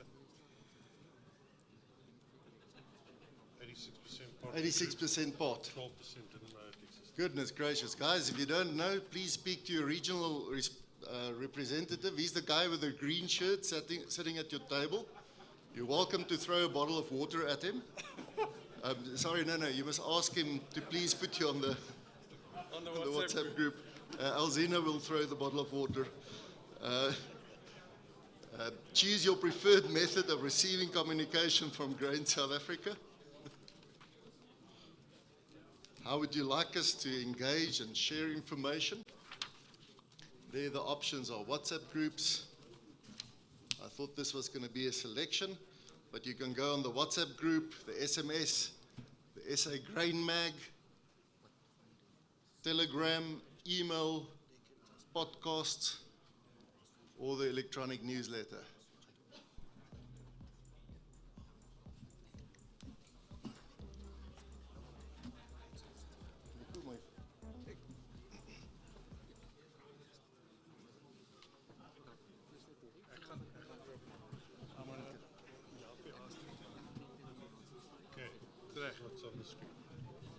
Goed, ons gaan aanbeweeg. Nico het 'n aankondiging op die nominasies. Voorzitter, die nominasies vir die voorsitter wat tweede verkies word sluit nou. The nomination for the vice chairperson elected second are closing now. Kongres, in Engels het ons 'n gesegde, jy weet, dis all the P's. Proper planning prevents poor performance. So our regional meetings, we addressed our issues, we had very thorough explanation, very thorough planning, and we've made up a lot of time. We anticipated discussions with regard to our constitutional amendments, and we've made up some time. So Japie, short of putting you on the spot, you had a point that you want to carry in, that you wanted us to look at. If you're comfortable to do it now, I think now is a good time. Kongres, as daar enige brandpunte is wat u voel ons as organisasie moet aanspreek, is u welkom. As Japie klaar sy punt ingedra het, wil ons graag by u hoor. Waarmee is dit wat u verwag ons besig moet wees? Ek sê vir u dankie. Voorsitter, kan ek net iets sê oor die streeksvergadering? Go ahead, Richard. Terwyl ons vir Japie wag, dankie voorsitter om na vorentoe te kom. Ek wil julle net die versekering gee dat uit die streeksvergaderings wat gehou is, die 1100 produsente lede wat ons gesien het oor die tydperk wat ons besig was met die streeksvergaderings, dat ons reeds saamgestelde dokument opgestel het oor die vrae en die uitdagings wat julle geopper het op baie vergadering. Daai punte wat daar saamgevat is op baie opsomming, sal hulle wegvind na die verskeie werkgroepe waarvan toepassing, en dit sal deel vorm ook van die strategiese sessie wat Graan-SA sal hou, en dan die raad daarvan deel maak in April maand. En ek wil jou net die versekering gee dat elke punt wat geopper is op baie streeksvergaderings, het ons ernstig opgeneem, en dit is reeds voor ons en saamgestel, en ons gaan werk maak daarvan. Baie dankie, voorsitter. Dankie, Richard. Japie? Veel geluk te wens, dankie met 'n pragtige kongres, dankie met pragtige bywoning.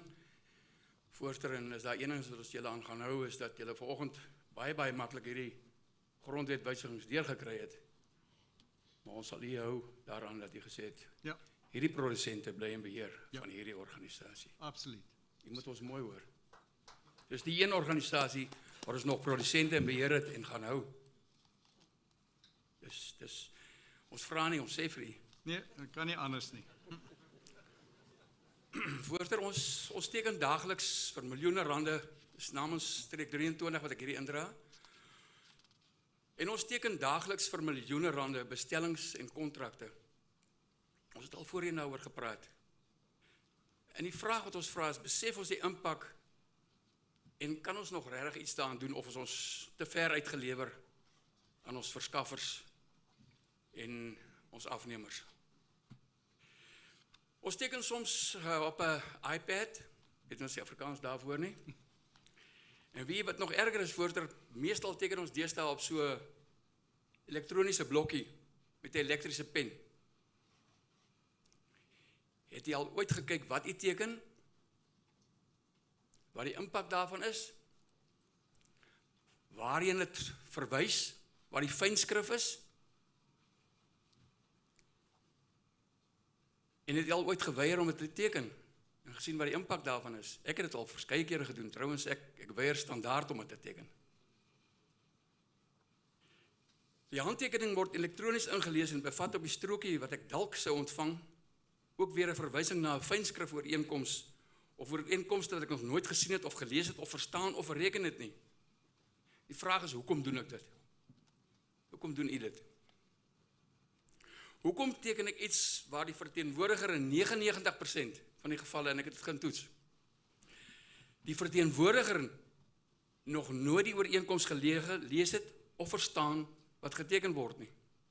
Maar hy laat jou teken. En dit maak nie saak of jy nou by die bank is, of by die maatskappy, of by die hospitaal, of waar ook al nie.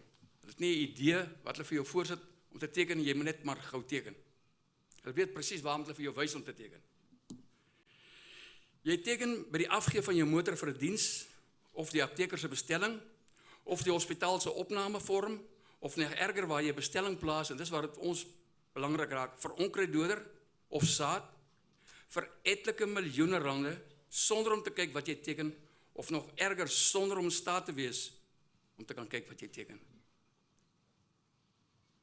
As van daai bestellings wat by jou uitkom, dat jy die fynskrif nie kan lees nie, maar het word van jou verwag om te teken. Ek het vir jaar geval gehad, waar, omdat ek weier om te teken, dat ek nie my bestelling kon kry vir, laat ons maar sê, 2-3 miljoen rand se saad nie. Die manne raak nou so arrogant, hulle, vroeër, as hulle by jou kom, daar's een maatskappy, maar die laaste 20-30 jaar, die verteenwoordiger trek self dood, en sê, ek het laat doodgetrek. Dan trek hy dit self dood, daar die verwysing na die fynskrif, en in sy geval was het meeste gevalle nog, die fynskrif is op die agterblad, as jy omblaai kan jy dit lees. Dis nie soos die elektroniese goed, waar jy dit glad nie kan sien nie. Jy teken vir die bank en vir 'n produksielening, en is maar te bly om te kan teken, waar die agent vir jou wys om te teken, dan doen jy dit vir geld, om te leen vir jou hele oeswaarde, en let wel soms op volgende oeste. Wat erger is, jy teken sommer vir opvolgende oeste weg, sonder om te weet, en nog erger, jy bevestig dat jy, wat jy geteken het, nie weer kan ongedaan maak, of terugtrek, of soos die Engelsman sou sê, nullify nie. Selfs nie eens as jy jou volle skuld sou betaal vir die huidige nie. Kom ek lees vir die fynskrif op een van die 16 bladsye fynskrif, so fyn dat jy het amper nie met jou oog kan lees nie. Van een van die verskaffers, wat ek self mee besigheid doen. Ek het 'n hele paar. 21:14 lees, die kliënt bevestig hiermee dat hy alle vorige rekeningsstate van die maatskappy ontvang het.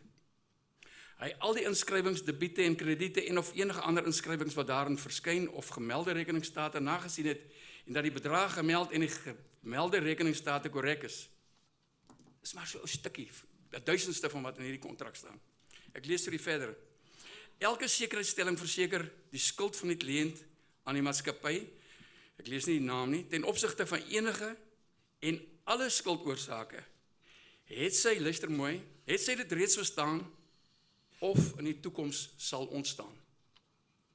U teken mos nie sulke goed nie, nee. Hier is net Japie wat sulke simpel goed teken. Ek wil die waarborg gaan kyk 'n bietjie slag. Ek lees vir die verder. Die akte en hierdie terme en voorwaardes bly deurlopend geldig op hierdie en toekomstige transaksies tussen die partye, totdat die maatskappy in sy uitsluitlike diskresie dit skriftelik kanselleer. Ek lees verder. Dit dien as deurlopende sekuriteitstelling en die sekuriteitstellingsgewer, dis u, se verpligtinge daaronder bly voortbestaan, nie teenstaande enige verandering in die kliënt se verskuldigheid aan die maatskappy en nie teenstaande die tydelike uitwissing daarvan. So dit help nie jy betaal jou skuld nie. Die akte kan nie deur die sekuriteitstellingsgewer, dis u, herroep word nie en bly van krag tot die maatskappy om skriftelik onthef. Voordat ek vra dat ons as kongres, dat ons eie organisasie daarmee weggetrek. Ons het dan ten minste nog een organisasie waar ons eie mense het. Want by baie ander plekke kan jy hierdie goed nie vra nie, want die mense wat ons verteenwoordig is, sit stewiger en lekkerder aan die ander kant van die tafel, as wat hulle, soos u nog verstaan dat ons praat oor boerebelange. En ons vra dat ons organisasie ondersoek sal instel, en hoor mooi, en aanbevelings sal maak wat billik sou wees vir beide partye. Want ons wil ook nie nou weer eensydig na die ander kant toe gaan, ons moet aangaan met ons besigheid. Ons moet die saad kan koop, ons moet die insette kan koop. En die partye en vir ons sal meehelp om produsente en lede op te lei en te ondersteun in die regte wat hulle het as medepartye tot 'n ooreenkoms. 'n Ooreenkoms het altyd twee partye, dis ook u as produsent, dis nie net die man wat vir jou kom neersit en sê, teken nie. Verder vra ons voorzitter dat hierdie werk gedoen sou word deur Graan Suid-Afrika self, onder leierskap van die voorsitter, en dat daar nie lede op die komitee of werkgroep sou dien, wat betrokke is, of geaffekteer sou kon wees nie. U verstaan wat ek bedoel. Veral vra ons dat hierdie saak nie verwys word nie, maar in huis behandel word. As ons kyk in ons notules, daar's laas jaar baie van die beskrywingspunte hier verwys. Byvoorbeeld, kom ek noem die naam na Agri SA, om te sê dis 'n algemene saak. Voorstel, hierdie sê ons is nie 'n algemene saak nie. Dis 'n saak wat ons as graanprodusente, wat ons hier wil hê, juist in die verwysing na die vorige punt om te sê, dat dit nie maar weer wegraak aan mense wat op 2 stoele sit, op 12 stoele sit nie. Ons wil produsente, vir ons produsente kyk na hierdie saak, en kom aanbevelings oor hoe ons dit kan hanteer, billik, regverdig, teenoor ons insetverskaffers, maar daarom ten minste teenoor ons ook. Baie dankie, voorsitter. Baie dankie, Japie. Kongres. Dankie. Ek aanvaar dit dat ons daardie versoekie eenparig ondersteun. Is reg. Goed. Goed, is daar enige ander vrae, brandpunte wat Kongres wil lig? Ons het die geleentheid nou. As daar nie is nie, dan gaan ons vir Standard Bank vra. Nico Groenewald.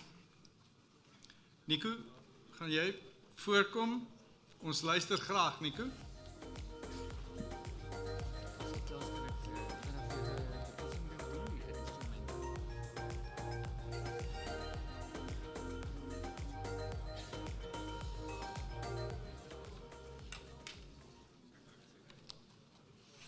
Kyk of daai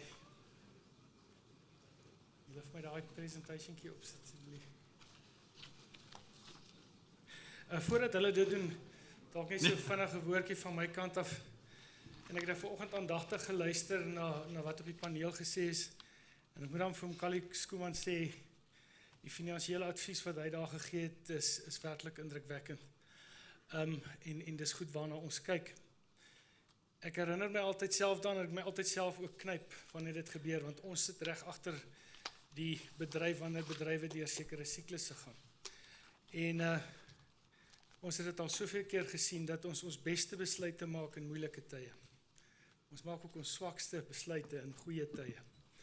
En dan speel die goed teen mekaar uit. So onthou dit maar na aanleiding van die raad wat Kali Skuman gegee het. OK, ek gaan gou vinnig met julle oor iets gesels. Dit gaan ook 'n bietjie klein wees. Ek was die week by 'n kongres daar in Niel se wêreld daar in Ryds oor hernuwingslandbou en daar's toe 'n professor, ek dink dit is professor Lou van Stellenbosch. En sy praat toe oor plantproduksie en plantpatologie en al die goed wat ek glad nie verstaan nie. En sy praat toe onder andere oor Ludwig se wet. En sy verwys daarna so asof 'n mens dit nou wat op universiteit was, dit sou onthou uit jou eerste jaar en dit slaat my toe soos 'n nat vis. Ek kon dit glad nie onthou nie. Ek moes gaan oplees wie is Ludwig se wet. En toe tref dit my ook, maar ek onthou dit nie want ek het plantproduksie gepluk in my eerste jaar, ek moes dit gehoor het. Maar in elk geval, Ludwig se wet gaan daaroor dat as daar van al die produksiefaktore, as daar een faktor 'n tekort is, dan beperk dit die plantgroei. En dan moet jy dit eers aanvul voordat die ander plantfaktore ook dan nou bykom. Dis nou in kort en ek dink ek gaan hom weer pluk, so vergeet dit maar. Toe sit ek en dink, nou as dit nou die ding is wat ek glad nie kan onthou van my eerste jaar nie, wat is dit wat ek kan onthou van my eerste jaar?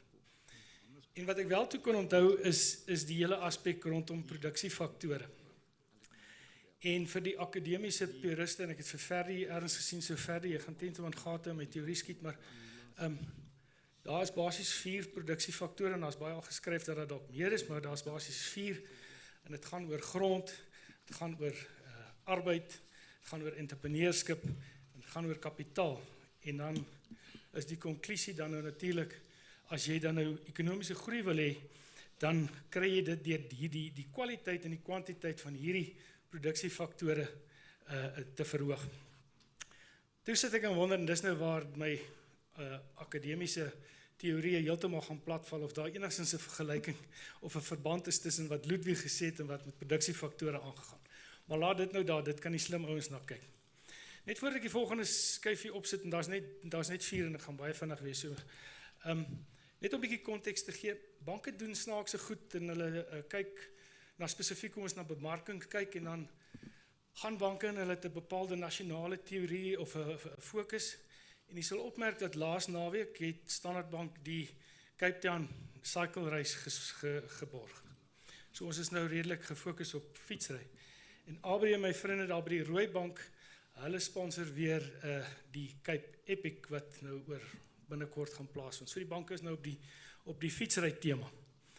Toe dink ek nou na aanleiding van hierdie goed wat ek nou net gesê het, as ek nou na fietsry kyk, en dit nou as 'n tema gebruik om 'n paar vergelykings te tref, en ek moet praat oor waaroor lê ons wakker, en eintlik wat is die oplossing so waaroor ons wakker lê. Kom hierdie ding by my op. Daar het 'n oue boek geskryf, sy naam is James Clear. Die boek se naam is Atomic Habits. En dit gaan daaroor as 'n mens met al hierdie probleme sit. Hoe los jy dit op? En hy het spesifiek die Engelse fietsryspan gevat. En sedert 1908 het die Engelse fietsryspan een enkele goue medalje gewen op die Olympiese spele. En slegter nog is dit, die Engelse tot op daai stadium, dit was in die vroeë 2000s, het die Engelse span in 110 jaar nie 'n enkele medalje gewen op die Tour de France, wat die grootste fietswedren in die wêreld is nie. Dit het so sleg gegaan met die Engelse span, dat een van die groot fietsvervaardigers selfs gesê het, ons gaan nie ons fietsse vir julle beskikbaar stel, ons wil julle ons fiets aan julle span gekoppel hê nie.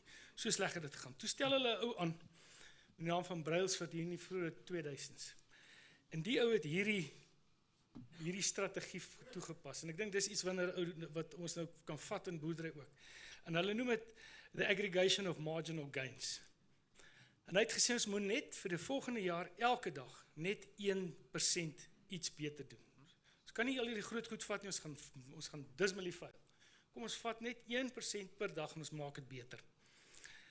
5 jaar nadat hy met die strategie begin het, het die Britse fietsryspan in die 2008 Olympiese spele, het hulle 60% van die beskikbare medaljes gewen.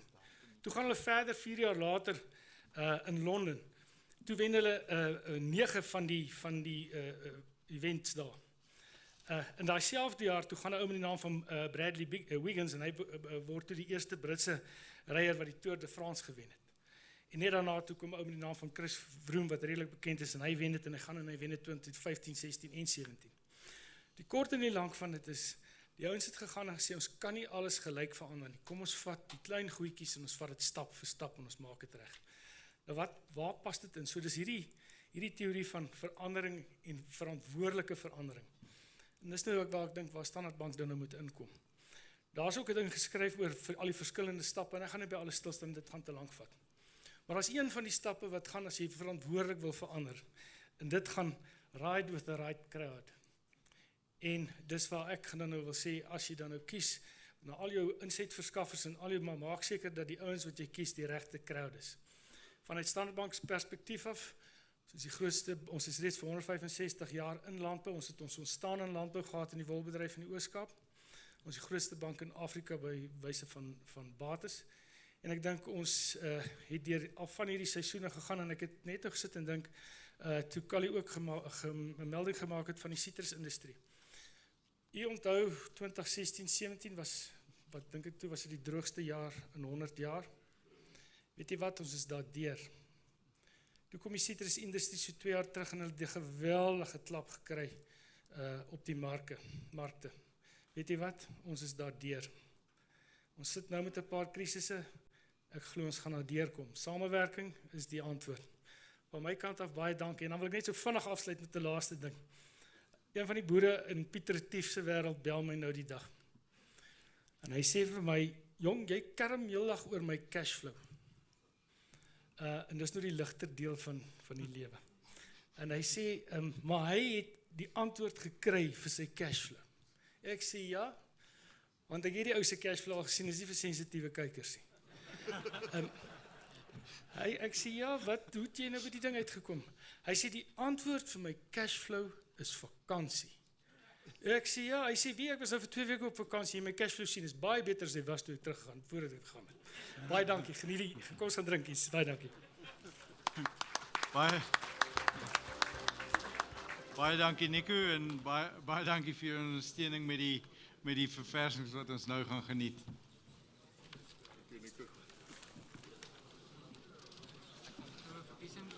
Goed, Nico Vermaak, gaan jy gou vir ons 'n verkiesing aankondiging maak asseblief? Voorsitter, ongelooflik, daar's 'n lese van ex-Unitas Wierhuis met eendrag maak mag. En vandag lyk dit vir my dat daar's net eenparige nominasies. So die visievoorsitter wat tweede verkies word, een enkele nominasie, Jeremia Matlebula.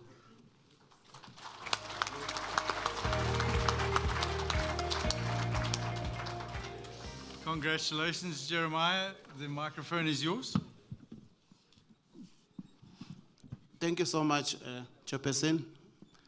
Thank you so much also to the producers, the grain producers, all the farmers, to show confidence in me that we're going to take the interest of the farmers with us and continue to work for the better interest of the farmers. I'm looking forward also to work with the farmers. Just to take you back a little bit, we've been hard at work, and I would like to appreciate all the commercial farmers who holding the hands of the developing farmers up to this stage.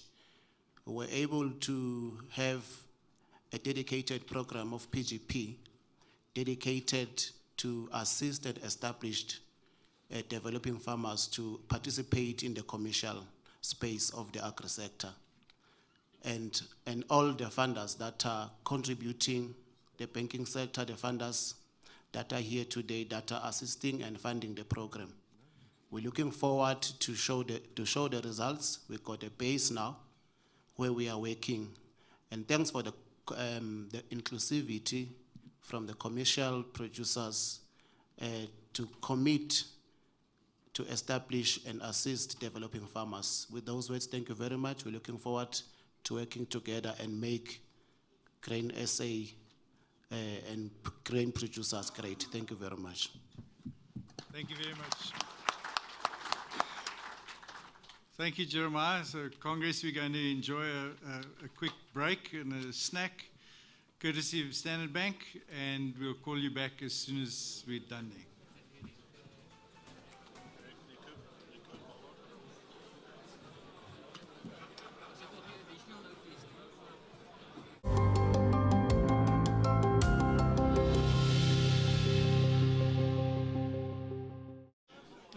Brand Republic, ek wil net gou weer ons agenda net 'n bietjie in die rede val gou.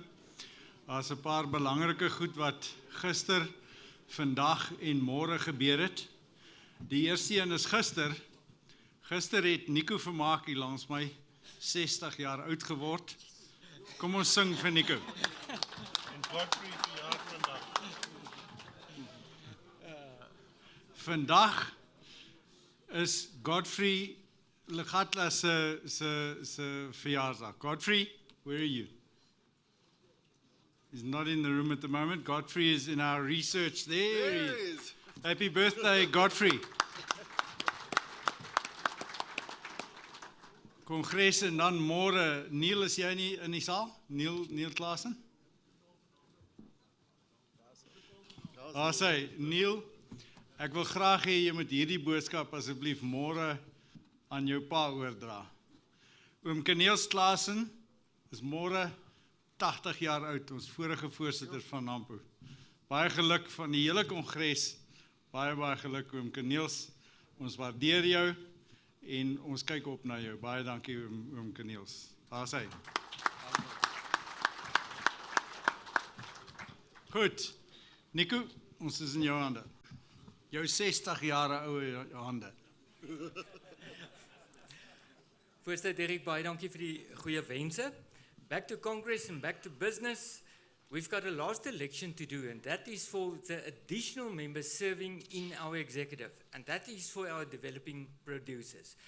And the way it's going to work, only developing producers, irrespective of the region that they were nominated for, they can nominate now for this position. So, if you please turn the voting letter to page 4, please use that. Nominate the additional member to serve in the executive, die addisionele lid wat in die hoofbestuur dien. Ons gaan vir u so oor 'n paar minute dit afsluit en dan gaan ons gee vir die verkiesingskomitee. Voorsitter, terug na jou en Nou gaan ons lekker kyk na die graanprodusent van die jaar. Goed, baie dankie Nico. Brand Republic, kan ons die video van die graanprodusent van die jaar funksie asseblief inspeel?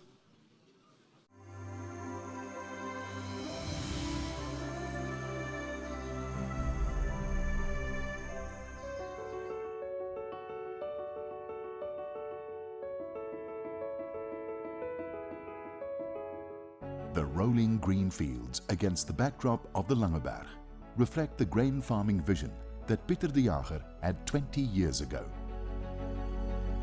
A vision come to life by caring for the soil while riding in with a precision farming movement.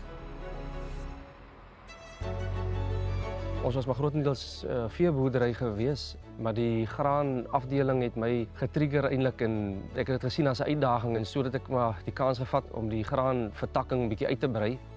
With a cum laude masters in agricultural management, this fourth-generation farmer joined the family operation in 2003. Through his modern approach to wheat and canola production, grain farming now makes up 80% of the business. Pieter's dad retired 10 years ago, but still visits regularly, astonished by the ever-increasing scale and precision of the crop production. Vandag is presisieboerdery en tegnologie die ruggraat van ons graanvertakking. Sonder dit dink ek nie sal dit moontlik wees om met graan te kan boer nie. Here, every square meter of the soil is managed individually, while Pieter also views soil conservation practices as crucial to sustainability in this area. Op ons hoë risiko gronde bring ons die veevertakking in met 'n lang rotasie met losering weidings wat 'n permanente gewas is. Op ons laer risiko gronde het ons 'n kort rotasie met koring en canola grootliks. Daardeur kry ons dit reg om 'n continuous cropping stelsel te doen waar ons jaar na jaar kontant gewasse plant sonder 'n rus of 'n oorleeffase. And the recipe works. Getting wheat yields of up to 3.3 tons per hectare, despite the region's rather challenging climatic conditions, is no mean feat. The livestock side is run by his brother Andre, with merinos for wool and meat production as the primary component. They also farm Brangus cattle for weaner production, and the excellent condition of the animals speaks for itself. To connect the dots between the different divisions, the brothers take time for detailed planning and projections. A lot may have changed since their great-grandfather started out in this historic little house. But the generational love for the area remains rooted. Ons is in 'n reg plattelandse omgewing, hier in die Albertine Riviersdal omgewing. Ons is nie ver van die see af nie ver van die berge af nie. Ons bly in 'n baie mooi omgewing. Ander mense werk vir 12 maande van die jaar in ander dele van die land om vir 3 weke van die jaar by ons te kom vakansie hou. This is how the de Jager family does it, in style, with a vibrancy echoing the new life in the soils.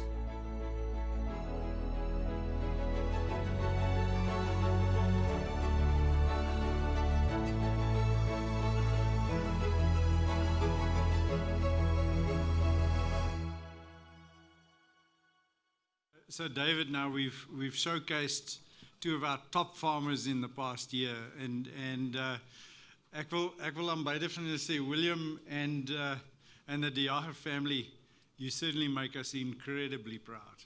South African grain farmers are really world class, and thank you for that.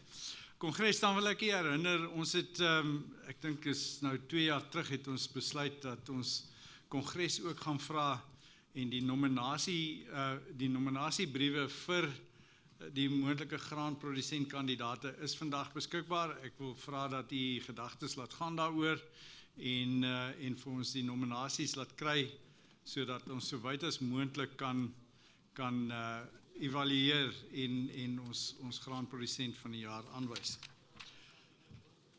Kongres is nou 'n redelike opwindende gedeelte van ons kongres. Ek dink ek is opgewonde en ek verwag dat ons uit vanmiddag se sessie uit heelwat pitkos gaan kry om terug te kan neem huis toe, terug te kan neem plaas toe. And Brand Republic, if you will then play in the introduction video of David O'Sullivan.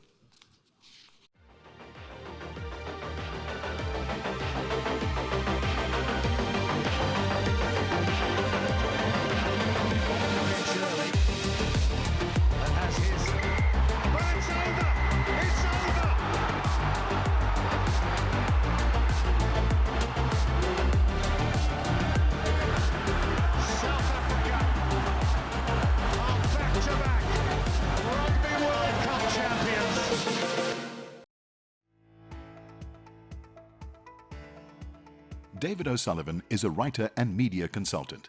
David became well known through a 40-year career in broadcasting, mainly on Talk Radio 702. Other radio broadcast activities included Power FM and Kaya FM. He also presented live sport on SABC TV and was carte blanche presenter on the Oscar Pistorius trial. As a writer, he gained fame for writing the book Rassie, the memoir of former Springbok coach Rassie Erasmus. Launched in August 2023, the book has topped the bestseller list. David is a sought-after consultant to corporates on media-related matters, training executives on how to do effective interviews. Congress, please welcome Mr. David O'Sullivan.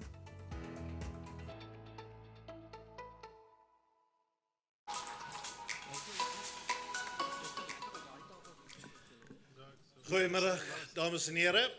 Baie dankie vir daai woorde. Jy moet my Afrikaans verskoon asseblief. Ek is eintlik 'n soutie van Joburg af. My vrou is die tweetalige persoon in ons familie. Sy het groot geword in Durbanville. Ek is 'n Suid-Afrikaner. Ek het Afrikaans op skool geleer en in die weermag vir 2 jaar.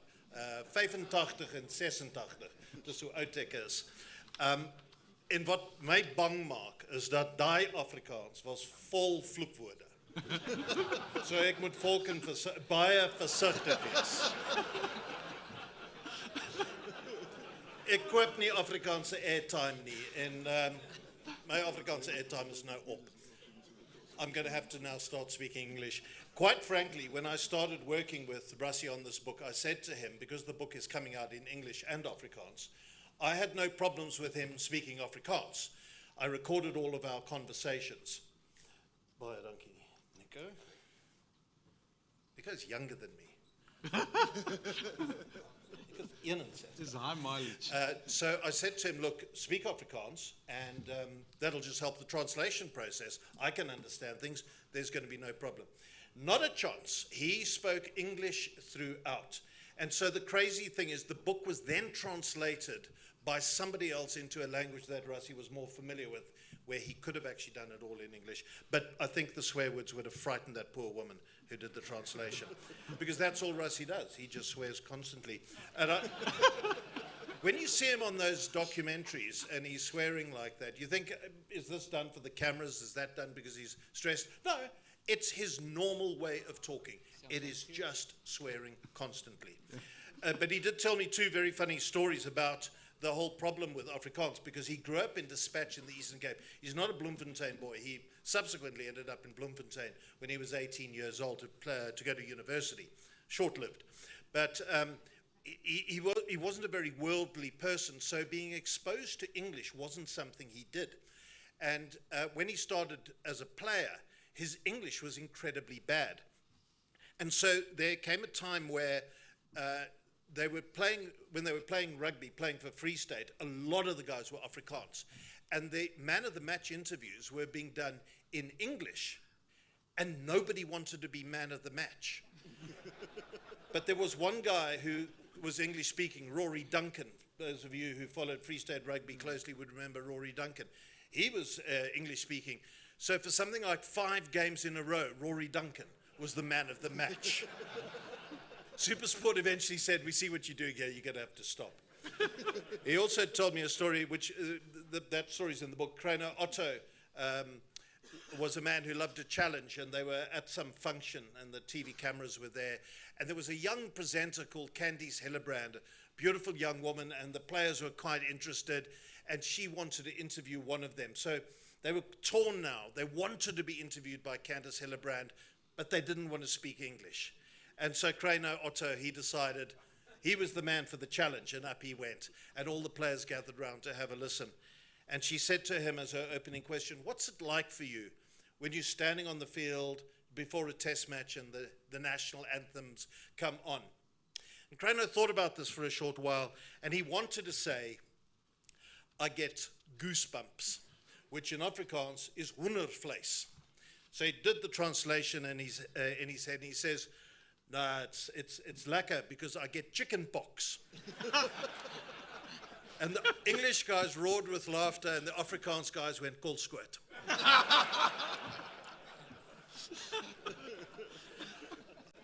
I've got some wonderful issues that Rassie raises about the way he does things.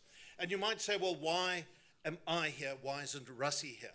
So the first thing I'm going to tell you, which is the first thing he told me, is that everybody misjudges him. They think that he's a louder than life character, that he is a social butterfly, that he's in the room here, he'd be backslapping everybody, sitting at every table, having a brandewyn and coke, and kuiering, which is his favorite word. Let's kuier.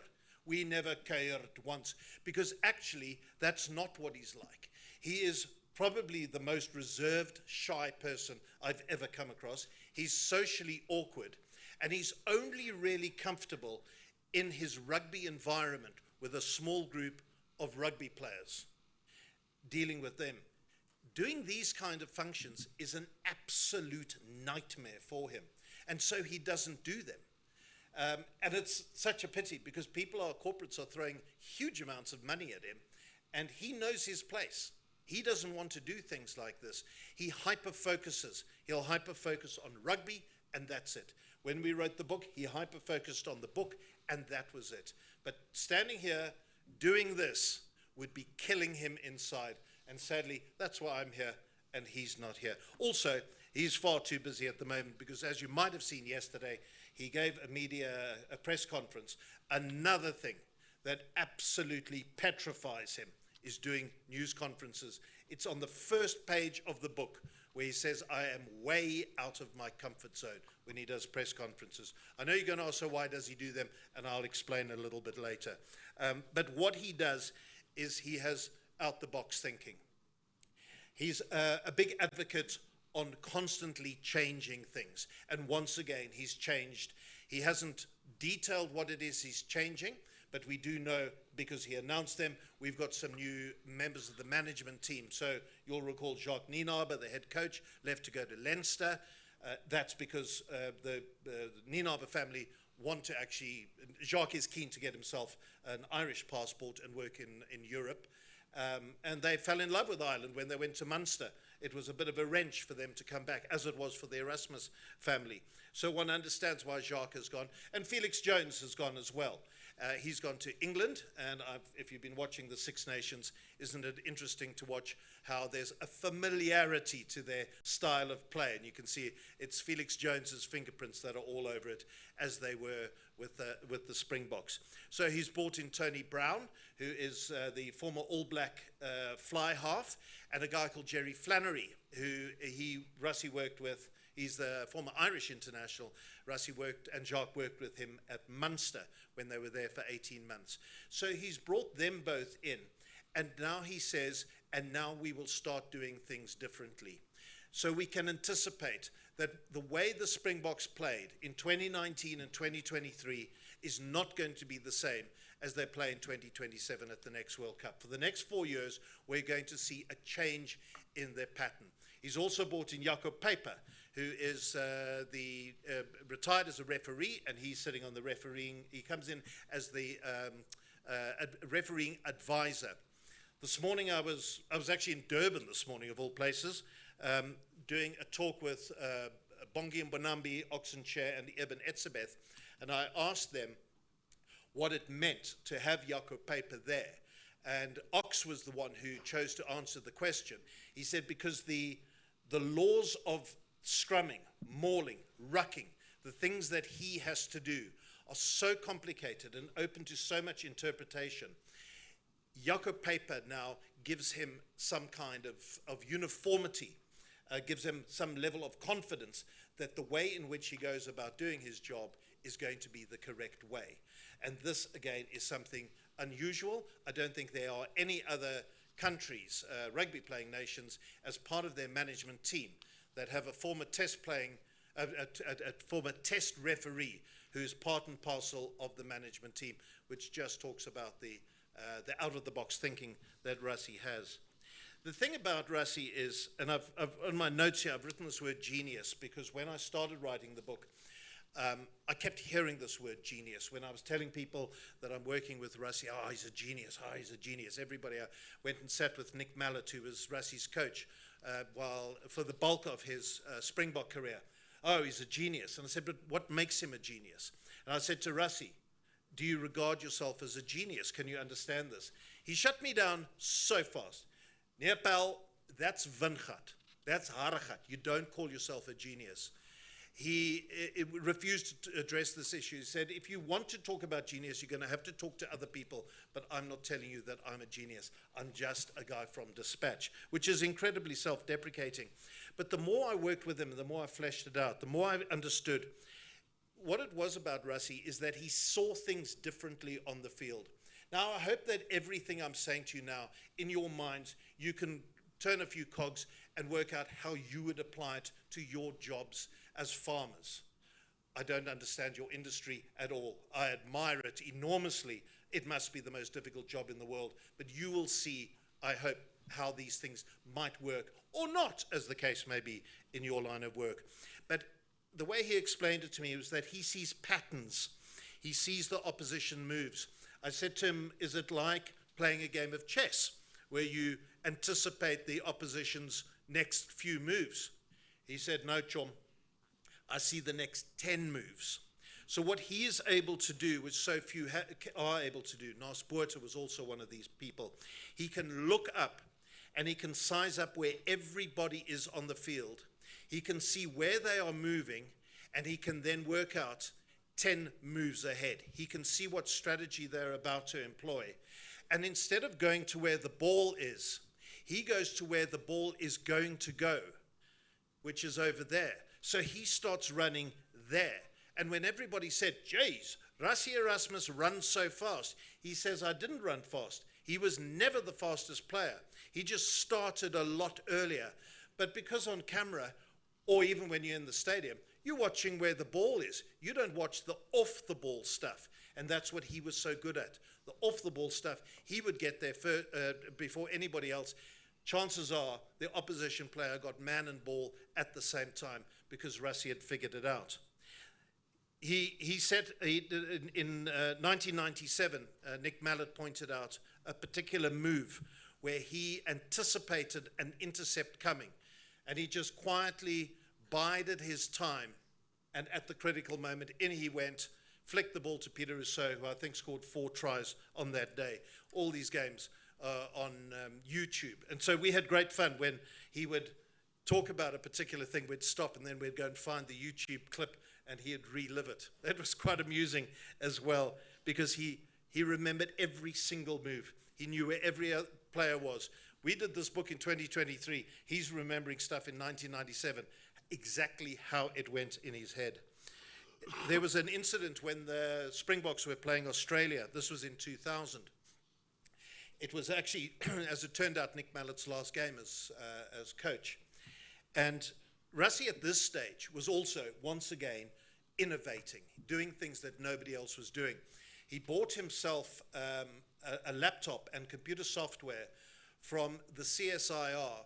He was the first private person to own a laptop this powerful and this particular software. When I worked out the amount of money he would have paid today for that equipment, he got quite a fright because it was over R1 million. He had to go and get a bank loan to pay this off. But he got a mate of his who was at the CSIR who was learning coding. And this is in the early days. This is the late 1990s we're talking about here, when nobody's thinking about coding. Only some thin-armed, bespectacled people in the basements of the CSIR knew how to do coding. And there's Rassie Erasmus, this jock rugby player, who's also learning coding, because he wanted to take all the games and then code them so he could analyze the play. And the benefits were this. He says to Nick Mallett, there's a particular move that Australia does where they do a short line out, but they put in Totai Kefu. Do you remember him? He was a big loose forward for Australia. He's a dummy runner. And George Gregan always flicks the ball to Sterling Mortlock at full back. He says, what I should do is I don't mark Totai Kefu, I go for the intercept. And Nick was worried about this. He said, no, you've got to keep an eye on Totai Kefu, because if Totai Kefu gets the ball and gets ahead of steam, he's straight through and he scores a try. He says, Nick, I promise you, I've seen this move in so many games. Totai Kefu never gets the ball. It's a waste of time for me to mark him. So Nick said, what the hell? Let's go for broke. And sure enough, there was that moment. They saw the short line out coming, and Rassie took off like a firecracker had been lit beneath him and got the intercept. And suddenly those players, the Australian players, were on him, but he was through. He wasn't the quickest over 100 meters, but he was quick over 20 meters. And that's all he needed. And he got to the line, dived over. And here was the mad thing about that particular try, is that he dived over, holding the ball underneath his chest, went over, and 3 Australian players jumped on top of him. The referee wasn't expecting this move, so he's way behind. All he can see is that Rassie's gone over. And it was the first time they were using TMOs. And so the ref, Paul Honus, went, oh, here's a good idea. I'm not sure he grounded it because all the other players are there. Have they got their hands underneath? I'll send it up to the TMO. But they didn't have that sophisticated way of analyzing in those days. So he just said to the TMO, can you see if he scored a try? There was none of this, the on-field decision is try or no try. There's a much more analytical way that they do this. He just said, can you see if he scored a try? And the TV coverage couldn't show whether he had scored a try. So the try was disallowed. And Rassie was absolutely furious because this beautiful move had come to naught because he had the ball underneath him. But it was the way in which Rassie coded the game, analyzed the game. He did disco lights, which was quite amusing at this World Cup now, where everybody, particularly the international media, was saying, what the hell's going on here? What are these disco lights? And the journalists maybe did not know Rassie as a coach in the early 2000s at Free State. I'm sure there are plenty of you here who remember what Rassie did. It started off with him getting rather annoyed with the players not understanding what they should be doing, taking wrong options. So they said, but Rassie, you should tell us then. You should give us some input. So he said, okay, fine, let's work it out. If it's from a line out, if we have a move that's green, which means it goes to the fly half or kicks it out. We have a move that is blue, which means you run it down. And we have a move which is white, which is maul it up. And then he would hold up one of those little field markers, training cones. He'd hold them up. So the players would get to a line out, and then they'd be going, what color is that cone? And they'd have a discussion about color of the cone. They realize, okay, that's not great. So they made these paddles and had these colors. And then the opposition players were going, okay, what did that color mean? And they were trying to figure it out. So Rassie started writing random numbers on the paddles. And then they would shout, green 756. Like, oh, 756, that must mean something. It meant nothing. It was just the color. But again, the players were going, we can't quite see because we're on the far side. They're going, oh, we can't actually see what color it is. So Rassie then got disco lights. He went to the shop, bought disco lights, and he put them on the roof at Free State Stadium, one side and the other side, and the players looked up, and he flicked a switch, and they knew exactly what they needed to do. It went awry on one particular occasion when the Bulls came to town, and they said, do you mind if we use the stadium for captain's run on the Friday? And Harold Verster, who was the boss of Free State Rugby in those days, said, knock yourselves out. You can use the stadium, no problem. Next day, it's game time, and it's time for the lights to come into action, and the players all look up, and Russie's flicked a switch, and the move that he has then illuminated makes absolutely no sense. So they're going, what, to the coach's box, what's going on? And Russie's flicking the switch, it's blue, you go blue, and they're going, we can't do blue, not from this position. And then they realized what had happened was the Bulls players had got up onto the roof and changed all the light bulbs around.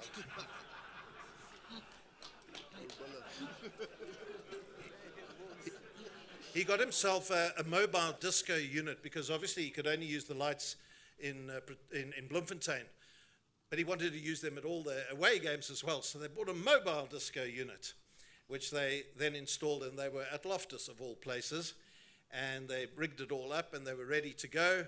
And as the ref blew the whistle, so the power in the coach's box went out. Only that box lost its power. And Russie said, you know what? If I had been the Bulls, I would have done exactly the same thing. So then he got a battery backup. They could never thwart his disco lights. I said to him, why didn't you take it down to the Stormers when he went to Cape Town, coached there for a while? He said, nah, those guys, they're too busy surfing and going to wine farms. They're not interested in my disco lights. But he decided then to take them to the World Cup.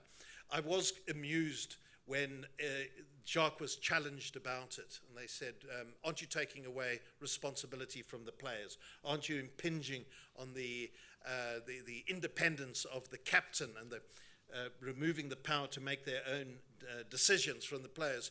And Jacques said, no. It's to communicate with the medical staff.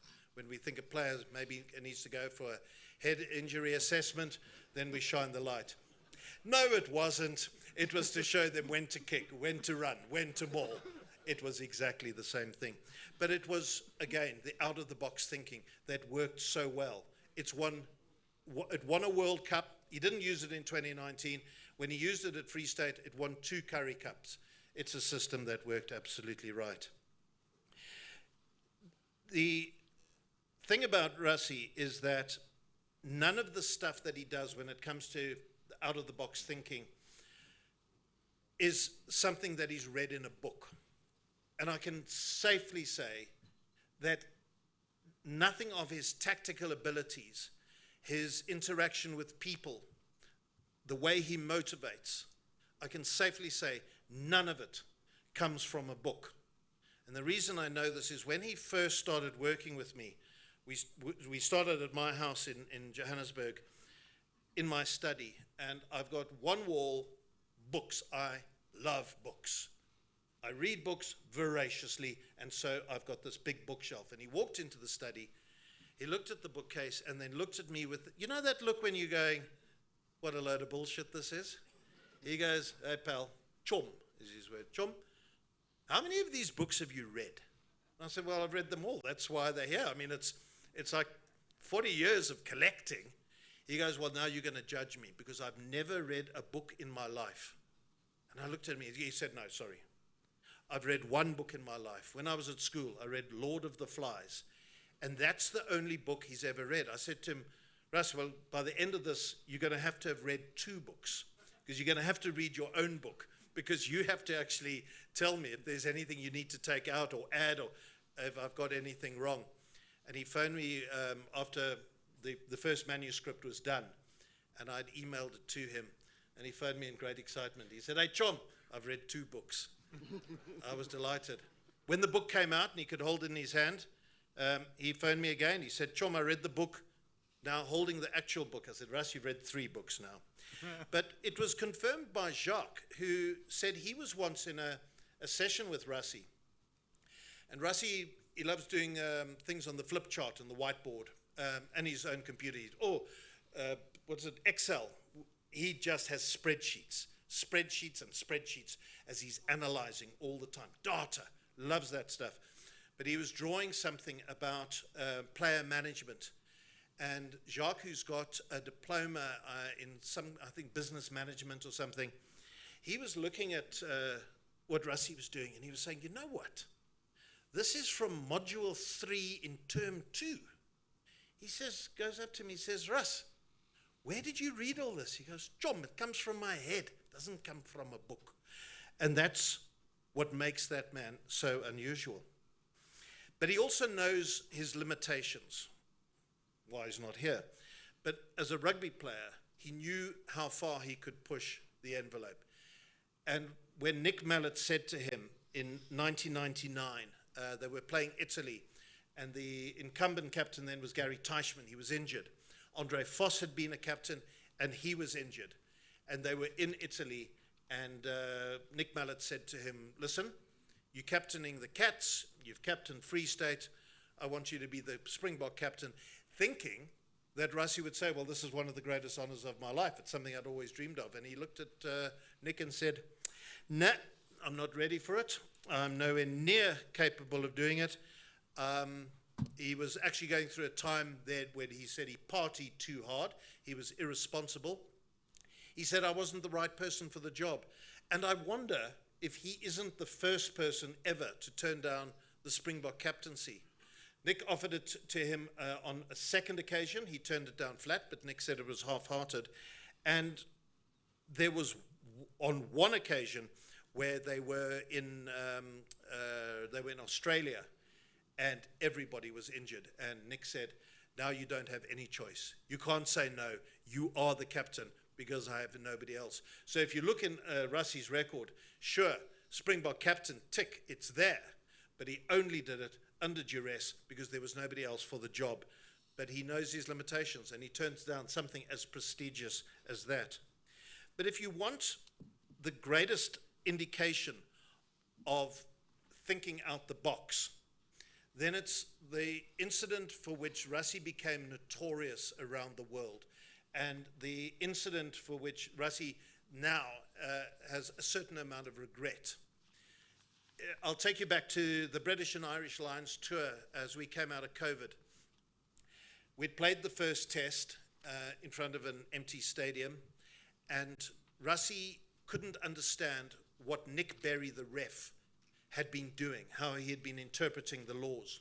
So what happens after test matches is they assemble a whole lot of clips from the game, they have their own cameras, get their own footage, and they submit the video clips to the refs, to the referees panel, to a guy called Joel Jut, who's the boss of test referees, to say, can you please give us some guidance on why this was a penalty or why this was allowed, so that when we coach the players in the week to come, in the build-up for the next test, we know what we're doing. And the video clips went off on the Sunday. And by Sunday evening, there was no reply. Now, Rassie has this policy. On Monday, it's a full training session. Players who are injured, who can't play on Monday, don't train on Monday, don't play on Saturday. But it's a full training session, and he wanted the answers. He wanted to know, how do I train them to make sure we don't make those same mistakes for the second test? Still no answers. Now it's Tuesday. He wants to pick his team, but he doesn't know, do I need to replace anybody? There are still no answers. So by Wednesday, he's now so angry, he makes the now notorious Erasmus video where he talks the referees through all of the problems. You might well have seen this notorious video. It got leaked to the media, and I'll explain how that happened as well. It was only then that Joel Jut opened his eyes and went, oh my goodness, we're actually going to have to do something, and they got the feedback they wanted. But Rassie was incensed. He said, we're being treated like a third world country. They're treating us like they're second cousins, that they don't care about us. We're living in this country where there's load shedding, where we have all these problems. And he was really depressed about the state of the economy, and he says, and they know and they don't care, and so he was absolutely furious. But in the end, the refs woke up. They understood the predicament, and after that, there was a proper process for the understanding of feedback and the importance of giving the Springboks feedback. So it worked. However, that video got into the public domain. It was leaked in some way, and Rassie was accused of having leaked it.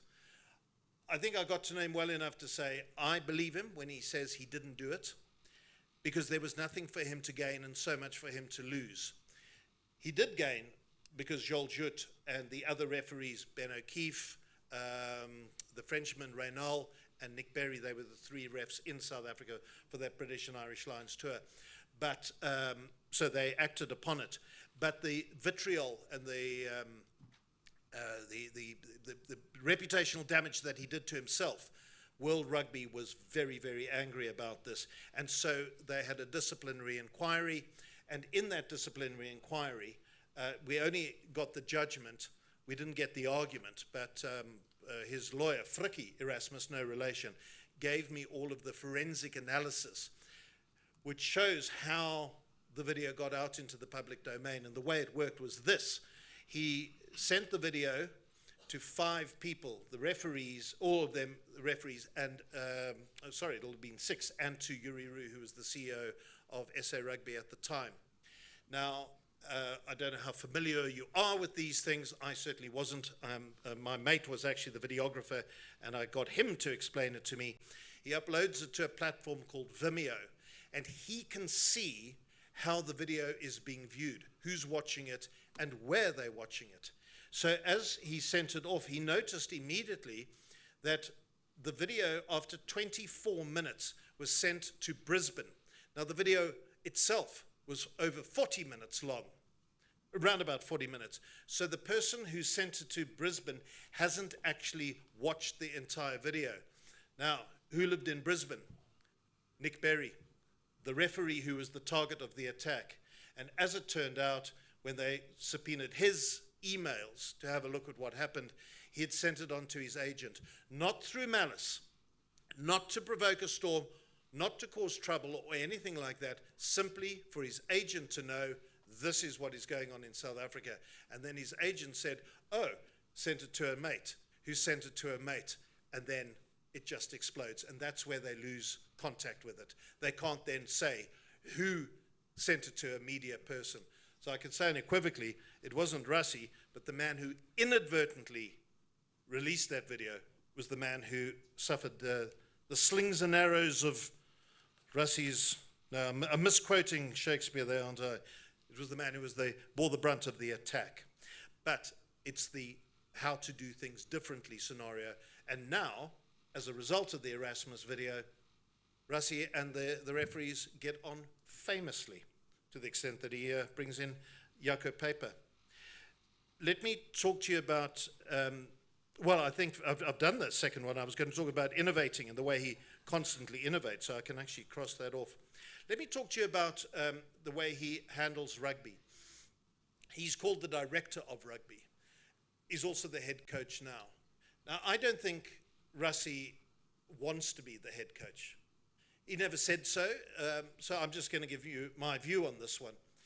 Because when you think about it, he was playing for Free State and he had to give up his rugby playing career because he was badly injured. He had an undiagnosed foot injury, a broken bone in his foot, and he played with this broken bone in his foot for a number of years. Every time he went for x-rays, they couldn't pick up this hairline crack. So the way he played was pumped full of painkillers. And an amusing aside is he realized that the painkilling injection wore off too quickly for him. So he went back to the doctor and said, can you give me another jab? And the doctor said, no, it's too much. You're going to have to wait a certain number of hours before I can give you another injection. But his wife is a nurse, qualified nurse. In fact, she was the matron of one of the big hospitals. So he said to her, listen, Nikki, the doctor says you must give me my painkiller injection. So she said, oh, okay. So he was getting his wife to inject him and the doctor to inject him, but neither knew. So now the doctor had said to him, which he had remembered, that there was a danger of hitting the same injection hole. So he'd have to say, where did I inject you last time? And point, they'd have to mark where it was. Because if they hit it the second time, I don't understand the medical science of this, you'd get an infection. So he had to always remember which cheek, because he got it in his bum, which cheek had the doctor done, then Nicky must do the other cheek, and he had to keep remembering this. He said it caused him such anxiety. And of course, as luck would have it, somebody hit the same hole, he got an infection. But he got an infection that was so bad, it turned into an abscess, and he couldn't, he said his whole bum was painful to touch. He had to sleep on his stomach. He couldn't sit down. When he was in a ruck or a mall and somebody touched his bum, he said it was like a jolt of electricity had gone through him. He was in absolute agony, and he had to come clean and say, look, I've got this huge problem. Went off for surgery.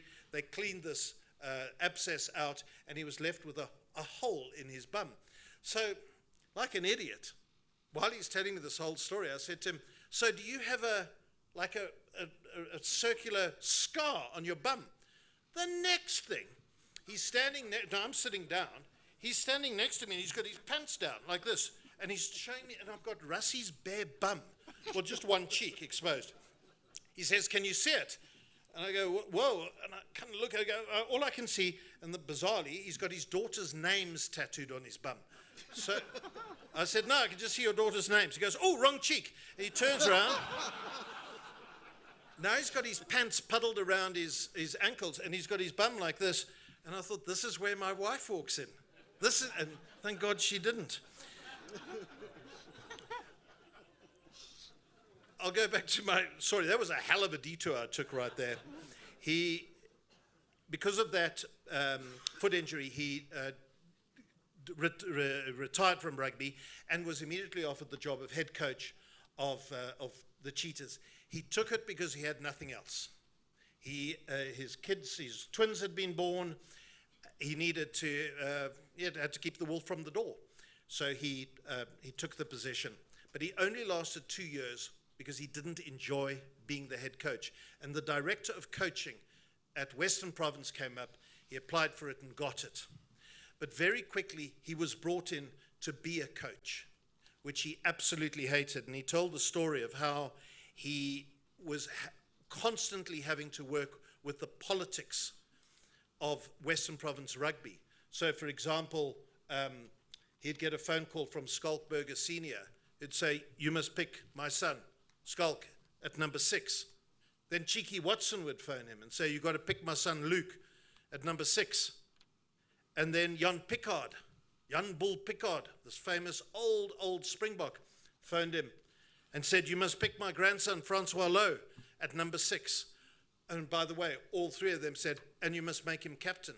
So he had these 3 people who had nothing to do with Western Province rugby as far as administration was concerned or coaching, felt that they could phone him and tell him what to do. And it was one of the reasons he wanted to walk away from it. So the way he resolved it was, Skalk was at 6, Francois was at 7, Luke was at 8, Jean de Villiers was the captain. That's the way he dealt with the situation. But he didn't stay as the head coach. He left and he joined the South African Rugby Union as he ran a mobile coaching clinic. So he and Jacques and Sean Roux and a number of other coaches would travel around the country, and they were like, if you remember a TV show called The A-Team, where these mercenaries would go into wherever there was a trouble spot and they would solve the problem. That's what they were doing.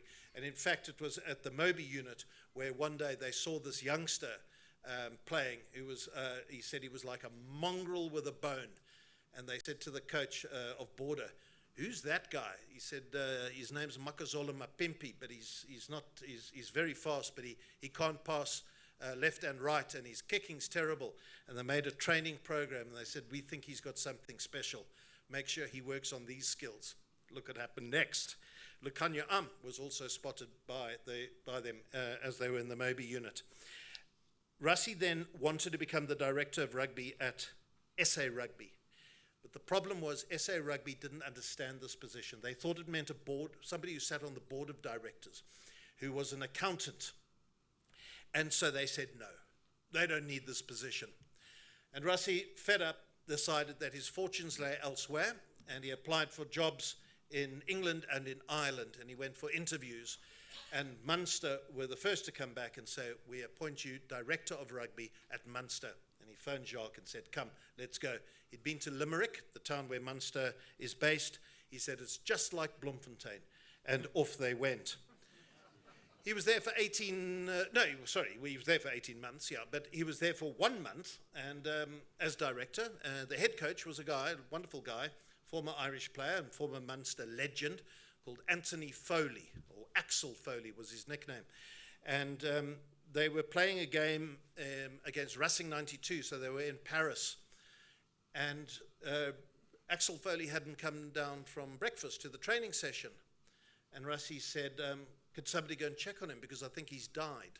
And they said, why would you say something like that? He said, oh my God, I'm not quite sure, but I just have this feeling that he's died. And they went up to Axel Foley's room, and he had died. He had had a pulmonary edema. Fluid had gathered in his lung and had provoked a heart attack. And so Axel Foley died. It was the most shocking start to his time at Munster. And then they said, what are we going to do with this? How are we going to manage? And they did what they called the coaching matrix, where Rassie became the head coach, but he designated lines of responsibility to all the other coaches so that he wasn't the only coach. He had a lot of coaches, but he retained some form of control where they reported to him. His aim, though, as director of rugby, was to deflect everything from the coach. All the politics, all the media, all the hype, all the contracts, everything like that is handled by the director of rugby. And so the coach just coaches. And he's oblivious to all the noise that goes on around him. As head coach, obviously, it's a lot more difficult. But by devolving power to the other coaches and giving them specific fields of responsibility, the burden on him as head coach is somewhat lessened. And that's what he wanted to do. Frikkie Erasmus, his lawyer, came to visit him in Limerick and said, listen, SA Rugby is starting to change their tune. Alistair Coetzee was the coach at the time. You can remember how badly we were doing in those days. We hardly had a sponsor. We were dropped to 7th in the world. And so SA Rugby said we need to do something. And they were prepared to entertain Rassie's idea, and the deal was done. Reluctantly, his family came back. Reluctantly, Jacques and his family came back as well. And Rassie came in as director of rugby, not as head coach. Alistair Coetzee was still the head coach. But when Alistair Coetzee heard the new reporting structures, he said, not a chance, and he resigned. And suddenly Rassie found himself in a predicament where he had to, once again, do the job he didn't want to do, be the head coach. We were 2 years out from the World Cup, and he decided to go for it, won the World Cup, and stepped away because he doesn't want the job. Now, once again, Jacques has decided to go to Leinster. Rassie's having to fill the void. But just to give you an indication of how much power and responsibility the other coaches have, do you remember in the World Cup, Damien Willemse at one stage, and I forgot, against France, Damien Willemse took a mark and then did that, called for a scrum. And everybody went, what the hell? Are you allowed to do that? And they said, it's Rassie. It's the out-of-the-box thinking. Actually, it wasn't. It was Mzwandile Stick, who's the off-the-ball coach. Now, I don't think in any other rugby team of the international teams, they have an off-the-ball coach. Once again, the innovation of Rassie, understanding you've got to look where the ball isn't and direct the players in that regard.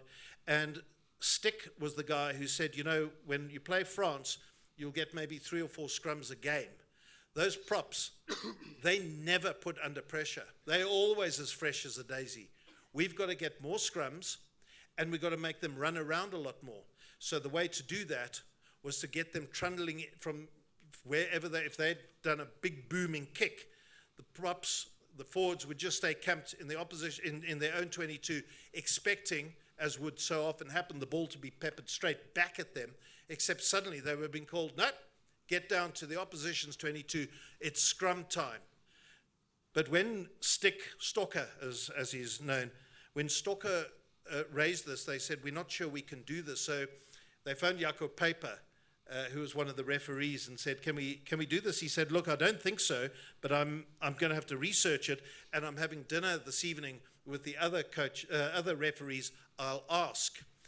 On the day of the game, that would have been Ben O'Keefe, was the referee, and he came into the dressing room to have a chat to the props. It's a normal thing the refs do, just to talk about how he wants them to scrum so they don't have to explain it all on the field. And Jacques said to him, oh, by the way, if we take a mark in our 22, we're not going to go for a kick, we're going to scrum. And Ben O'Keefe said, "Oh, isn't that interesting? We were talking about that at supper last night." They went, we know what you were doing. But that's the power that Rusty's given the other coaches, so you've got that innovative thinking all along. I've done another heading here called Sticking with Your Plan. If you're going to make your plan, you've got to stay with it. And so there's Rusty. He changes his plans because he understands things are changing. Rugby's evolving. You've got to evolve with the times. But once he's made his plan, he sticks with it. And here's a great example of that having happened. In 2018, when he took over, he and Jacques took over, South African rugby was in the doldrums, as you may recall. And the first real test was a 3-test series against England. We played what they call a moneymaker test against Wales in Washington. They picked a team that included 11 debutants, shipped them off, and said, right, here's the main team that's going to play, and here's what we're going to do. They had this new captain in Siya Kolisi. I'm going to do a quick detour and tell you how he picked Siya as his captain. If you think that it was done because to fill some kind of quota, think again. Here's the way it came about. Rassie picked his team. He had worked with Siya since Siya was 17 years old. He knew exactly what he was capable of, and he was playing great rugby at the time. He was the best number 7 for his team. He put his name down, went for his list. He said, right, I need to find a captain. Who's the previous captain? It was Eben. Oh, Eben's injured. Who else can captain? He looks at his list. Dwayne. But Dwayne plays in France. Didn't feel it was right to have somebody coming from overseas to be the captain. And then he went, oh, look at that, Siya. The other thing is he wants a player who's near the referee at scrum time. So it's got to be a prop, a hooker, a scrum half, or a loose forward. That's who he wants as his captain. And he looked and went, oh, that ticks all of my boxes. Siya's the captain. He announced it to the team. The team all clapped. Thank you very much. It was only when he went to Mark Alexander, the president of the South African Rugby Union, and said, oh, there's the team, by the way, Siya's the captain. And Mark Alexander's head exploded and said, do you realize that's the first time we've got a black captain? Rassie genuinely had absolutely no idea. He's almost politically naive in that sense. He did not know it. And it makes him incandescent with rage when people say, you picked Siya because you are doing the bidding of your political paymasters. The only reason he did it because he likes Siya. Siya could do the job for him. When they played England, he'd also picked up Piwe Jantji and Spoon Corsi on his wings. He'd been tracking their movements for a very long time. And there was a new defense pattern that Jacques had come up with, which required these wingers to make critical decisions, tackling in, not using the touchline as your last line of defense. Within 17 minutes, England were up 24-3, and the game plan was falling apart. And Jacques said, we're going to have to go back to the old plan. And Rassie said he went through an absolute agony, but he felt if he did that, he would lose the confidence and trust of the players. So his answer was, go harder. And that was the word that was communicated to the players. Carry on with what you're doing, but go harder. And if you watch that game again, in the 20th minute, so 3 minutes after England had gone 24-3 up and the message, go harder, had come, 20th minute, Spoon Corsi gets the ball, powers down the wing. He doesn't use the touchline as a line of defense. 3 players have to tackle him. Faf gets the recycled ball, scores a try. And so the momentum was built. And once the first opportunity had been seized upon, the players grew in confidence. Spoo scored a try. Willie scored a try. Half-time, it was 29-7. Eventually, the Boks won 42-39. And that was only, I mean, it sounds quite close, but it was because England scored a try right on the whistle. It would have been 42-32, actually. But it was that whole thing of sticking with the plan, never abandoning the plan. I've got 3 minutes left to talk about transformation. You know, Nick, I didn't actually follow my own time. I don't know what time it is. That's fine. Okay, because I know people might want to talk about questions. Let me tell you about transformation. The guiding principle of Rassie's transformation is that transformation is there's Nico down over there. It's never a case of white out, black in. And here's why he doesn't want that. When he was playing for the Cats, Laurie Mains, the New Zealander, who had coached the All Blacks in the 1995 World Cup final and claimed that a waitress had poisoned the players, he was now the captain of the coach of the Cats, and very crude quotas were imposed on the teams. Laurie Mains didn't understand the nuances of South African politics, South African society. He was quite bombastic in this regard. And what he did was, with Rassie as his captain, he went to Conrad Jantjies, who I think must be the most prodigiously talented sportsman ever to come out of South Africa, because at junior level he played international cricket, rugby, and football. He could have chosen any sport he liked. And if he hadn't twisted his ankle at CBC Boksburg on the first day of soccer practice, which became his chosen sport, then realized he had to sit out and was only fit again when rugby season started, he wouldn't have played rugby. He would have played for Bafana Bafana. He was a massively talented player, but he was colored. And Laurie Mains decided that Conrad Jantjies wasn't good enough. And he said to Conrad, I'm going to pick you in my starting team because I have to, in terms of the quota, but after 7 minutes you're going to fake an injury and Dean Hall is going to come on in your place. And Rassie, as the captain, looked at this and he saw the embarrassment in Dean Hall's eyes and the humiliation in Conrad Jantjies' eyes. For Rassie, it's a big thing about looking at people's eyes. Even yesterday at the news conference, he was talking about, I look in their eyes. He looks at people's eyes and he gauges what they're doing. And he remembered humiliation and embarrassment from when he was young. His father was an alcoholic. In a tiny town like Dispatch, everybody knew that Abel Erasmus was a drunk, that he was an alcoholic, and nobody would help them. And he was embarrassed all the time. He didn't want his friends coming round to his house because they would see his father with his what do you call it, the mainstay bottles, Blokop Soldaatjies, because of the blue tops, holding his bottle of mainstay and his boop hanging out, sitting in his underpants watching TV and then falling asleep. He remembered the humiliation and the embarrassment. And so he said, I will never be put in a situation where that happens ever again. And he realized the way you do transformation is you start it at a very early stage. You develop players. And his idea of transformation is about giving opportunities to people who wouldn't have got them and giving them the tools to seize the opportunities. And then you stand back, because then it's up to that person to seize the opportunity. So what they started doing is they implemented a program called the Elite Players Development Pathway, which is Rassie's greatest achievement, the thing that he's most proud of. If ever you meet him, don't ask him, what was it like to win the World Cup? Say to him, Rassie, tell me about the EPD. And then he's your pal for life. That's when he's saying, kom, ons kuier. We're going to sit down. He spent hours upon hours telling me about the EPD. When I got to the section of the book where we're now talking about what's his legacy, and I'm thinking I'm going to have a discussion about winning the World Cup, and he goes, no, chum, it's about the EPD. That's his greatest joy. So the way it worked was this.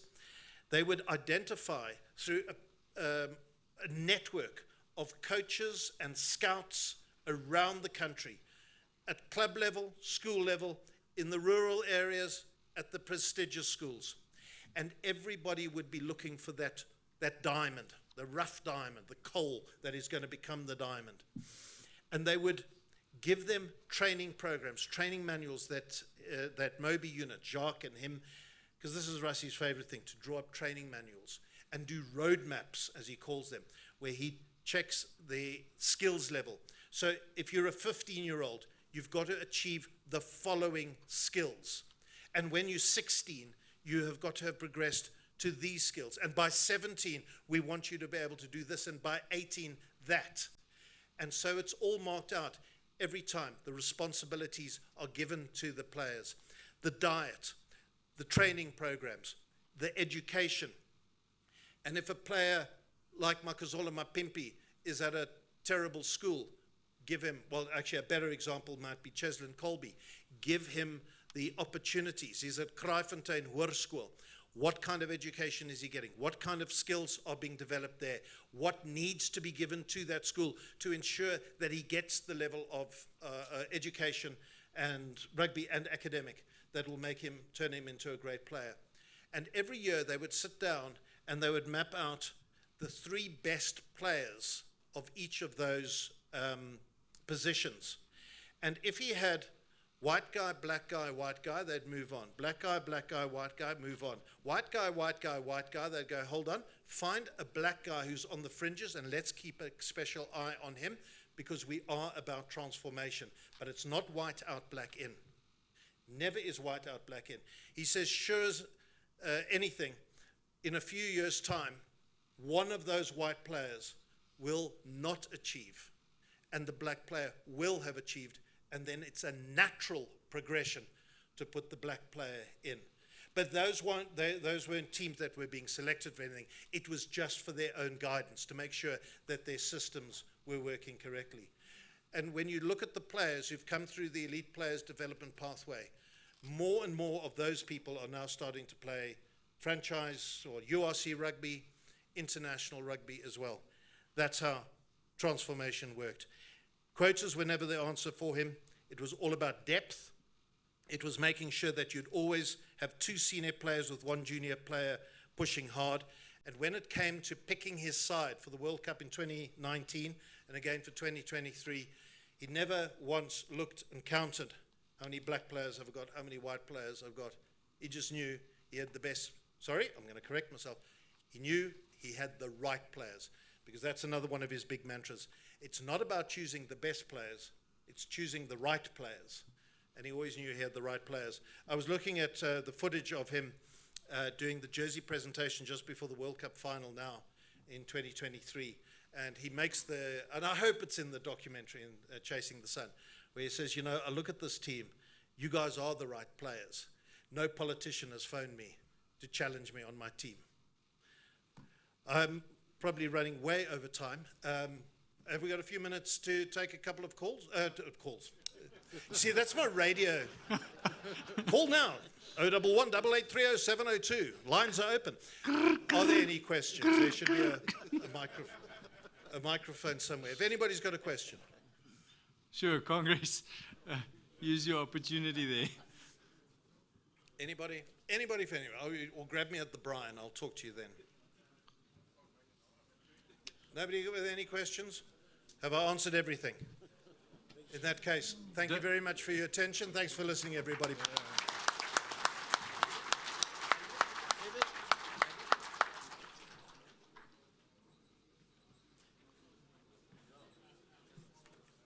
David, just a small token of our appreciation. Thank you very much for coming to share with us. And we look forward to sharing this evening with you. Thank you, sir. Congres, ek is seker dat julle almal sal kan onthou wat 'n vreugde ons as 'n nasie ervaar het toe ons Springbokke daai wêreldbeker gewen het. En ek sit nou vanmiddag aandagtig en luister na wat David met ons gedeel het, presies hoe dit gewerk het. En dan kan julle met reg nou almal van ons vra nou, wat op aarde het julle die man nou gekry om met ons as boere te kom praat en waar maak jy die verbintenis? Nou, ons sit in ons span ongelooflike mense. En Dirk Strydom het tydens die Desember vakansie het hy David se boek gelees of Rassie se boek gelees. En hy het teruggekom en hy het met sy kollegas kom deel. En hy het dit wat hy gelees het en dit wat hy gehoor het en dit wat ons vanmiddag hier gehoor het hy getrek na Graan SA toe, na dit wat ons moet doen, dit wat ons as organisasie moet doen. En dit was een van die eerste goed wat Tobias met ons gedeel het, toe die dagbestuur weer by mekaar kom, en die hoofbestuur ook toe later by mekaar kom. Is daar die insigte wat hulle gekry het uit 'n boek, uit daai vreugde wat ervaar is as 'n nasie, as Suid-Afrika, toe die Springbokke gewen het. En die parallel wat getrek was, die lyn wat getrek was, die verbinding wat gemaak word, is dit. Ons as organisasie, Graan SA as organisasie, ons moet, soos Rassie en sy kollegas, sy span mense, die omgewing aan die buitekant, aan die randjies, in die paviljoene, daai omgewing, ons moet beheer neem oor daai omgewing. Ons moet daai omgewing beïnvloed, sodat ons produsente, die spelers op sy plaas, elke individuele boer op sy eie plaas, die spelers bemagtig is om die beste moontlike spel te speel, om die beste moontlike resultaat op sy plaas te kry. En dis die parallel wat ons trek met dit wat ons lees by en may we be able to bring as much joy and success to our members as what Rassie brought to us as a nation. Thank you very much for your presentation, David.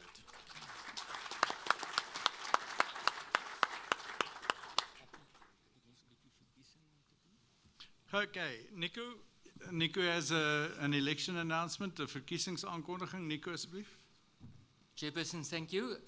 We are closing the nominations for the additional member to the executive for the hoofbestuur.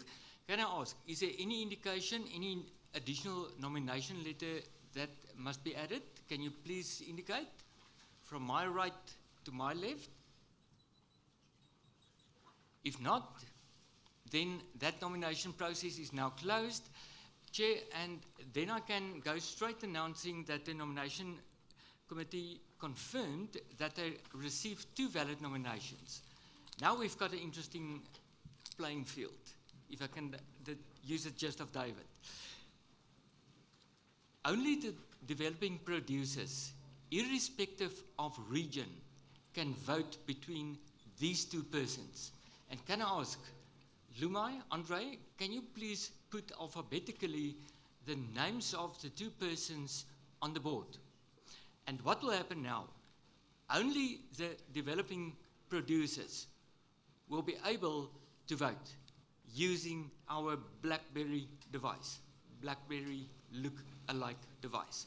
So, I'm going to call currently the vote open, and if you are one of the commercial producers, you may see the names, but if you submit, it will not recognize you. So this is limited to our developing producers.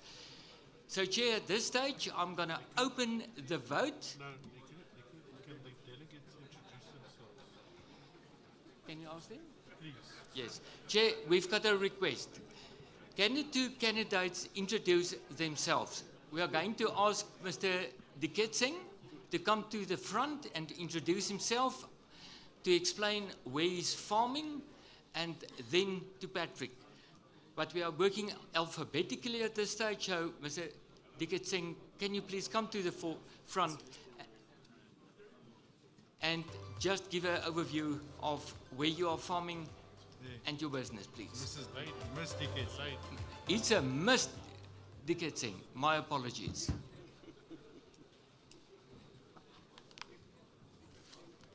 You're welcome. You're welcome, please.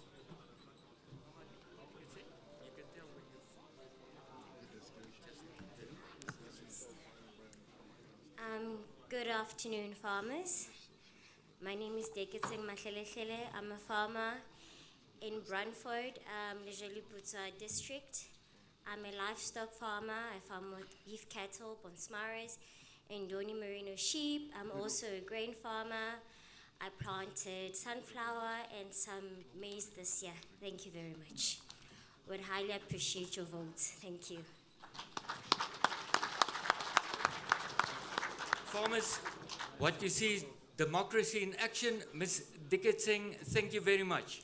Can I call Patrick to the front, our second candidate? Can Patrick?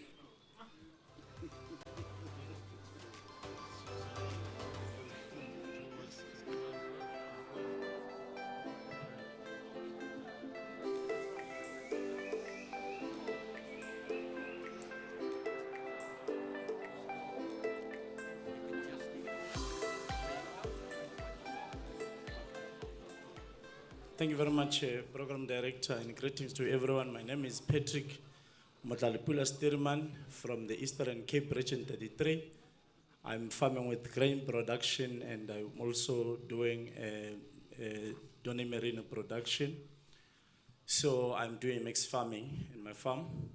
So I'm currently serving the Grain SA Executive Committee and also serving on the same position that we are contesting, but also serving in the farmer development Pahama as one of the developing farmers. Thank you very much, Program Director. Thank you very much, Patrick. And all the developing farmer regions, you've heard your candidates. It's time to make your vote. Thank you very much. Chair, can I just confirm? You will use a 1, 2, or 3, and if one of the commercial guys try to vote, you'll see not registered to vote. So if I can call all our developing producers, irrespective of regions, please submit your vote. I'm going to give you some time, and then I'm going to say we are closing the votes now. Please proceed.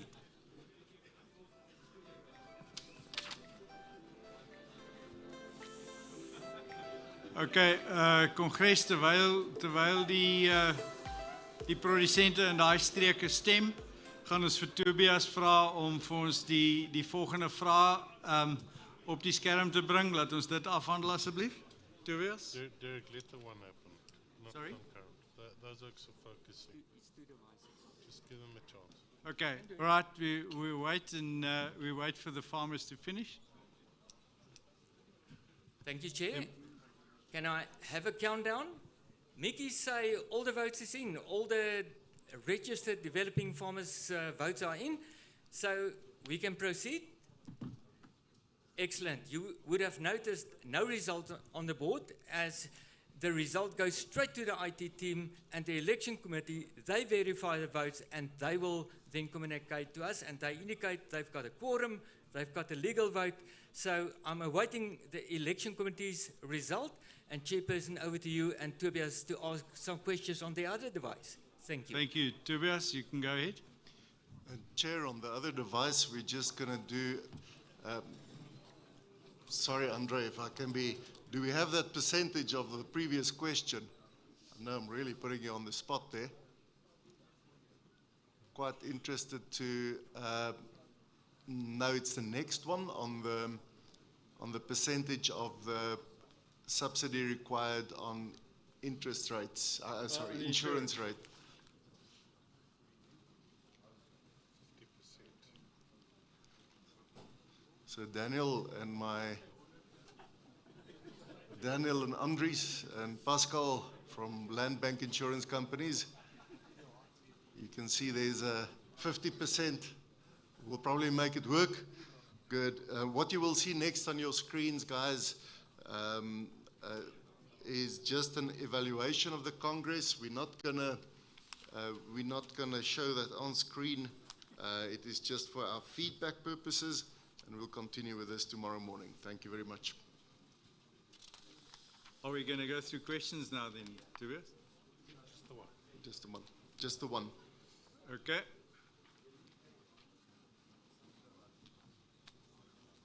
One word to summarize the first day. That's quite a challenge, one word. The whole day's discussion in one word. Some people are using the word housing. Okay, Congress, we move on. And John Deere Financial sponsor our dinner with ABSA. And at this point in time, we're going to ask Aubrey Rodenbach, Head of ABSA Agribusiness, to come to the podium to address us. Please, Aubrey.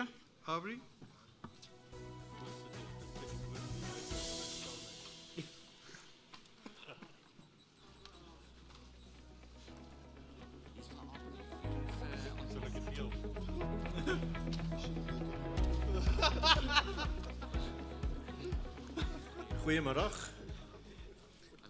Ek moet net sê een ding sê, ek wil begin deur te sê dat hierdie kongres is vir my nogal altyd baie spesiaal op die kalender. Ek dink terug aan 2020, wat dit seker die laaste aktiwiteit wat 'n ou mense bymekaar gekry het, voor COVID ingeskop het.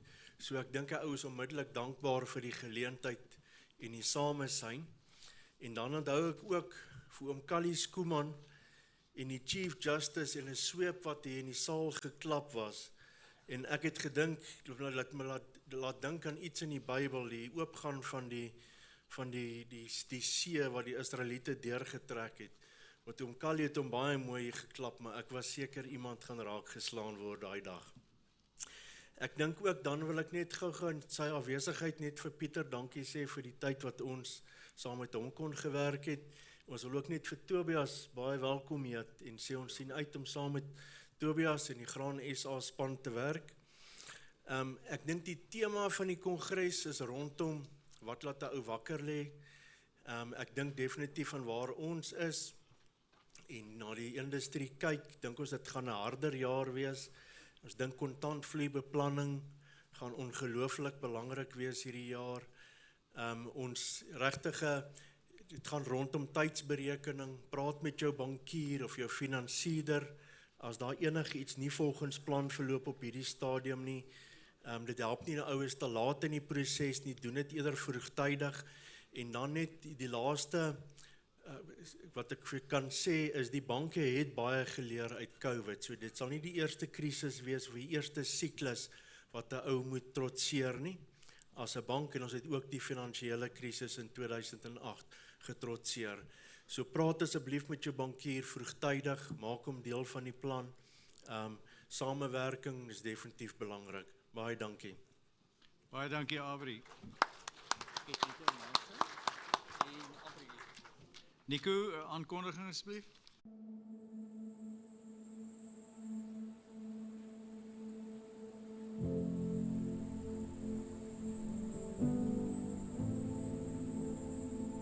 We believe there's a great future in this country, and we're excited about agribusiness. We're excited about what's happening in South Africa, and we've seen with the right partners, there's definitely a future.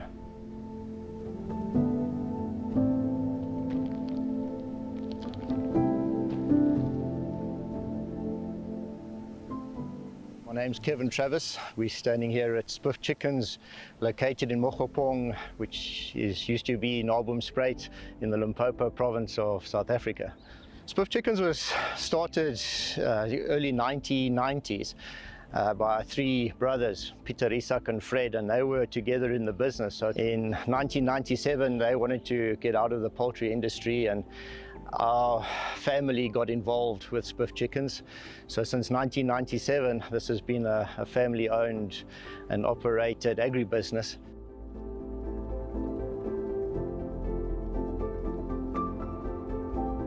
Sustainability is critically important. I think sustainability and responsibility go hand in hand. You've got to be responsible. You've got to build for the future. You've got to always have the future in mind. No business is an island. No business can operate in a bubble. And what we do in our business will impact on other businesses. For Spiff Chicken to be sustainable, we needed to have certainty. So what we did is we started looking at renewable options, and solar just made logical sense. We looked at our electricity consumption, and we were able to do the calculations. You look at how long solar plant will be standing here. We could also justify it as an expenditure for the long term. Also reliability. We need to make sure that we have a reliable supply of electricity going forward. And with solar, we know that we can have that reliable source. Going forward, definitely as we expand our operations, we'll expand on the solar side as well.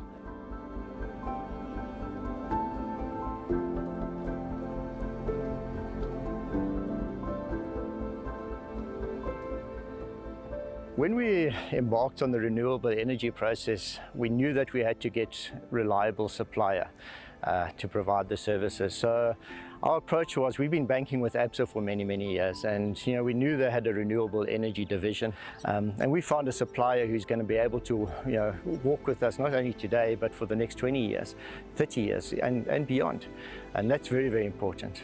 ABSA were extremely supportive, right from the initial stages of our renewable energy project through to the actual construction and development stage, and just making sure that all the checks and balances were in place. It's extremely important to be sustainable in agriculture, to ensure that you've got the right partners. And ABSA is definitely more than just a bank. ABSA is a partner in our business.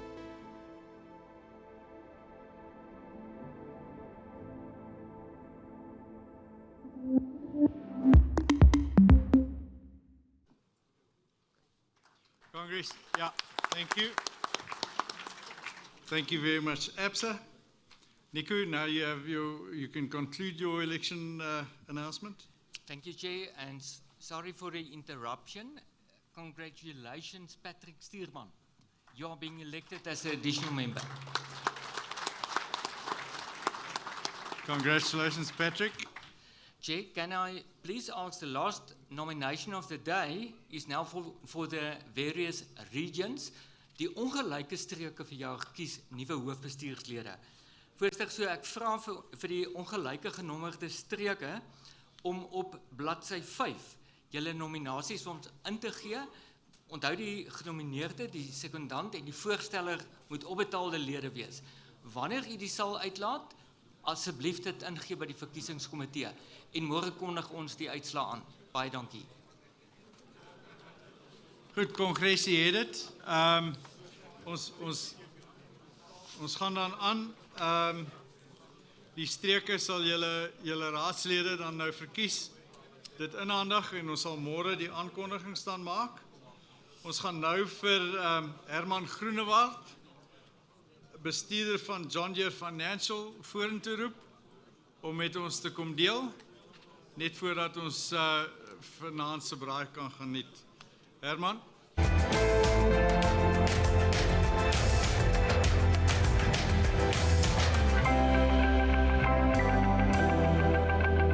Can you reap what you sow season after season? In a world of constant change, success relies on constant innovation, planning, and flexibility. Success requires partners with insight into your business, expertise to guide your decisions, and the ability to build solutions specifically for you. John Deere Financial is built to enable your success. We understand that agriculture is ever evolving, which is why we give our clients access to the best John Deere technology with flexible payment and leasing options. John Deere Financial provides personalized financial solutions so life can leap forward every season.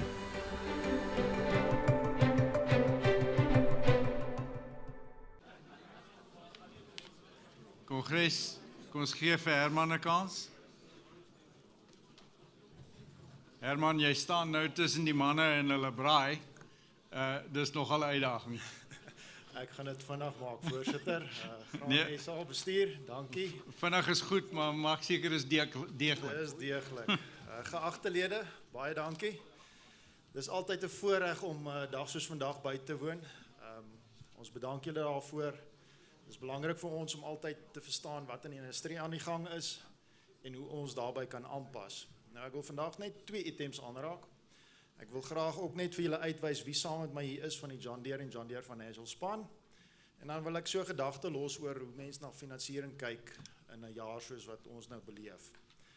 Nou om voor te stel, Antwa staan gewoonlik hier voor. Antwa is ook weer vandag hierso. Antwa van der Westhuizen, die van julle wat hom nie ken nie.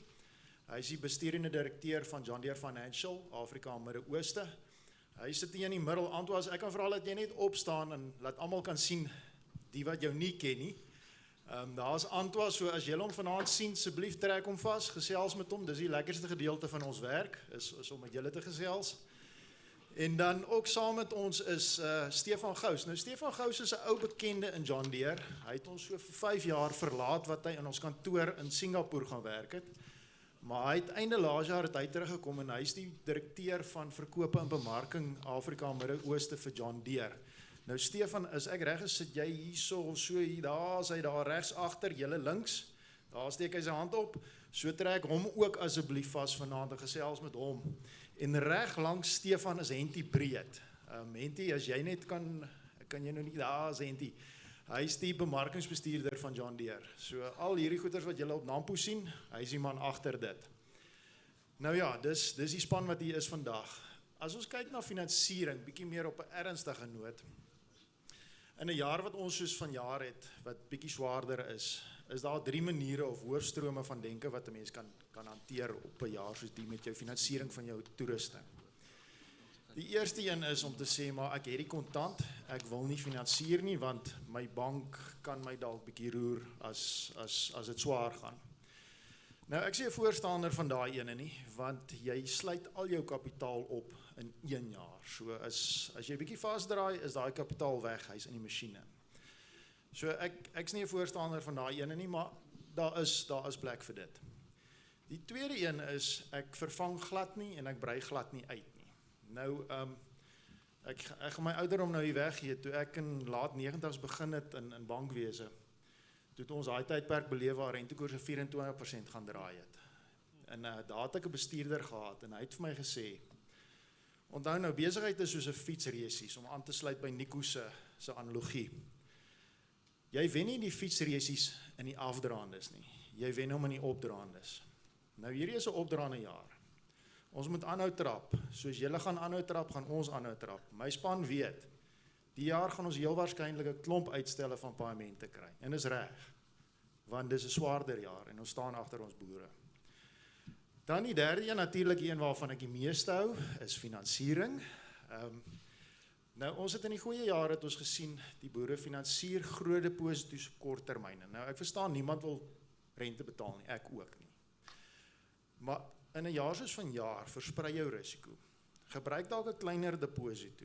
Spaar daai kapitaal, bedryfskapitaal. Bewaar jou kontantvloei en rek die termyne bietjie. Versprei jou risiko oor 'n langer termyn, 5 jaar. Ek weet dis nie lekker om rente te betaal nie, maar daar's 'n plek en 'n tyd vir alles en ek dink dis van hierdie jaar die plek en die tyd. Voorsitter, dan op jou oproep vroeër, maak dit goedkoper. Finansiering is 'n manier om affordability aan te spreek. Nou, ek weet die rentekomponent is daar, maar we also hear the deeper calling for making it affordability. Thank you. Thank you very much.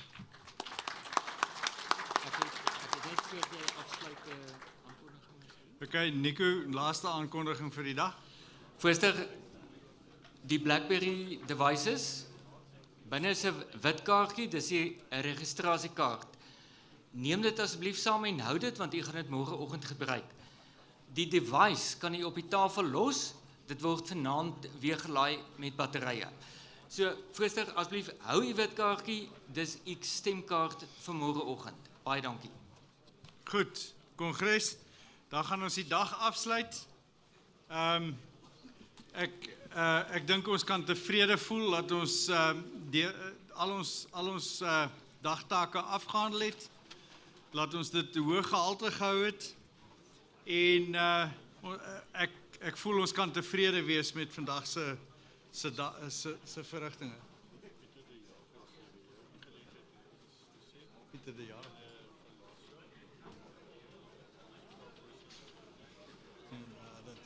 Goed.